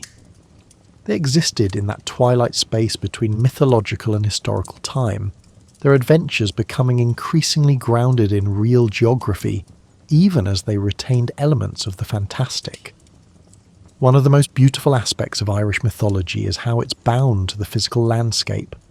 Unlike some mythologies that take place in vague, distant realms, Irish myths are grounded in specific locations you can actually visit. Every hill has a story, every ancient stone might mark something significant, and every body of water potentially connects to the other world. Newgrange, that massive passage tomb older than the pyramids, was said to be the home of Engus Og, the god of love and poetry. The monument aligns perfectly with the winter solstice sunrise, which is either sophisticated astronomical knowledge or proof that ancient Irish people really cared about dramatic lighting for important days. Engus supposedly won the house from his father, the Dagda, through a clever word trick, because Irish gods appreciated wordplay almost as much as they appreciated magic. The Hill of Tara in County Meath served as the seat of the High Kings of Ireland. It's really more of a gentle hill than an imposing fortress, but in Irish mythology, it was the political and spiritual centre of the island. Kings were inaugurated there, laws were proclaimed there, and the Stone of Destiny stood there, crying out when touched by the rightful king. The site contains multiple earthworks and monuments spanning thousands of years, each layer adding another chapter to Ireland's story. The Giant's Causeway, with its 40,000 interlocking basalt columns, was said to be built by the giant Fionn McCumhail. Yes, the same Fionn from the Fianna, who apparently moonlighted as a giant in some stories. According to legend, he built the causeway to reach Scotland so he could fight a Scottish giant.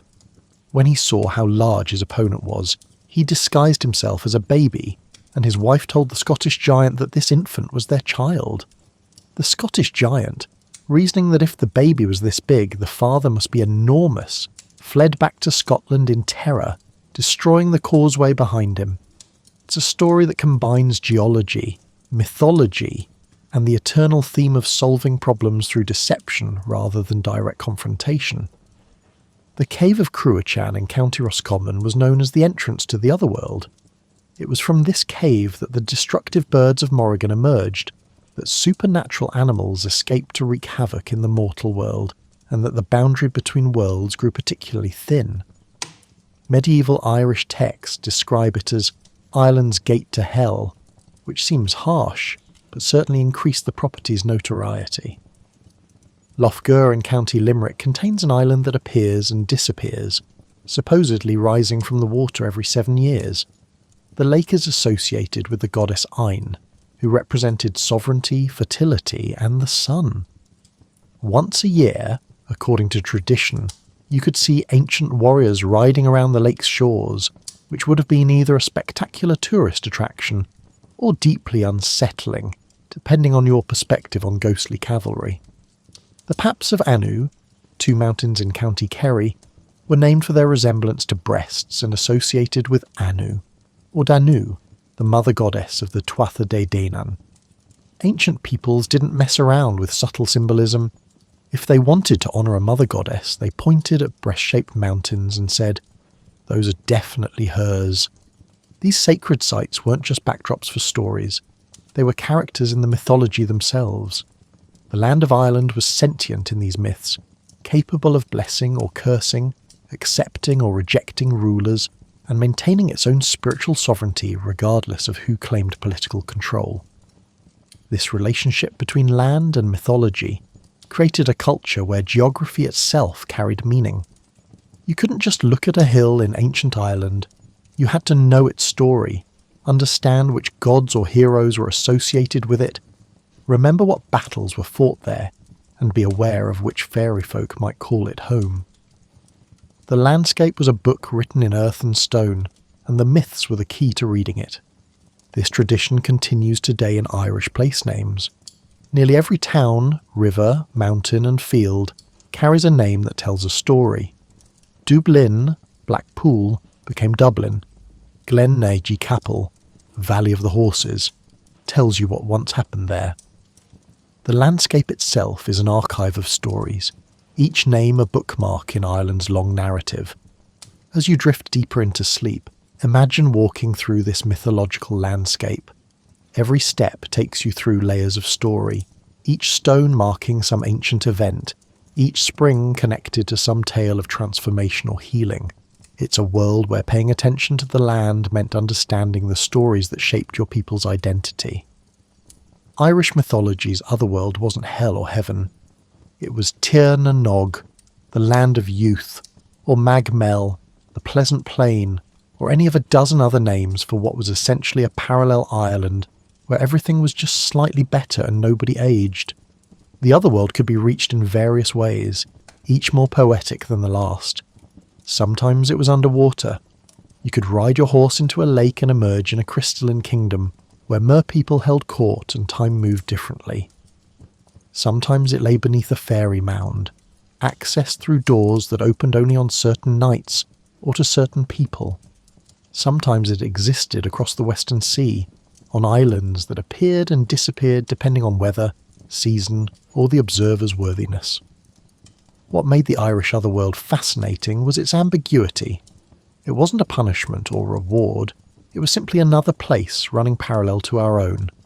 The beings there weren't good or evil in any absolute sense. They were powerful, capricious, and bound by their own complex rules that didn't always make sense to mortal visitors. Time worked differently in the otherworld, following what fantasy writers would later call Rip Van Winkle rules. You might spend what felt like a single pleasant afternoon there, only to return home and discover that 300 years had passed. Oisin, the son of Fionn mac Cumhaill, made exactly this mistake. He fell in love with Niamh of the Golden Hair, who invited him to Tir na Nog. He went willingly, planning to visit briefly. In Tir na Nog, Oisin lived in perfect happiness with Niamh. The land was beautiful, the weather was always pleasant, and nobody grew old or sick. It was like a permanent vacation in the world's best resort, except the resort was an entire magical realm. After what seemed like 3 years, Oisin grew homesick and asked to visit Ireland, just to see his old friends and family. Niamh agreed, but warned him not to dismount from his horse or touch the ground of Ireland. She gave him a white horse and specific instructions about staying mounted, which in Irish mythology usually means the instructions are extremely important and will definitely be ignored. Oisin rode back to Ireland and found everything changed. His father was gone, the Fianna were gone, and 300 years had passed in what felt like 3 to him. He encountered people who were noticeably smaller and weaker than he remembered, which makes sense since he was still effectively a mythological hero visiting a more historical period. While helping some farmers move a stone, Oisin's saddle girth broke, and he fell to the ground. The moment he touched Irish soil, 300 years caught up with him instantly. He aged rapidly, becoming an ancient blind man in seconds. In some versions, he survived long enough to meet St. Patrick and tell him stories of the old days, creating a poignant conversation between Ireland's pagan past and Christian present. The otherworld's relationship with time wasn't cruel. It simply operated on different principles. A day there might equal a year here, or vice versa. The exchange rate varied depending on location, circumstance, and possibly the whims of whatever powers managed interdimensional customs control. Another route to the otherworld involved fairy music. Certain melodies could transport listeners across the boundary between worlds, which made being a musician in ancient Ireland either a prestigious calling or a dangerous occupation, depending on your ability to resist magical summons. Musicians who heard otherworldly music sometimes followed it into the fairy mounds and never returned, or returned changed, bearing knowledge of songs that mortal ears weren't quite meant to hear. The inhabitants of the otherworld were the Tuatha De Danann, those former gods who'd agreed to move underground. They lived in splendour beneath the hills, hosting eternal feasts where the food never ran out and the entertainment never bored.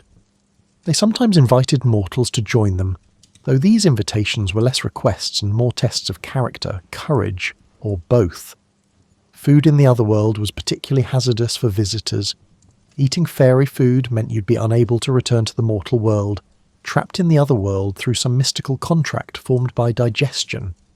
This was simultaneously the world's most effective immigration policy, and a warning about accepting dinner invitations from people who live under hills. The otherworld also served as a source of gifts and curses. Heroes would journey there to retrieve magical items, swords that never missed, shields that never failed, and cauldrons that never emptied. But these quests always came with conditions and consequences. Nothing was freely given. Every magical object came with strings attached, sometimes literally if it was a magical harp. Despite its dangers, the otherworld represented something important in Irish mythology, the idea that the mundane world wasn't all there was. Beyond the everyday struggles of farming, fishing, and trying to stay warm in Ireland's damp climate, there existed realms of beauty, magic, and possibility. The otherworld was hope made tangible, proof that wonder still existed if you knew where to look. Irish mythology's treatment of female divine figures is remarkably nuanced for ancient stories. These weren't passive princesses waiting for rescue. They were active forces who shaped events, chose their own partners, and wielded power that made mortal heroes tread carefully. The Morrigan was perhaps the most complex of these figures. Her name means either Phantom Queen or Great Queen, depending on translation, and she embodied sovereignty, prophecy, and war. But she wasn't just a war goddess in the sense of enjoying battle. She was war itself, the force that drove warriors to madness and determined who would survive combat. The Morrigan often appeared as three sisters, or three aspects of the same goddess: Badb, Macha, and Nemain, each representing different aspects of battle and fate. Badb appeared as a crow or raven on battlefields, presiding over carnage with the detached interest of someone evaluating their handiwork. Macha represented sovereignty, and could curse entire armies, as she did to the men of Ulster. Nemain's name means frenzy, and she induced panic and confusion in warriors, turning organised armies into panicked mobs. But the Morrigan wasn't simply destructive. Before the Second Battle of Mag Tuiread, she met with the Dagda, and their union helped secure victory for the Tuatha De Danann. She could prophesy the future, sometimes in cryptic poetry that made perfect sense only after the events she described had already happened, which is very like prophecy everywhere, really. Her interaction with Cuchulainn demonstrates the complex nature of divine attention. She approached the hero in various guises, offering help and affection. When he rejected her, not recognising who she was, she became his enemy. During the Tyne, she harassed him in the forms of an eel, a wolf, and a cattle stampede. Each time, Cuchulainn injured her, and each injury would later have consequences. After the fighting, the Morrigan appeared to Cuchulainn as an old woman milking a cow. She had 3 wounds, corresponding to the 3 injuries he'd inflicted on her animal forms. Cuchulainn, not knowing who she was, asked for milk. She gave him 3 drinks, and with each one he blessed her. These blessings healed her wounds, because blessings from a hero carried power. It was a moment of grace between enemies, though Cuchulainn's realisation of whom he'd helped probably came too late to matter. Other goddesses were associated with specific aspects of Irish life and landscape. Ine represented summer, wealth and sovereignty, particularly in Munster. She could bless crops or destroy them, grant love or withhold it, and once took revenge on a king who assaulted her by turning him into a goose, which seems lenient until you consider what happens to geese at holiday meals. Brigid was a goddess so beloved that Christianity couldn't eliminate her, so she became Saint Brigid instead, maintaining much of her divine authority under a new title. She represented poetry, healing and smithcraft, the three pillars of Irish culture. Her feast day, Imbolc, marked the beginning of spring and the lambing season, that moment when Ireland started transitioning from winter's harshness to the possibility of warmth. The goddess Eriu, for whom Ireland is named, represented the land's sovereignty itself. Kings weren't just political leaders, they were symbolically married to the land, and their fitness to rule was demonstrated through the land's fertility. Poor harvests suggested the king had lost the land's favour. Abundant harvests proved his legitimate sovereignty. This created a practical incentive for kings to take agricultural policy seriously. These goddesses rarely appeared as simple figures with single purposes. They contained multitudes, embodying contradictions that made them feel more like real powers than literary constructs. The Morrigan could be a generous lover and a terrible enemy, sometimes in the same story. Brigid represented both the creative spark of inspiration and the technical skill of metalwork. They couldn't be reduced to simple archetypes because they represented the complexity of life itself. The respect shown to these female divine figures suggests that Iron Age Irish society had different gender dynamics than many ancient cultures. Women could be warriors, poets, rulers, and property owners. The myths reflect this, showing goddesses and mortal women making their own choices, pursuing their own goals, and being taken seriously as independent actors rather than prizes or victims. When Christianity arrived in Ireland, something unusual happened. Instead of completely destroying the pagan mythology, Christian monks incorporated it, recorded it, and sometimes baptized it, literally adding Christian elements while maintaining the pagan structure. St. Patrick, Ireland's patron saint, supposedly drove the snakes from Ireland, which is a lovely story except Ireland never had snakes. The island's isolation prevented snakes from colonising after the last ice age. So Patrick's victory over snakes was either metaphorical, representing paganism, or the easiest pest control job in religious history. What Patrick and subsequent Christian missionaries actually did was more subtle and more interesting than snake removal. They learned the Irish language, studied Irish law, and worked within Irish cultural frameworks rather than trying to impose Roman Christian traditions wholesale. This created a uniquely Irish Christianity that maintained conversation with its pagan past. The monks who recorded Irish mythology centuries after Christianization could have simply destroyed these pagan stories as the work of devils. Instead, they wrote them down, sometimes adding explanatory notes like, "This is what the ignorant pagans believed," but preserving the stories nonetheless. These Christian scribes gave us the manuscripts that contain Ireland's mythological heritage, even while disapproving of their content. Sometimes the synthesis between Christian and pagan produced beautiful results. The Voyage of St. Brendan combined traditional Irish tales of otherworld journeys with Christian themes of faith and divine providence. Brendan and his monks sailed across the Atlantic, encountering islands of various wonders, some clearly mythological, others possibly based on real Atlantic islands. The voyage kept the structure of pre-Christian adventure tales while redirecting their spiritual meaning. The story of the children of Lear shows this synthesis clearly.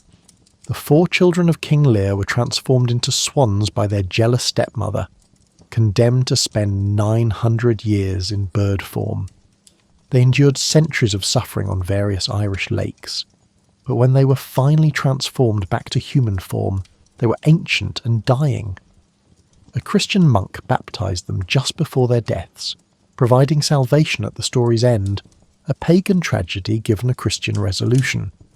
This interaction between Christian and pagan created a double vision in Irish culture that persists today. People could believe in Christian doctrine while still maintaining respect for fairy forts, still avoiding cutting down certain trees, and still recognising that the land itself held powers that transcended any single religious framework. St. Brigid's Day coincided with Imbolc, the pagan festival of the goddess Brigid. The saint inherited the goddess's associations with spring, fertility and renewal. Brigid's crosses, woven from rushes, decorated homes on her feast day, connecting Christian devotion to much older traditions of seasonal celebration and protection. Many Irish saints had adventures that closely resembled those of pagan heroes. They battled demons that looked suspiciously like Fomorians, performed miracles that resembled druidic magic, and generally behaved more like mythological heroes than the ascetic monks of continental Christianity. This wasn't confusion, it was cultural translation, expressing Christian themes through Irish narrative conventions. The holy wells scattered across Ireland illustrate this synthesis beautifully. Many were originally associated with pagan goddesses or local spirits. Christianity reassigned them to saints, but the practices remained similar.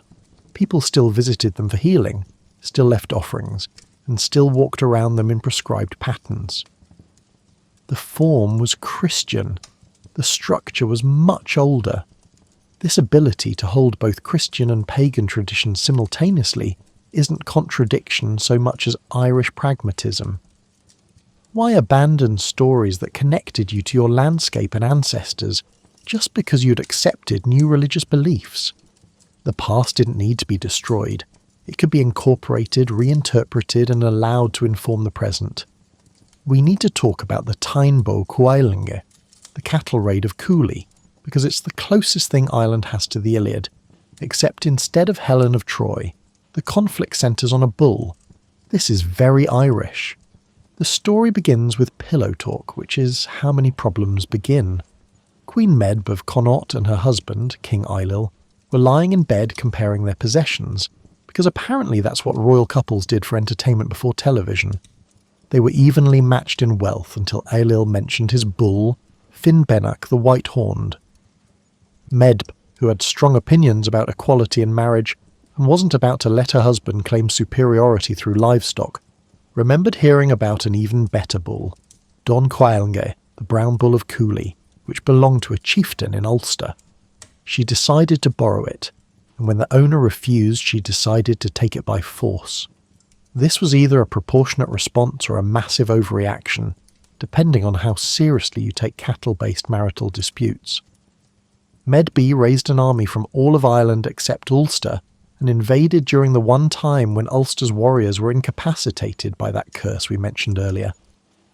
Only Cuchulainn was unaffected, so he stood alone at the ford, challenging the invaders to single combat according to the rules of war that made Irish warfare more organised than rugby, but less organised than modern military operations. For months, Cuchulainn fought champion after champion. Each morning a new warrior would face him at the ford. Each evening that warrior would be dead or defeated. The Táin describes these combats in loving detail, cataloguing wounds, tactics, and the various ways creative violence could be applied using Bronze Age weaponry. Between fights, Cuchulainn's divine father, Lugh, would appear to heal him, because even legendary heroes need medical support after months of continuous combat. The downtime also allowed for several subplots, including Cuchulainn accidentally killing his foster brother Ferdia, in a heartbreaking duel that neither wanted but honour demanded. The death of Ferdia represents one of Irish mythology's most human moments. The two men had trained together, fought together, and loved each other as brothers. But Ferdia was sworn to Medb's service, and Cuchulainn was defending Ulster, so they met at the ford and fought for 3 days. Each evening they stopped fighting, embraced as friends, shared food and medical supplies, and slept near each other. Each morning they resumed trying to kill each other. On the 4th day, Cuchulainn used the gay bolg, killing Ferdia instantly and immediately falling into grief over what duty had made him do. Eventually Ulster's warriors recovered from their curse and joined the battle. The conflict escalated from single combat to full warfare. though by this point Medby's army was somewhat demoralised from watching their champions die one at a time at the ford. The invasion became a fighting retreat, with Medby's forces trying to get the Brown Bull back to Connaught while Ulster pursued. The climax comes when the Brown Bull of Cooley and Finnbennach the White-Horned finally meet. Remember, this entire war was about bulls. The two animals fought across Ireland, their battle destroying landscape features and creating new ones. When the Brown Bull finally killed Finnbennach, it went mad with battle rage, charging across Ireland with parts of its dead opponent still hanging from its horns, before finally dying of exhaustion. So Medb got her bull, but it immediately died, making the entire war pointless. Ulster defended its territory but lost many warriors. Cuchulainn won every combat but lost his foster brother. Everyone lost something, and the only winners were the storytellers who got an epic poem out of the disaster. The Táin is strange by epic standards. There's no clear moral victor.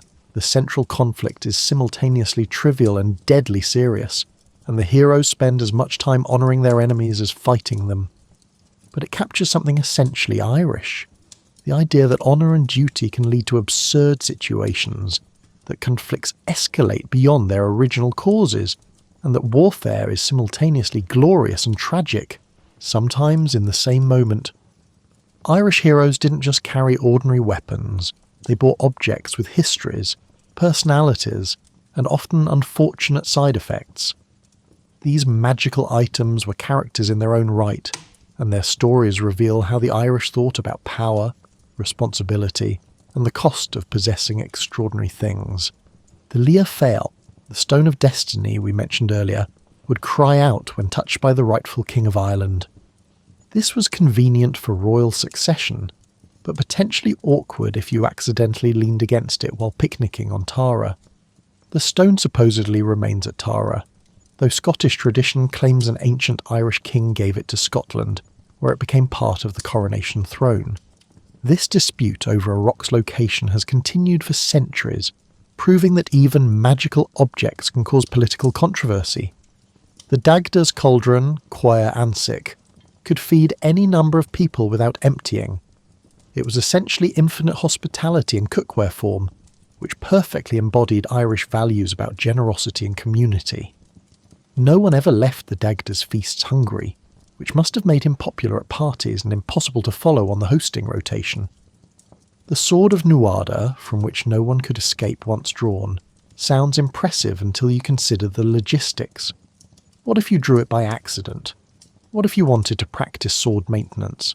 The myths don't address these practical concerns, focusing instead on its combat effectiveness and symbolic importance as a marker of rightful sovereignty. The Gay Bolga, Cuchulainn's barbed spear, was thrown with the foot, yes, the foot, and entered the body as a single point before expanding into 30 barbs. Removing it was fatal, leaving it in was fatal, and encountering it was generally fatal. The weapon's mechanics made no anatomical sense, but it was terrifyingly effective in mythology, which is what mattered. Musical instruments held special power in Irish myth. The Dagda possessed a harp that could play 3 strains: the strain of sorrow that made listeners weep, the strain of joy that made them laugh, and the strain of sleep that put them into slumber. This was either a remarkably versatile instrument or proof that ancient Irish music had genuine psychological effects. Cloaks of invisibility appeared frequently, usually at convenient moments when heroes needed to sneak somewhere. These operated more reliably than modern streaming services and had better coverage, though presumably they required less buffering. Magical animals counted as possessions too. The horses of the Tuatha Dé Danann could travel across water as easily as land, which would have made ferry crossings much simpler. The salmon of knowledge we met earlier counted as a magical object, though eating it was a one-time benefit that couldn't be renewed, unlike modern subscription services. Cauldrons of rebirth could restore dead warriors to life, though the revived warriors couldn't speak, which seems like a significant limitation, but was apparently acceptable. These cauldrons made warfare less permanent but didn't solve the fundamental problems causing the conflicts, so armies kept killing each other knowing death might be temporary. This was either hope or horror, depending on your perspective on eternal return to the battlefield. What united these magical objects was their double-edged nature. Power came with limitations, gifts came with curses, and possessing something extraordinary meant taking on responsibilities that ordinary people didn't bear. The heroes who wielded these objects were changed by them, shaped by the weight of carrying items that normal rules didn't apply to. This theme resonates through Irish mythology, that power, whether political, magical or military, is never simple or purely beneficial. Every advantage creates new vulnerabilities, every gift imposes new obligations, and every magical object eventually demands payment for its use. As you sink deeper into sleep with the weight of the blankets and the gentle rhythm of your breathing, consider why these ancient Irish stories remain compelling enough to keep people talking about them over 1,000 years after the society that created them transformed into something different. Irish mythology survives because it addresses eternal human concerns through specific cultural expressions. The stories speak to universal experiences, love and loss, ambition and failure, the search for meaning, the acceptance of mortality, while remaining distinctively Irish in their telling. These myths also preserve something valuable through Ireland's various conquests and colonisations. When political sovereignty was lost, cultural sovereignty remained encoded in stories passed down through generations. The myths reminded Irish people who they were when external powers tried to tell them otherwise. The stories adapted remarkably well to changing circumstances. When Christianity arrived, the myths acquired new meanings without losing their essential character. When English colonisation threatened Irish culture, the stories persisted in both Irish and English languages. When modernity suggested myths were irrelevant, Irish writers like Yeats and Joyce demonstrated their continued artistic power. What makes Irish mythology unique among European traditions is this adaptability combined with continuity. The stories changed enough to remain relevant without changing so much they lost connection to their origins. The Tuatha De Danann transformed from gods to fairies to literary symbols without disappearing entirely. The relationship between mythology and landscape that we discussed earlier created deep roots. Stories attached to specific places became harder to erase than stories floating in abstract space. You could suppress the language, but the hills remained, and the hills remembered their names and their stories. Irish mythology also offered something that more austere religious traditions sometimes lacked: a sense of play, of cosmic humour, of gods and heroes who made mistakes and learned from them. The sacred and profane mixed freely. The profound and ridiculous coexisted comfortably, and dignity could survive embarrassment. These weren't stories about perfection or absolute moral clarity. They were stories about complicated people, in complicated situations making difficult choices with limited information and living with consequences. This complexity made them more relatable than many mythologies, built around clear distinctions between good and evil. As you finally drift into sleep, the stories continue their work. They've survived wars and famines, colonization and modernization, the deaths of the languages they were first told in, and their translation into languages that didn't exist when they were created. They've outlasted kings and conquerors, and outlived political systems and religious transformations. Tomorrow, when you wake, the world will seem ordinary again. But somewhere in Ireland, a hill still carries the name of a goddess, a lake still connects to the other world, and the boundary between myth and reality remains pleasantly uncertain.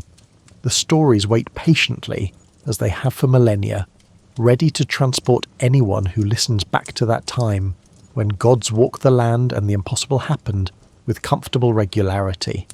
Sleep well, knowing that you're connected to a tradition of storytelling that stretches back into the mists of time, when history and mythology were the same thing, and the world was young enough to still believe in magic.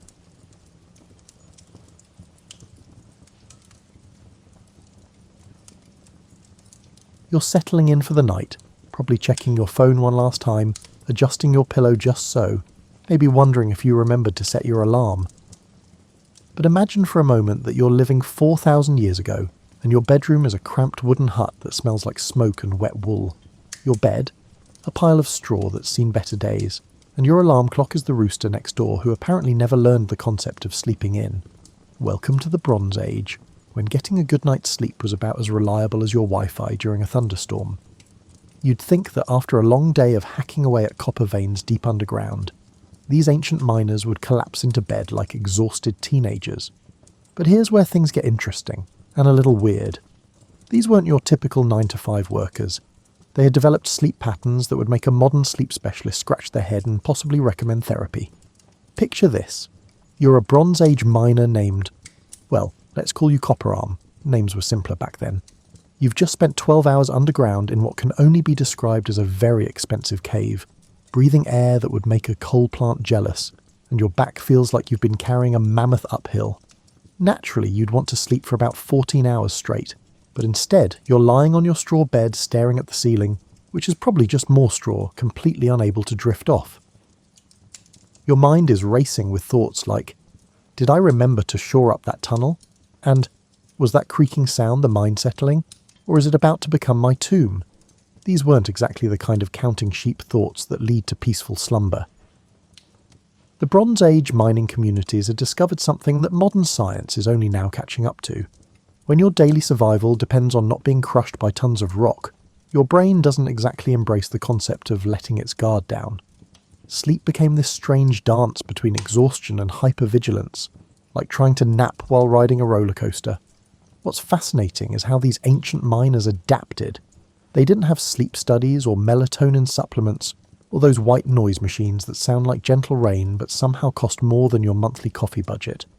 Instead, they developed their own peculiar strategies that were part practical, part superstitious, and entirely human. Some miners would sleep in shifts, not because they were working around the clock, but because they'd discovered that sleeping alone made every little sound feel like impending doom. So they'd rotate who was on watch, even while sleeping, taking turns being the designated light sleeper. It was like having a buddy system for unconsciousness. Others developed what we might call preparation rituals that would make your bedtime routine look minimalist. They'd spend an hour arranging their tools in specific patterns around their sleeping area, not for easy access, but because the familiar ritual helped calm their overactive minds. Imagine explaining to your spouse that you need to arrange your laptop, coffee mug, and reading glasses in a perfect triangle before you can possibly fall asleep. But perhaps the most intriguing adaptation was how these miners learned to embrace what we'd now call fragmented sleep. Instead of fighting their tendency to wake up every few hours in a panic, they built their rest around it. They'd sleep for a few hours, wake up naturally, usually convinced something terrible was about to happen, spend an hour or two doing quiet activities like mending tools or planning the next day's work, then settle back down for another sleep cycle. This wasn't insomnia, it was evolution in action. Their bodies and minds were adapting to a lifestyle that required constant alertness, even during rest. They were literally rewiring their sleep patterns to match their dangerous profession, creating a survival strategy disguised as a sleep disorder. And you thought your habit of checking your phone at 2 a.m. was problematic. Now here's where the story takes a turn that would make your afternoon coffee break look like child's play. You see, these Bronze Age miners had discovered something that modern workplace efficiency experts are still trying to figure out: the strategic underground nap. Picture yourself back in Copper Arm's well-worn boots, deep in a mine shaft that's lit by oil lamps that flicker more than your grandmother's old television. The air is thick, your muscles ache, and you've been swinging that bronze pickaxe for hours. Logic would suggest that the last thing you'd want to do is fall asleep surrounded by unstable rock walls and toxic fumes. But logic, as you're about to discover, wasn't exactly the miner's strong suit. These crafty underground workers had figured out that a well-timed 20-minute nap in the depths of the mine could be the difference between productive afternoon digging and accidentally pickaxing your own foot. But here's the catch, and this is where things get delightfully weird. They couldn't just curl up anywhere. Oh no, that would be too easy. Underground napping had rules, serious rules. The kind of rules that would make your office handbook look like a grocery list.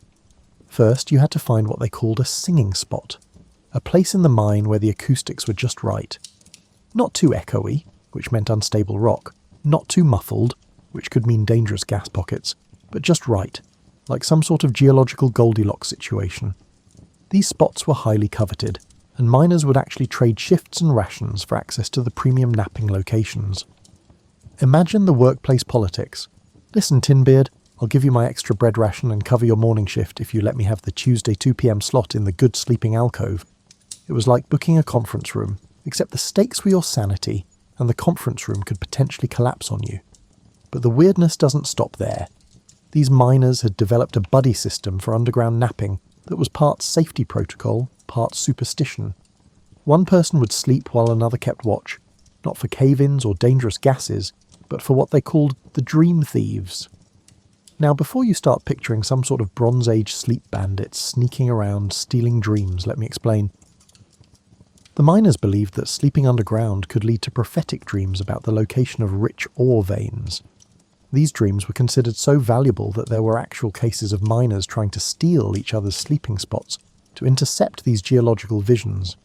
It was like corporate espionage, but with more dirt and fewer PowerPoint presentations. The watching partner had a specific job. If the sleeping miner started mumbling about copper or tin or gold in their sleep, the watcher was supposed to memorize every word. Some watchers even developed their own shorthand for recording these drowsy proclamations. Imagine waking up from your nap to find your coworker frantically scribbling notes about your sleep-talking session. "You said something about shiny veins near the singing water," your partner would whisper urgently. "Do you remember what that means?" And you'd be standing there, still groggy, trying to figure out if you'd just solved the mind's productivity problems or if you'd simply been dreaming about your lunch again.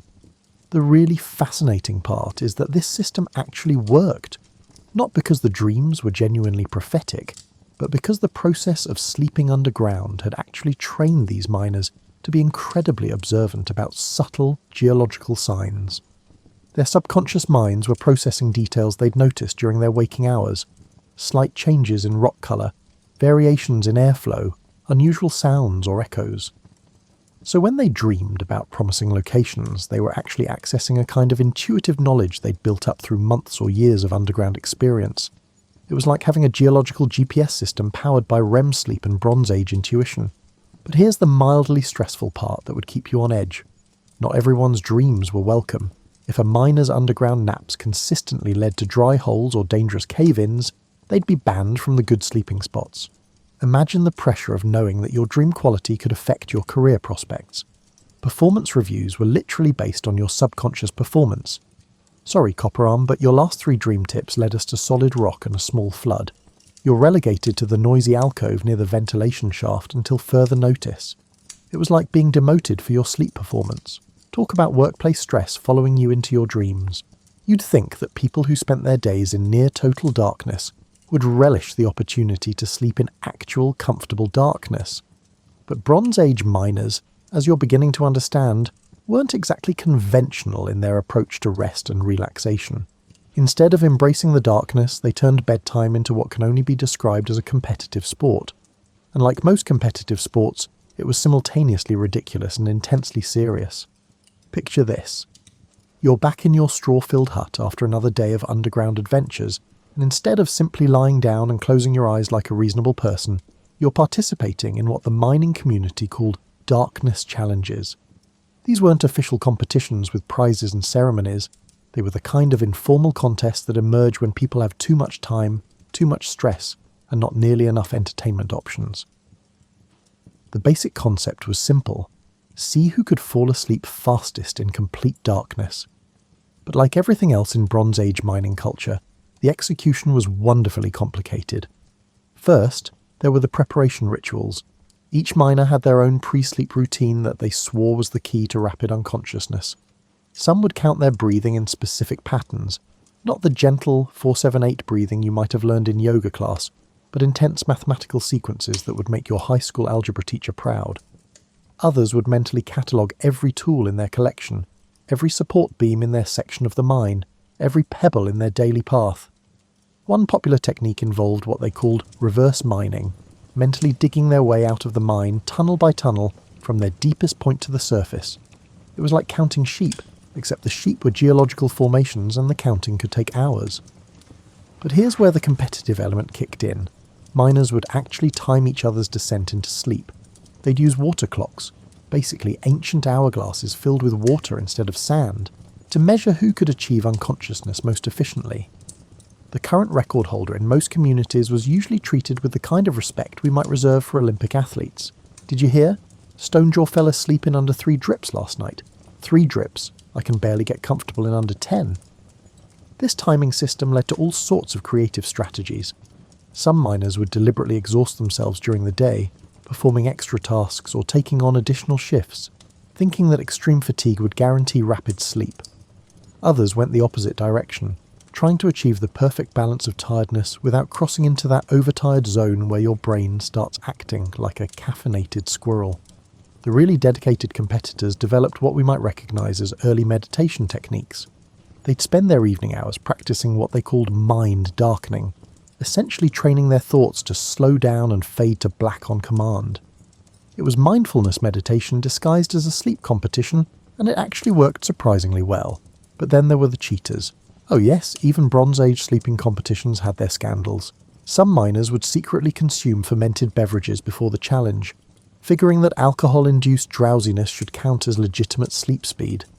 Others would claim they'd fallen asleep when they were actually just lying very still with their eyes closed, hoping the timekeeper wouldn't notice the difference. There were heated debates about whether these tactics were within the spirit of the competition. That's not real sleep, Copper Arm. Real sleep means dream activity. You were just pretending. Prove it, Bronzetooth. You can't measure dreams with a water clock. These arguments would sometimes go on for hours, which kind of defeated the entire purpose of a rapid sleep competition. The most elaborate cheating scheme involved miners who would practice falling asleep during their lunch breaks, essentially training for the evening competitions like athletes preparing for the Olympics. They'd find quiet spots in the mine, set up their own timing systems, and work on perfecting their sleep onset technique during work hours. This led to the somewhat stressful situation where supervisors had to watch for miners who were too good at falling asleep. If you could doze off too quickly during the day, you might be suspected of practicing for the evening competitions instead of focusing on your actual job. Why were you able to fall asleep so fast during lunch break, Tin Hand? Are you training for tonight's darkness challenge when you should be thinking about copper extraction? Imagine having to defend your natural sleepiness as evidence that you weren't being competitive about bedtime. It was like being too good at relaxation for your own good. The competitions also created an unexpected side effect. Miners became incredibly sensitive to sleep disruption. A snoring neighbour, a creaking roof beam, or an unusually active mouse could completely ruin your competitive sleep time. This led to elaborate pre-competition rituals involving soundproofing attempts, neighbour negotiations, and what can only be described as Bronze Age white noise machines, usually involving controlled water dripping or rhythmic tool tapping. And just when you thought it couldn't get more complicated, the communities started developing seasonal variations of the challenges, with different rules for winter sleeping versus summer sleeping, new moon versus full moon nights, and pre-mining versus post-mining sleep sessions. It was the kind of thing that started as simple fun and evolved into a complex subculture with its own rules, strategies, and social hierarchies. Because apparently, even sleep needed to be optimized for maximum efficiency and competitive advantage. Who knew Bronze Age miners were the original life hackers? Just when you thought Bronze Age sleep habits couldn't get any stranger, we encounter what might be the most peculiar phenomenon of all, the singing sleepers. And no, this isn't about miners who hummed lullabies to help themselves drift off, though that would be charmingly normal compared to what actually happened. You're lying in your Bronze Age bed. Remember, it's still that pile of straw that's definitely seen better days. And from somewhere in the darkness comes a sound that's part melody, part moan, and entirely mysterious. It's your neighbour, Bronzebeard, engaging in what the mining community called sleep singing, a phenomenon that was part medical condition, part social ritual, and entirely fascinating to everyone who witnessed it. Sleep singing wasn't like the occasional snoring or sleep talking that you might be familiar with. These weren't random mumbles or unconscious vocalizations. The singing sleepers produced elaborate melodic compositions while completely unconscious, often lasting for hours and featuring complex harmonies that they couldn't reproduce while awake. The weird part, as if it wasn't weird enough already. The songs seemed to follow the rhythm of mining. The melodies matched the tempo of pickaxe swings, The harmonies echoed the sounds of copper being separated from stone, and the overall compositions had a distinctly geological quality that somehow made perfect sense if you'd spent enough time underground. Imagine trying to explain this to your modern sleep specialist. Well, doctor, I seem to be composing symphonies in my sleep, but only ones that sound like mining equipment, and I can't remember any of it when I wake up. The mining communities didn't treat this as a medical oddity to be cured. They embraced it as a form of entertainment and in some cases divine communication. Families would actually adjust their sleeping arrangements to be closer to their household sleep singer, and neighbours would sometimes request specific songs by leaving symbolic objects near the singer's bed. Want to hear the copper vein discovery song? Leave a small piece of copper ore by the sleeper's head, hoping for the safe journey underground melody. A mining tool placed just so might do the trick. It was like having a prehistoric jukebox that operated on unconscious request fulfillment. But here's where things got mildly stressful for the sleep singers themselves. They started feeling performance pressure even while unconscious.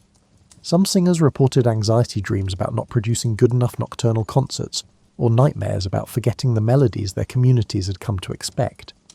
Bronzebeard might wake up feeling exhausted, not from physical labour, but from the psychological pressure of being the neighbourhood's primary source of nighttime entertainment. Imagine the responsibility of knowing that your sleep quality directly affected everyone else's enjoyment of their evening. Did you hear Bronzebeard's performance last night? Usually his underground flooding song is much more dramatic. I hope he's not coming down with something. The phenomenon created its own social dynamics. Sleep singers became informal community leaders, their unconscious musical choices influencing group decisions about mining locations, safety protocols, and even interpersonal conflicts. If the sleep song featured harmonies about avoiding a particular tunnel, the mining crew might genuinely consider changing their plans. It was like having a focus group that operated entirely through dream state musical compositions. The practical challenges were considerable. Sleep singers couldn't control their nocturnal performances, which meant they might launch into a rousing mining anthem, just when everyone else was trying to fall asleep. This led to the development of singer schedules, informal agreements about when different sleep singers would be allowed to perform. Bronzebeard gets the first part of the night, Copper Voice takes the middle shift, and Tin Throat handles the pre-dawn slot. That way everyone gets some quiet sleep time and some musical entertainment. But scheduling unconscious performers is about as reliable as predicting the weather using tea leaves. Singers would sometimes sleep through their designated performance windows, leaving their audiences disappointed. Other times they'd have particularly energetic nights and sing right through someone else's scheduled quiet time. The communities developed surprisingly sophisticated ways to manage these challenges. Some groups appointed sleep conductors, people whose job was to gently influence the singers' performances through subtle, environmental cues. They'd adjust the temperature, introduce specific scents, or create gentle background sounds that might encourage certain types of songs. It was like being a DJ for unconscious performers, trying to create the right atmosphere for the kind of musical dreaming that would benefit the entire community. The most talented sleep conductors could allegedly influence not just the style of the songs, but their content. Want songs about successful mining ventures? Create an environment that feels prosperous and secure. Need melodies that would calm pre-mining anxiety? Focus on comfort and safety cues.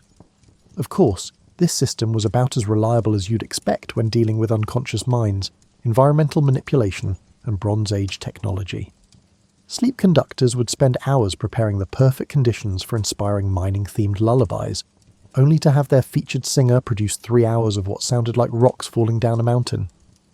I specifically arranged everything to encourage the peaceful underground journey composition, and instead we got 4 hours of avalanche in a copper mine. What am I doing wrong? The pressure on both singers and conductors led to the development of backup entertainment systems, storytellers, musicians, and other performers who could fill in when the sleep singing didn't meet community expectations. Because apparently even unconscious entertainment needed understudies. By now, you've probably realised that Bronze Age miners had turned sleep into something resembling a complex logistical operation. But just when you think you've got a handle on their nocturnal peculiarities, we encounter what might be their most ambitious sleep-related innovation, the Great Sleep Migration. Picture this. You're copper arm again, and you've just discovered that your usual sleeping spot, that carefully chosen corner of your hut where the straw, is just the right density and the roof doesn't leak too much, is no longer providing quality rest. Maybe the sleep-singing neighbour has changed their repertoire to something that sounds like rocks having an argument. Maybe the local mouse population has decided your sleeping area is prime real estate. Or maybe you've simply outgrown your current sleep environment the way you might outgrow a favourite coffee shop that suddenly starts playing music that makes your teeth hurt. The logical solution would be to adjust your sleeping arrangements within your existing space. Add more straw, negotiate with the neighbour, declare war on the mice. But Bronze Age miners, as you've learned, weren't particularly interested in logical solutions when creative ones were available. Instead, they developed a system of seasonal sleep migration that would make modern minimalists weep with envy and digital nomads nod with understanding. The concept was beautifully simple. Instead of trying to perfect one's sleeping location, why not rotate through multiple sleeping spots throughout the year, following optimal sleep conditions the way birds follow favourable weather patterns? This wasn't just about comfort, though comfort was certainly part of it. The miners had observed that different sleeping locations seemed to produce different types of dreams, different quality of rest, and different levels of preparation for the next day's underground work. Some places were better for deep restorative sleep. Others seemed to encourage the kind of light, alert rest that kept you ready for unexpected mine emergencies. The migration routes weren't random. Mining communities developed elaborate maps of optimal sleeping locations, complete with seasonal ratings, dream quality assessments, and detailed notes about environmental factors that affected rest quality. The sleeping alcove behind Stonejaw's hut is excellent for deep winter rest, but avoid it during the rainy season unless you enjoy the sound of water dripping directly onto your forehead every 37 seconds. The elevated platform near the mine entrance provides superior ventilation for summer sleeping, but the sunrise light makes it unsuitable for anyone who values sleeping past dawn. These sleep migration maps became highly valued community resources, passed down through families and traded between mining settlements like precious commodities. A detailed sleep location guide could be worth several days' wages, and experienced sleep migrants were consulted like travel advisors. I'm thinking of trying the rocky outcrop near the eastern mine shaft for my autumn sleep rotation. What's your assessment of the wind patterns and rodent activity in that area? The migration system created its own social dynamics. Popular sleeping spots would become overcrowded during peak seasons, leading to reservation systems and waiting lists. Prime locations might be booked months in advance, with miners planning their sleep schedules around availability rather than personal preference. Some entrepreneurs, yes, Bronze Age miners had entrepreneurs, started offering sleeping location rental services. They'd scout new spots, test them for optimal sleep conditions, and then lease them to other miners for premium rates during high-demand periods. For just 3 extra copper pieces per moon cycle, you can have guaranteed access to the sheltered grove with a natural sound dampening and built-in morning sun alarm. No mice, no leaks, no snoring neighbours. Premium sleep location with a satisfaction guarantee. But the migration system also created unexpected challenges. Miners would sometimes get so attached to particular seasonal sleeping spots that they'd refuse to migrate when conditions changed. They'd stubbornly remain in summer locations well into winter, suffering through cold and discomfort rather than give up their favourite sleep environment. This led to the development of migration counsellors, community members who specialised in helping miners make healthy transitions between seasonal sleeping locations. They'd provide emotional support for miners who are having trouble letting go of unsuitable sleeping spots, and practical advice for adapting to new sleep environments. I understand your attachment to the moss-covered boulder formation, Tintooth, but it's been flooding regularly for 3 weeks now. Perhaps it's time to consider the elevated platform option we discussed. The most dedicated sleep migrants would maintain detailed journals documenting their experiences in different locations, noting factors like dream quality, morning energy levels, and overall satisfaction ratings. These journals became valuable references for future migration planning and were sometimes shared with other miners seeking optimal sleep solutions. According to my records, the Hollow Tree sleeping spot provides excellent dream recall but poor neck support. The cave entrance location offers superior protection from weather but tends to produce anxiety dreams about cave-ins. The meadow area is perfect for summer but becomes completely unsuitable once the seasonal flooding begins. Some miners took the migration concept so seriously that they'd spend more time travelling between sleeping locations than actually sleeping in them. They'd become so focused on finding the perfect sleep environment that they'd exhaust themselves with constant relocation logistics. The communities eventually had to establish migration limits to prevent miners from wearing themselves out with excessive sleep location optimization. Too much time spent searching for perfect rest could actually cause worse sleep quality than just settling for good enough. It was like the Bronze Age version of analysis paralysis, except instead of endless research about mattress types and thread counts, it involved geographical surveys and seasonal weather pattern analysis. And just when the system seemed to be working smoothly, some innovative miners started experimenting with micro-migrations, changing sleeping locations multiple times within a single night to optimize different phases of their sleep cycles. Because apparently even migration needed to be optimized for maximum efficiency. Now we're approaching what might be the most extraordinary aspect of Bronze Age mining sleep culture, the systematic attempt to industrialize dreaming. Yes, you read that correctly. These ancient miners tried to transform their dream lives into a kind of underground think tank, and the results were equal parts brilliant and completely bonkers. You're settling into your current migration location. Let's say it's the early autumn rotation, so you're probably in that nice spot near the stream with the natural windbreak, and instead of simply hoping for good dreams, you're participating in what the mining community called dream crafting. This wasn't just about encouraging helpful dreams, it was about manufacturing specific types of dreams for specific purposes.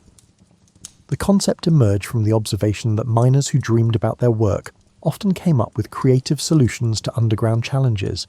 Someone might dream about a new way to shore up unstable tunnels, or visualize a more efficient method for extracting ore from difficult veins.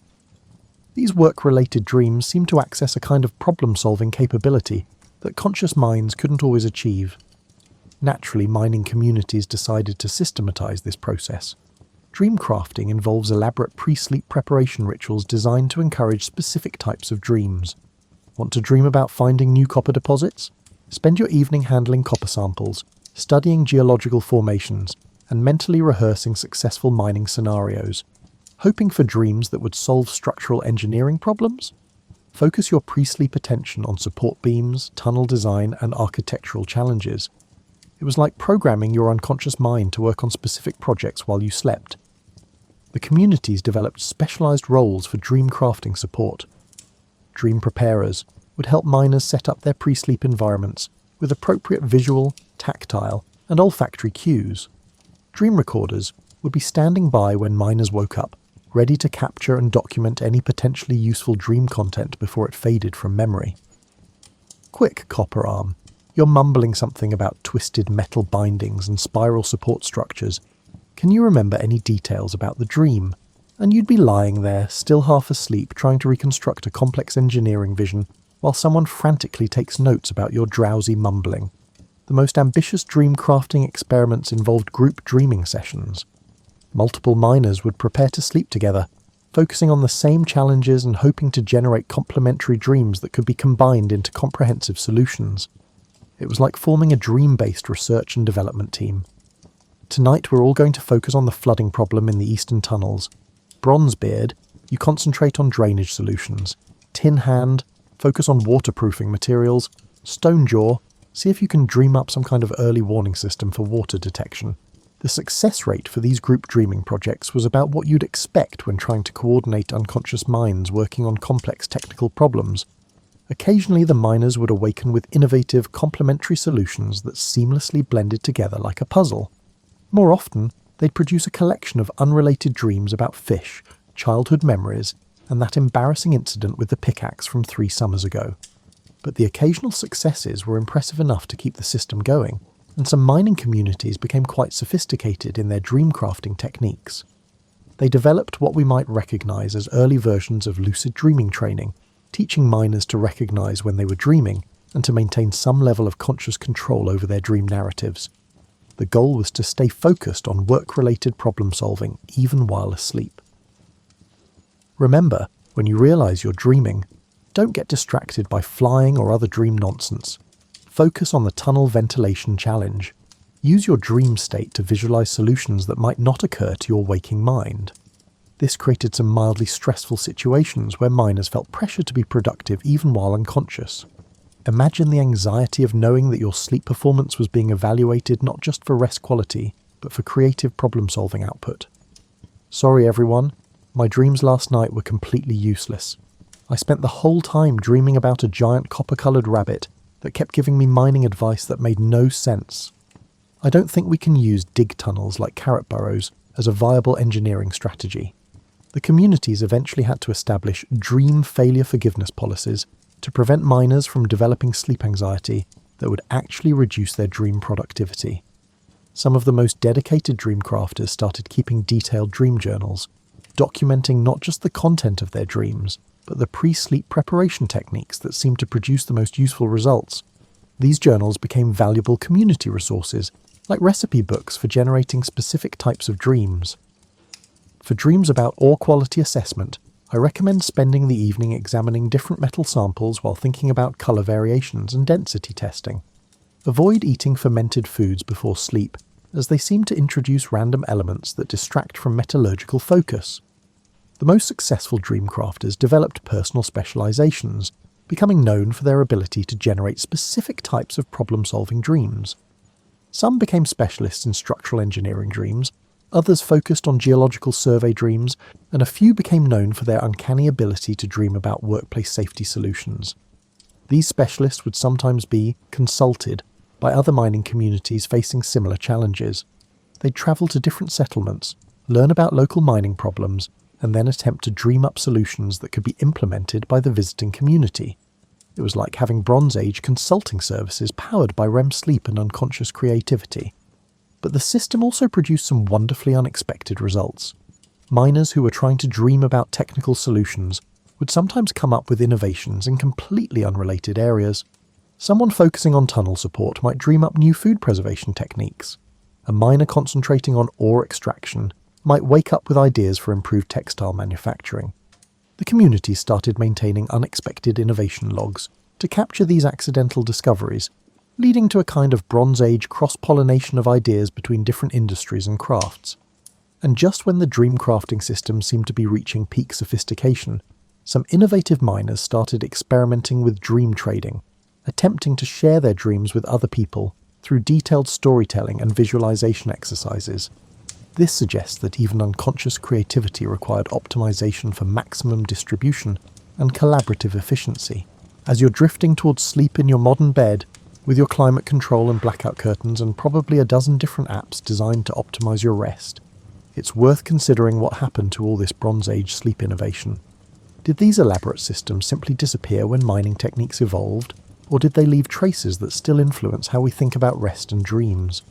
The answer, as you might expect, is wonderfully complicated. Some of the Bronze Age sleep practices evolved into traditions that persisted for thousands of years. The concept of sleep migration, for instance, influenced the development of seasonal living patterns in many cultures. The idea that different environments produce different qualities of rest became embedded in various folk wisdom traditions about optimal sleeping conditions. Dream crafting techniques found their way into religious and spiritual practices where directed dreaming became associated with divine communication and prophetic vision. The systematic approach to dream incubation that Bronze Age miners developed can be traced through various mystery traditions, shamanic practices, and even early medical applications where dreams were used for diagnostic purposes. The competitive aspects of Bronze Age sleep culture evolved into more formal sleep-related customs and ceremonies. Various cultures developed rituals around bedtime, sleep quality assessment, and dream sharing that echo the miners' systematic approach to rest optimization. But perhaps the most significant legacy was the fundamental idea that sleep could be actively managed and optimized rather than simply endured. Bronze Age miners were among the first people to treat sleep as a skill that could be developed, a resource that could be managed, and a tool that could be used for specific purposes. This conceptual framework laid the groundwork for later developments in sleep medicine, dream research, and what we now call sleep hygiene. The miners recognized that environmental factors, social dynamics, and psychological preparation could dramatically affect sleep quality, which was remarkably sophisticated for its time.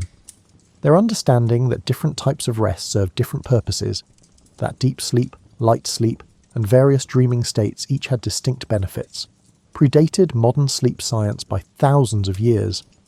They were essentially conducting primitive sleep studies, using themselves as test subjects and developing practical applications for their discoveries. The social aspects of their sleep innovations were equally influential.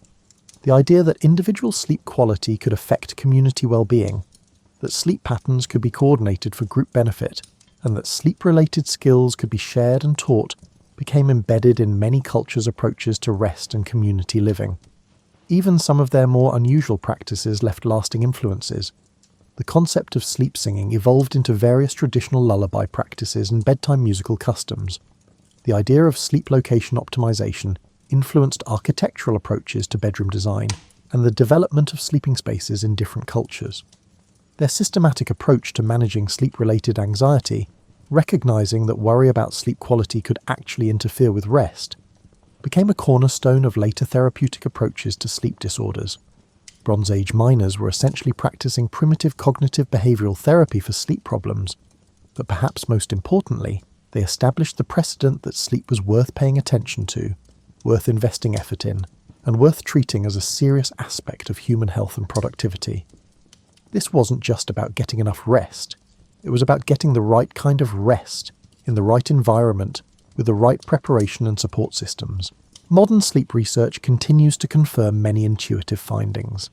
We now know that sleep environments do significantly affect rest quality, that social factors can influence sleep patterns, that pre-sleep routines can improve sleep onset and quality, and that different types of sleep serve different physiological and psychological functions. The contemporary interest in sleep optimization, sleep tracking, and sleep-related wellness products reflects the same basic impulse that drove Bronze Age miners to develop their elaborate sleep management systems. We're still trying to solve the same fundamental challenge: how to get the kind of rest that sustains our demanding, often stressful lives. Of course, we have advantages that Bronze Age miners couldn't have imagined. We understand sleep physiology, we have effective treatments for sleep disorders, and we can create sleep environments that are safer and more comfortable than anything available 4,000 years ago. But we may have lost some of their wisdom about the social and psychological aspects of sleep. Their recognition that rest is not just an individual activity, but a community resource, that sleep quality affects not just personal performance but group well-being, and that the journey towards sleep can be as important as the sleep itself, offers insights that remain relevant today. As you settle into your sleep routine tonight, you're participating in a tradition that stretches back to those ancient copper miners who refused to accept poor sleep as an inevitable part of difficult work. They understood something that we're still learning: that good sleep is not a luxury but a necessity, not a passive experience, but an active skill, and not just about rest, but about preparing for whatever challenges tomorrow might bring. Their legacy lives on in every person who takes time to create a comfortable sleep environment, who develops bedtime routines that work for their individual needs, and who recognizes that rest is an investment in productivity and well-being rather than time lost from more important activities. So tonight, as you adjust your pillow and settle into your carefully chosen sleep position, you're honoring thousands of years of human innovation in the art of rest. You're the beneficiary of countless generations of people who refused to accept that sleep was simply something that happened to them, rather than something they could actively improve. Your memory foam mattress and your smartphone sleep tracking apps would probably amaze the Bronze Age miners, but they'd immediately understand your desire to optimize your rest for tomorrow's challenges.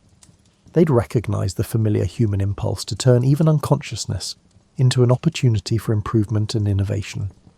And maybe, in their honor, you could take a moment to appreciate not just the sleep you're about to enjoy, but all the creativity, experimentation, and stubborn determination that made it possible. From their underground napping experiments to your white noise machine by the bed, it's all part of the same ongoing human project, the quest for rest that truly restores. Sweet dreams. The Bronze Age miners would be proud of how far we've come and how much we still have in common with those ancient seekers of perfect sleep. After all, some things never change. We all just want to wake up feeling like we can face whatever the day might throw at us, whether it's a dangerous mine shaft or a challenging Monday morning. And in that universal desire for restorative rest, we're connected across thousands of years to those ingenious, sleep-obsessed miners who turned bedtime into an art form and dreaming into a collaborative enterprise. Rest well. knowing you're part of a very long tradition of people who take their sleep seriously and aren't afraid to get creative about it.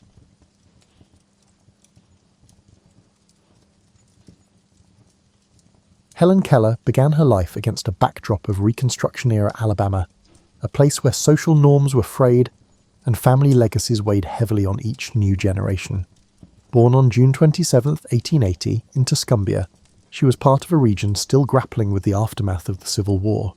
Her father, Arthur Keller, had served as a Confederate officer, and though the war was over, its echoes shaped the household's underlying sense of pride and anxiety. From the start, Helen's life was bound by both the contradictions of her time and a family quietly nursing unspoken wounds of history. Her earliest memories were, of course, coloured by a devastating change that came when she was just a toddler. Sometime before she turned 2, an unidentified illness, often described as brain fever, robbed her of sight and hearing. In many retellings, this moment is painted as a heart-rending tragedy, yet for Helen herself, it was a shift in perception. She never spoke of it in purely sorrowful terms later in life, perhaps because she was too young to fully process what she had lost. In essence, the deprivation of 2 key senses simply rearranged her experience of the world. The Keller family, on the other hand, was plunged into a haze of uncertainty, forced to adapt in ways they were hardly prepared for.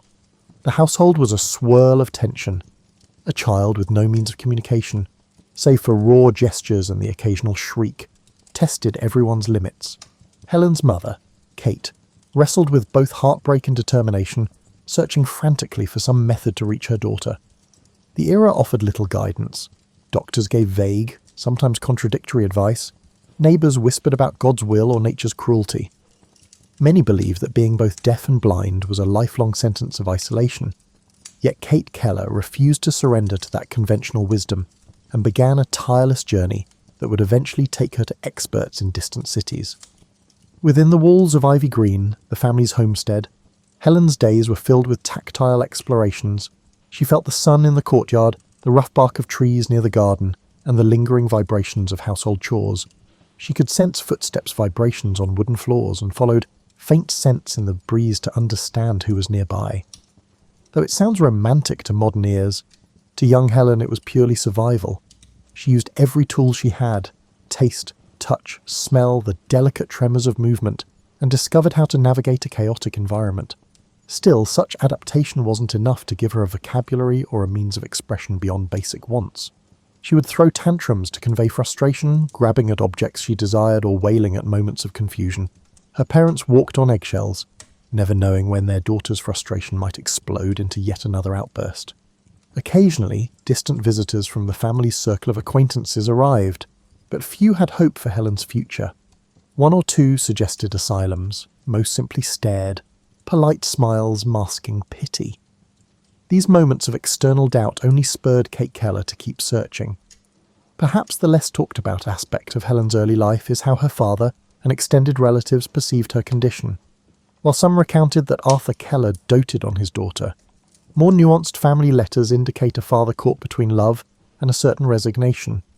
He harboured paternal hopes, but also carried the baggage of his sense of masculinity. He was an ex-soldier, a newspaper man, a man who prided himself on discipline. He struggled to reconcile his own sense of masculinity with the demands of a disabled daughter, whose needs he struggled to meet. Family lore points to occasional rifts between Arthur and Kate regarding what next steps to take. What rarely gets mentioned in simplified biographies is the emotional terrain they navigated. The nights of hushed debates, the fleeting moments where blame seeped in. In these formative years, Helen became a puzzle to many, and she likely felt her sense of disconnection. She was aware of other people's presence in the house, but had no structured way to relate to them. She had glimpses of old social cues, laughter without understanding what triggered it, scolding tones with no context for her wrongdoing. Every day stretched like an unsolvable riddle. The present was not a tidily packaged sad prologue, but an emotionally complex time, a swirling mix of curiosity, friction, and fleeting moments of joy. Among the lesser-known anecdotes is the story of how Helen once attempted to mimic the actions of someone reading a newspaper. She had felt the crisp pages and sensed her father's engagement with the words. With no framework for reading, she simply crumpled pages in her hands, straining to extract meaning from the tangles of paper. These silent acts of longing spoke of a mind desperate to connect and share in what everyone else seemed to experience so naturally. The tragedy was not simply her lack of senses, but her isolation within a household unsure of how to decode her yearnings. Despite this gloomy vantage, seeds of determination were embedded in these early years. Helen did not wilt into passive acceptance. Instead, she pored at the mysteries around her, employing every sense left at her disposal. It was raw, unrefined perseverance. Kate Keller, fueled by maternal resolve, carried on her quest to find someone, anyone, who could unlock her daughter's Tilatwit, sightless world. The combination of a stubborn child and a mother determined to persevere paved the way for a significant transformation that would eventually become legendary. In time, that shift would arrive, and the name Helen Keller would be uttered across the globe in awe and admiration. But as we shall see, the full story was never as tidy as popular lore would have it. Anne Sullivan stepped onto the scene in 1887 as a slender, serious-minded young woman with her litany of difficulties. A product of poverty, with limited sight herself, Sullivan had recently graduated from the Perkins School for the Blind. Many accounts portray her as a saintly figure with near-miraculous teaching powers. Yet, if we peel away the veneer of hero worship, we find a fiercely practical individual who approached Helen not merely with compassion but with a no-nonsense determination. She did not see a pitiable child but a human being aching to connect. And she was well aware that her struggles, from an impoverished childhood to surgeries that had partially restored her vision, armed her with empathy for Helen's condition in ways a more privileged teacher might never grasp. Their introduction didn't spark instant harmony. The Kellers were sceptical about a single young woman's ability to manage their turbulent daughter. Helen herself was accustomed to controlling the household through tantrums. During the initial week, the teacher and the student engaged in a furious battle that could have resulted in catastrophe if Anne had given in. Instead, Sullivan insisted on establishing boundaries. She famously demanded to stay alone with Helen in a small cottage on the estate, away from indulgent family members, so that real instruction could begin. It is often recounted that Helen's breakthrough came at the water pump, where Sullivan spelled W-A-T-E-R into Helen's palm as water rushed over her other hand. Stage and screen have replicated that scene to the point of cliché. However, the dramatic flash of realization Helen felt wasn't a single moment in isolation. It was part of a chain reaction. Sullivan had been systematically spelling words into Helen's hand for weeks, patiently associating objects with finger-spelled letters. The water pump incident was simply the tipping point when Helen at last understood that everything around her had a label, that language itself was possible, and that she was not trapped in some private bubble, but living in a shared, nameable reality. Less celebrated moments peppered this learning journey. For instance, Anne would demonstrate the concept of cool by pressing Helen's hand to a window pane on a chilly day. She illustrated soft by letting Helen stroke the fur of a nearby cat, and then spelled the corresponding letters. It wasn't about memorizing discrete items, it was about teaching a conceptual framework of the world.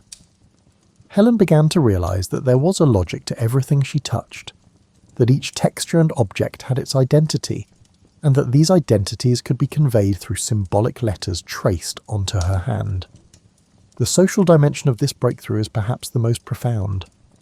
Before Anne arrived, Helen had been a solitary figure in a family that couldn't truly speak her language. Suddenly, an entire universe of relationships opened up. She could inquire, albeit at a basic level, about what her mother was doing in the kitchen. She could express frustration in ways that might be understood, rather than erupting in physical outbursts. The blossoming of Helen's curiosity was immediate and intense. She demanded the names of everything: furniture, cutlery, flowers, the horse in the stable, and even more abstract terms like love. Indeed, the lesson on love was pivotal, how to convey an intangible concept to a child who had thus far only learned words anchored to physical things. Anne tried to explain that you can feel the warmth of love just as you can feel the warmth of the sun, even though you cannot hold it in your hand. The struggle to grasp intangible ideas would shape Helen's future explorations of philosophy, religion, and ethics. Yet the real significance goes beyond the novelty of a once silent child learning to communicate. Helen's transformation signalled a subtle rearrangement of the household's dynamics. The friction between teacher and parents over discipline, for instance, highlights how Anne stood firm in not treating Helen as a fragile curiosity. She insisted on correcting Helen when she made mistakes and guiding her towards self-reliance. Those who witnessed Anne's methods might have called her strict, perhaps even harsh at times. But the results were undeniable. Helen was evolving from a wild, misunderstood child into a student who recognized there were rules, processes, and consequences in life. An intriguing anecdote rarely highlighted is how Helen would sometimes mimic the attitudes or behaviours of Anne herself.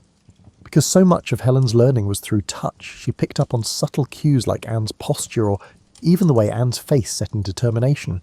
It was as if Helen, by constantly holding onto Anne's hand, was also absorbing her teacher's worldview. The two grew interdependent. Anne found a renewed sense of purpose and fought her insecurities through Helen's progress, while Helen drew mental nourishment and discipline from Anne's guidance. This era, therefore, marked the dawn of Helen Keller's social and intellectual awakening. She quickly surpassed the rudimentary fingerspelling lessons and delved into Braille, then speech lessons, and eventually more advanced academic pursuits. But the foundation wasn't just scholastic, it was relational. The bond between Anne Sullivan and Helen Keller formed the emotional matrix that made further education possible. Without Sullivan's firm hand and shared, battle-scarred empathy, Helen might never have discovered the unstoppable curiosity that came to define her. By the time Helen reached her adolescence, her thirst for knowledge had surpassed the capacity of anyone in her immediate circle to predict. She devoured each lesson like a person parched for water. It wasn't just about reading or writing, she seemed driven to understand the machinery of the world. She became fascinated by the ways different people navigated life, and she asked endless questions about concepts that most teenagers rarely pondered: philosophical puzzles, the nature of ethics, why wars happened, and what it meant to be just in an unjust society. Her formal education became a patchwork of experiences. Although Helen studied at the Perkins School for the Blind for a while, and later at the Wright Humason School for the Deaf, her mainstay remained Anne Sullivan's tireless instruction. Eventually, the two set their sights on something even more ambitious: preparing Helen for college. At a time when few women pursued higher education, let alone women with multiple sensory disabilities, this ambition was close to revolutionary. This necessitated the creation of new pathways in adaptive instruction, as Anne had to constantly innovate by converting textbooks into Braille, spelling out lectures, and accompanying Helen to classes. Their collaboration blurred the lines of teacher, translator, and companion in ways uncharted by conventional educational practices. During this time, an oft-overlooked aspect of Helen's development was her emotional blossoming. She wasn't merely an academic machine, she navigated the usual teenage swirl of insecurities, mild rebellions, and curiosity about romance and friendship. Family letters, rarely cited in popular biographies, reveal that Helen wanted to understand how relationships worked, why people courted, how love flourished and sometimes fizzled, and the role of marriage in a woman's life. She read voraciously, exploring everything from Shakespearean sonnets to newly published novels, gleaning insights into the emotional tapestry of human relationships. One particularly striking incident revolves around Helen's experiment with speech. After mastering fingerspelling and Braille, she yearned to communicate verbally. Speech lessons for the deaf-blind were still rudimentary, and progress could be excruciatingly slow. Under the guidance of Sarah Fuller at the Horaceman School for the Deaf, Helen spent hours positioning her lips and tongue to replicate sounds she could not hear. She placed her sensitive fingertips on her teacher's face to feel the vibrations of spoken words.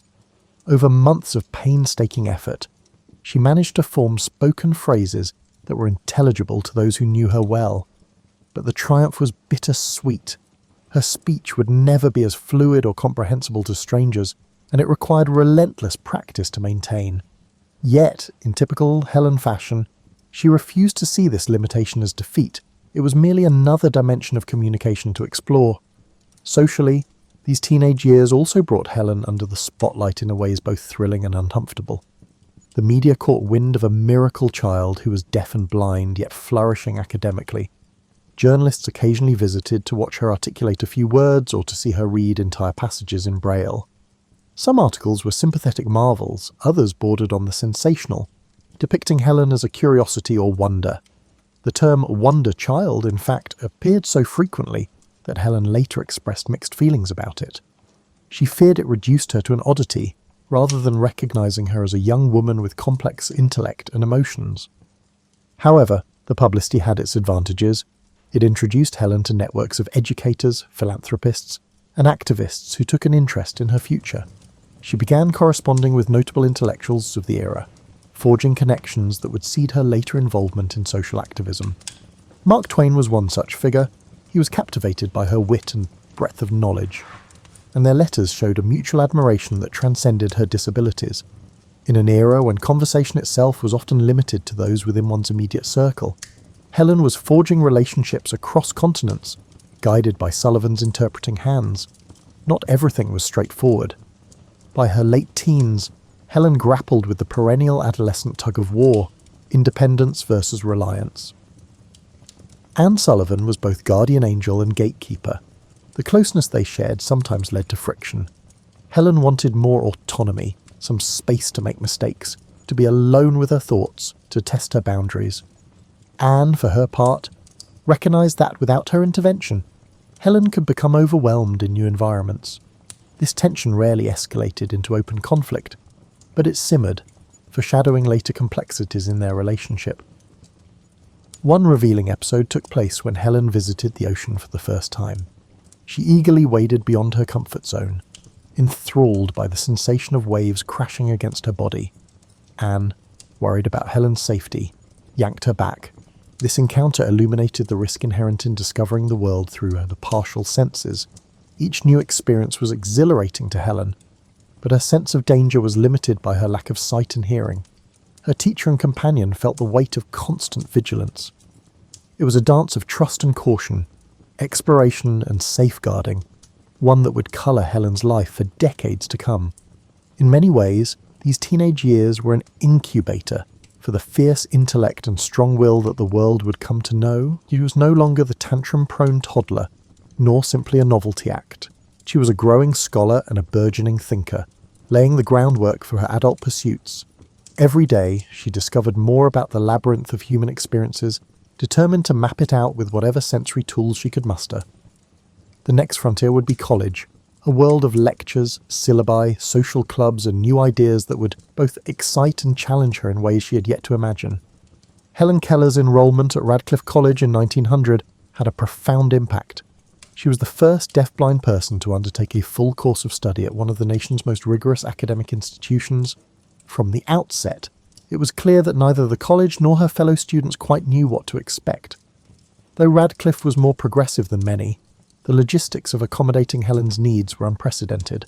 At times, professors struggled to organise their lectures for a student who was unable to see the board or hear their explanations. Fortunately, Helen's unstoppable curiosity and Anne Sullivan's support filled in many gaps. Sullivan attended lectures with her, translating the spoken material into rapid-fire fingerspelling. When the course load proved overwhelming, a small circle of classmates pitched in, helping to transcribe reading assignments into Braille. Still, it was an arduous process. Helen joked privately that it felt like reading everything twice, once in real time as Anne spelled it into her hand, and again in Braille to fully comprehend the text. She also cultivated friendships that challenged her to think beyond the usual limits of a special needs student. Many of her new peers were ambitious young women, eager to discuss literature, art, the suffrage movement, and current events over tea. Helen found herself at the centre of intellectual discourse, no longer a mere curiosity on the fringes. It was during this period that Helen encountered the works of great philosophers, Plato, Spinoza, Kant, and wrestled with abstract concepts in a way that surprised even her instructors.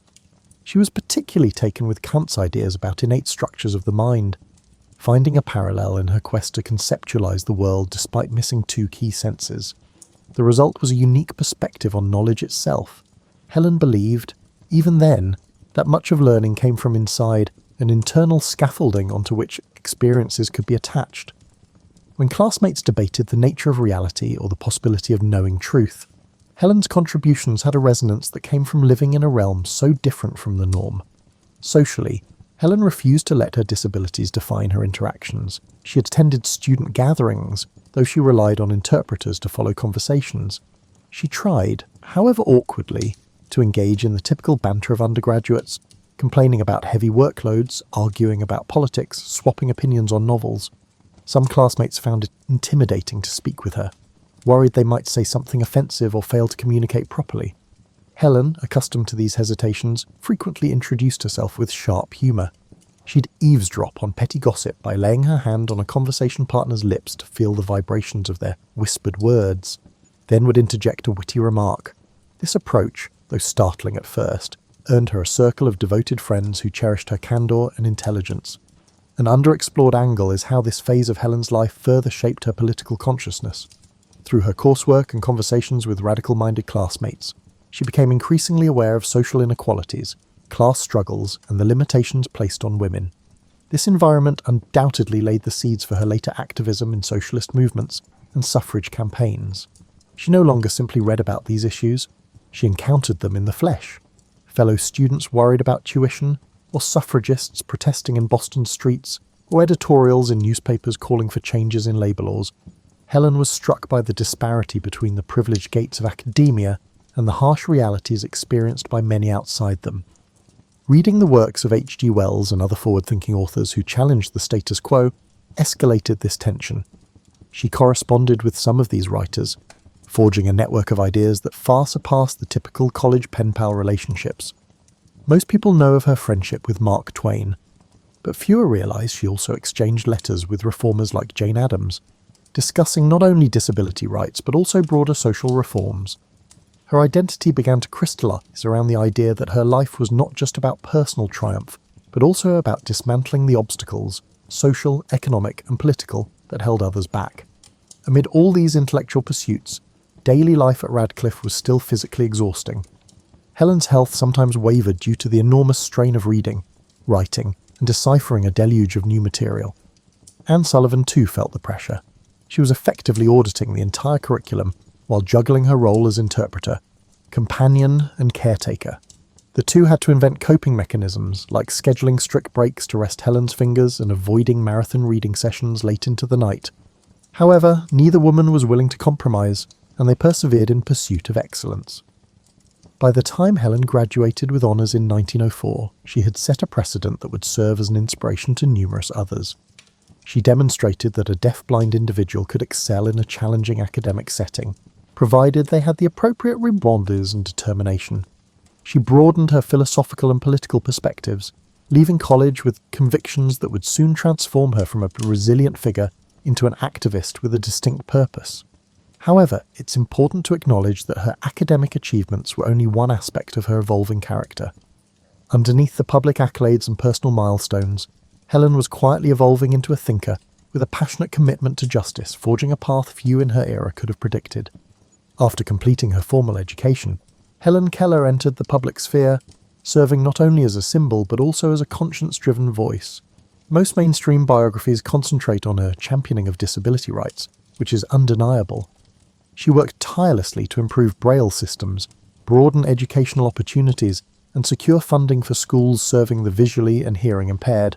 But that's only a fraction of her story. Helen's convictions led her to join the Socialist Party in 1909, at a time when socialism was highly controversial in the United States. She believed that the same forces that marginalized disabled individuals also oppressed workers, immigrants, and women. This stance brought her to the forefront of disputes and political rallies. She wrote letters to newspapers, penned essays in socialist periodicals, and even participated in public events to advocate for fair wages, universal suffrage, and better working conditions. While most people lauded her philanthropic efforts for the blind, her radical politics made some of her admirers deeply uncomfortable. Suddenly, the miracle child was speaking out in favour of labour strikes and critiquing capitalism. Sponsors withdrew support, and newspapers that once hailed her as an American hero now labelled her as misguided or manipulated. Helen remained undeterred. She wrote in one editorial, "I cannot reconcile my admiration of universal equality with the toleration of a system that perpetuates privilege for the few," capturing a moral clarity that resonated among the working classes. In parallel to her political forays, she continued an active schedule of lectures, tours, and fundraisers for the American Foundation for the Blind. Helen travelled extensively, accompanied by Anne Sullivan, who became Anne Sullivan Macy after marrying John Macy. They toured not just the United States, but also ventured internationally, meeting with educators, activists, and even heads of state to advocate for improved conditions for the visually and hearing impaired. In each locale, Helen took note of broader social issues: colonial exploitation, systemic poverty, or the denial of women's voting rights. These observations only fortified her belief that disability rights could not be divorced from the global fight for justice. One lesser-known anecdote involves Helen's visit to Japan in the 1930s. There, she met with scholars and community organisers who were exploring ways to integrate blind workers into the local economy. While she was deeply impressed by aspects of Japanese culture, she also noted the undercurrents of militarism that would soon lead to heightened tensions. In her private diaries, she lamented the seeds of aggression, comparing them to the imperialistic attitudes she had witnessed elsewhere. Such prescient reflections seldom make it into standard retellings, as they don't fit the neat narrative of an inspirational figure, but they reveal a woman engaged with the geopolitical complexities of her time. Her activism wasn't confined to socialist causes. She was a fervent supporter of women's suffrage and later championed birth control, aligning with figures like Margaret Sanger. These stances, too, sparked controversy. Religious groups that had once invited her to speak turned away from her when she supported reproductive rights. Some critics accused her of being ungrateful to the social and religious institutions that had facilitated her education. Yet Helen's sense of justice was holistic, refusing to compartmentalize disability advocacy from broader social reforms. She argued that women, especially those with disabilities, had the right to control their bodies and reproductive choices, a stance that was leagues ahead of its time. Helen's engagement with the eugenics movement of the early 20th century, a stance that reveals her own internal complexities, is another aspect rarely featured in highlight reels. In her youth, she showed some sympathies with eugenic ideas, influenced by the era's scientific and cultural climate.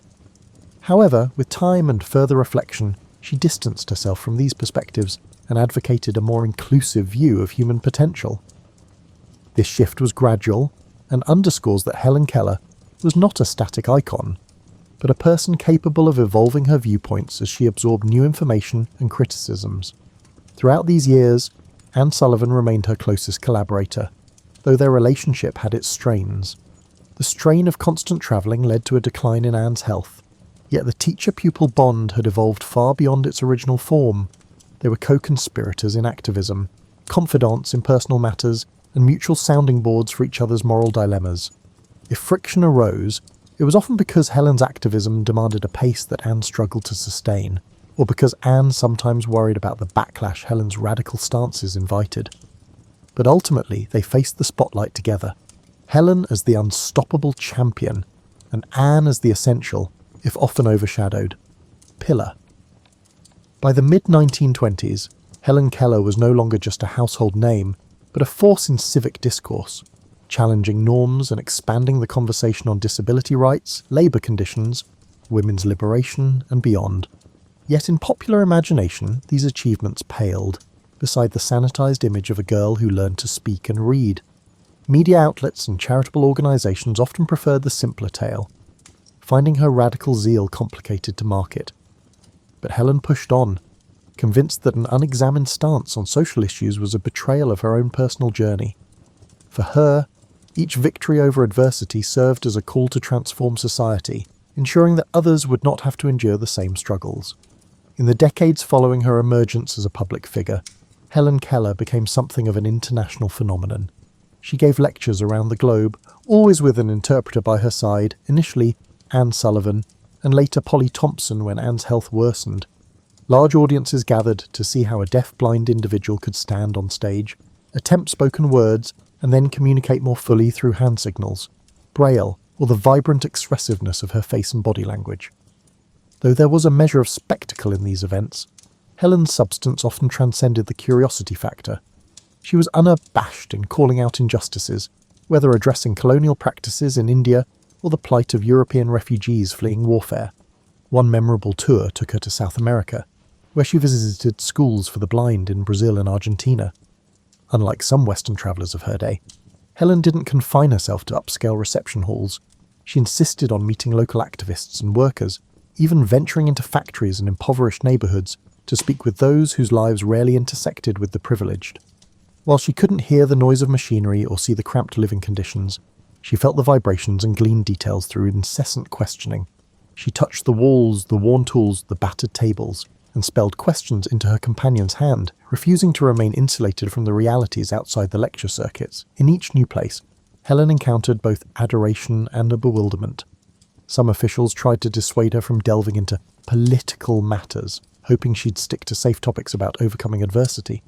But Helen had outgrown that sanitized script. She understood that her personal story, often trivialized into a feel-good narrative, had the potential to create opportunities. And once those opportunities presented themselves, she did not hesitate to confront oppressive systems. In private diaries, she noted the contradictions. "I am the invited guest, brought here to display my fortitude, yet I see how fortitude might serve us all if we only broadened our sense of responsibility." During these travels, Helen also experienced poignant human connections.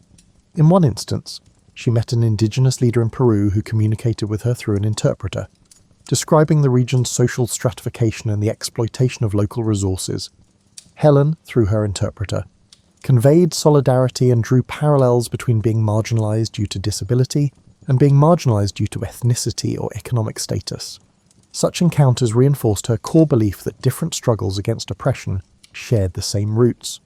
The scope of her activism expanded as World War II loomed. Although Helen had long held pacifist leanings, influenced by her reading of Tolstoy and her own moral convictions, the rise of fascism tested her ideals. She publicly denounced Hitler's regime, condemning its persecution of disabled individuals, among others, and wrote scathing editorials about book burnings that had included her works. Yes, Nazi Germany had burned some of Helen Keller's writings, seeing them as emblematic of degenerate values. Simultaneously, she denounced the idea of forced American isolationism and advocated for international solidarity against tyranny. This stance wasn't universally popular. Some isolationists believed that Helen was meddling in political affairs beyond her scope, but she saw it differently. In a letter, she wrote, "When a state turns upon its most vulnerable, it reveals its moral bankruptcy for all to see. Who better to speak against these actions than someone who knows what it is like to rely on the conscience of society?" Despite the rigorous travel and public engagements, Helen found time to pursue cultural interests. She was fascinated by music, though she could not hear it in the conventional sense. She would place her fingertips on a piano's surface to feel the vibrations, or rest her hand on a singer's throat to sense the changes in pitch. She called it an intimate ballet of my fingers, describing how the tactile impressions formed patterns in her mind, allowing her a unique kind of musical experience. She also became enamored with world literature, seeking translations in Braille from Russian classics to Japanese poetry. This intellectual breadth often surprised those who expected her to remain confined to topics of disability rights. Another rarely discussed dimension of Helen's journey was her evolving spirituality. Raised in a Christian household, she later explored various philosophical and religious traditions. She read translations of the Bhagavad Gita, delved into the teachings of Emanuel Swedenborg, and even sampled the writings of Islamic scholars. These explorations didn't produce a dramatic conversion story, but rather a composite view of faith.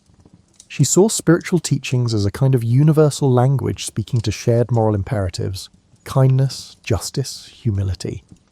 This viewpoint steered her toward a more inclusive activism, one that recognized spiritual impulses across cultural barriers. All the while, her personal life was subject to speculation. People wondered if Helen had romantic attachments or yearned for marriage and children. Some whispered rumours about relationships with male companions, journalists, activists, or interpreters. She rarely addressed these speculations publicly. In private correspondence, she alluded to fleeting affections but seemed to prioritise her mission above all else. She once wrote to a friend, "My life is guided by a sense of duty, not a longing for domestication. I find my solace in the broad love of humanity." Whether the statement was a genuine expression of contentment or a protective stance in a world that doubted the sexuality and agency of disabled individuals is open to interpretation. By the end of her global tours, Helen Keller had significantly influenced global affairs, a fact that many were unaware of. She was no longer just an American icon, she was an international advocate, connecting threads of activism, philosophy, and personal determination. The seeds planted during these travels would germinate long after she returned home, setting the stage for the final chapters of her extraordinary life, chapters that reveal both the triumphs by the end of her global tours. Helen Keller had significantly influenced global affairs, a fact that many were unaware of, and a legacy that shapes any human life. Helen Keller's later years often get overshadowed by the recounting of her childhood miracle and her global tours, but they were marked by both measured tranquility and relentless engagement with causes she deemed vital. As Anne Sullivan's health declined and eventually led to her passing in 1936, Helen faced a profound personal loss. Anne had been her teacher, translator, confidant, and, most importantly, a steadfast ally in all her endeavours. Although Polly Thompson and later Winnie Corbally assisted Helen, none could replace the nearly mythical bond she shared with Anne. In private letters, Helen described feeling like a part of her had gone silent. Yet even amid this grief, she pressed on, translating sorrow into continued activism and public service. She intensified her outreach to injured veterans during World War II, as many of them returned from the front lines with newfound disabilities. She visited hospitals, showcasing how Braille and other adaptive methods could provide access to education and employment opportunities. For these men, witnessing Helen Keller, a figure known worldwide for transcending sensory barriers, offered tangible hope. She didn't sugarcoat the challenges. Instead, she conveyed the message that resilience was a discipline, something cultivated through consistent, determined effort bolstered by supportive communities. By this point, her anti-fascist stance was unequivocal, and she frequently linked the fight against oppression abroad to the fight for equality at home. In the post-war years, Helen remained a champion for disability rights, but she never abandoned her broader social convictions. She supported the burgeoning civil rights movement, drawing parallels between the marginalization of people of colour and that of disabled individuals. She wrote letters to leaders like W.E.B. Du Bois, voicing her unwavering support. And she cited the same moral logic she'd relied on throughout her life, that society cannot claim progress when entire groups are systematically denied basic rights. While she was not as visible in civil rights actions as younger activists, her public statements lent moral weight to the cause. Meanwhile, her personal reflections matured. In a series of essays, she lamented the ways her socialist views had been either ignored or glossed over by organisations eager to use her image for fundraising. She recognised that she'd become a symbol, often an inspirational one, yes, but also a convenient caricature that overshadowed her nuanced political beliefs. She wrote, "The world likes to see a triumph, but it becomes uneasy when that triumph calls for a radical shift in consciousness." These essays never garnered the attention of her earlier achievements, partly because they challenged readers to confront deep-seated prejudices about both disability and class. As she moved into her 70s, Helen's pace slowed somewhat, though she refused to slip quietly into retirement.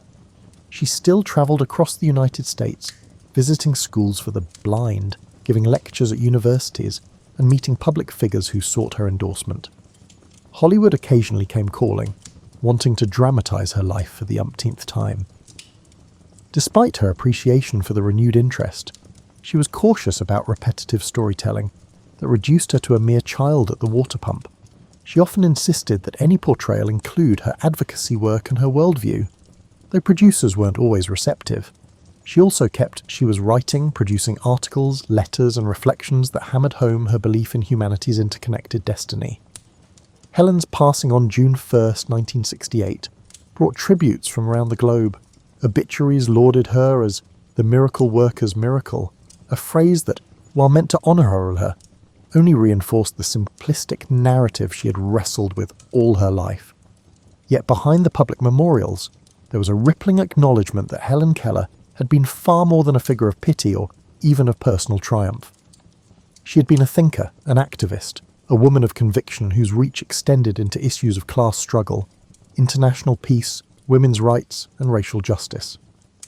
In the decades since her death, historians and activists have laboured to resurrect the parts of Helen's story that mainstream culture brushed aside.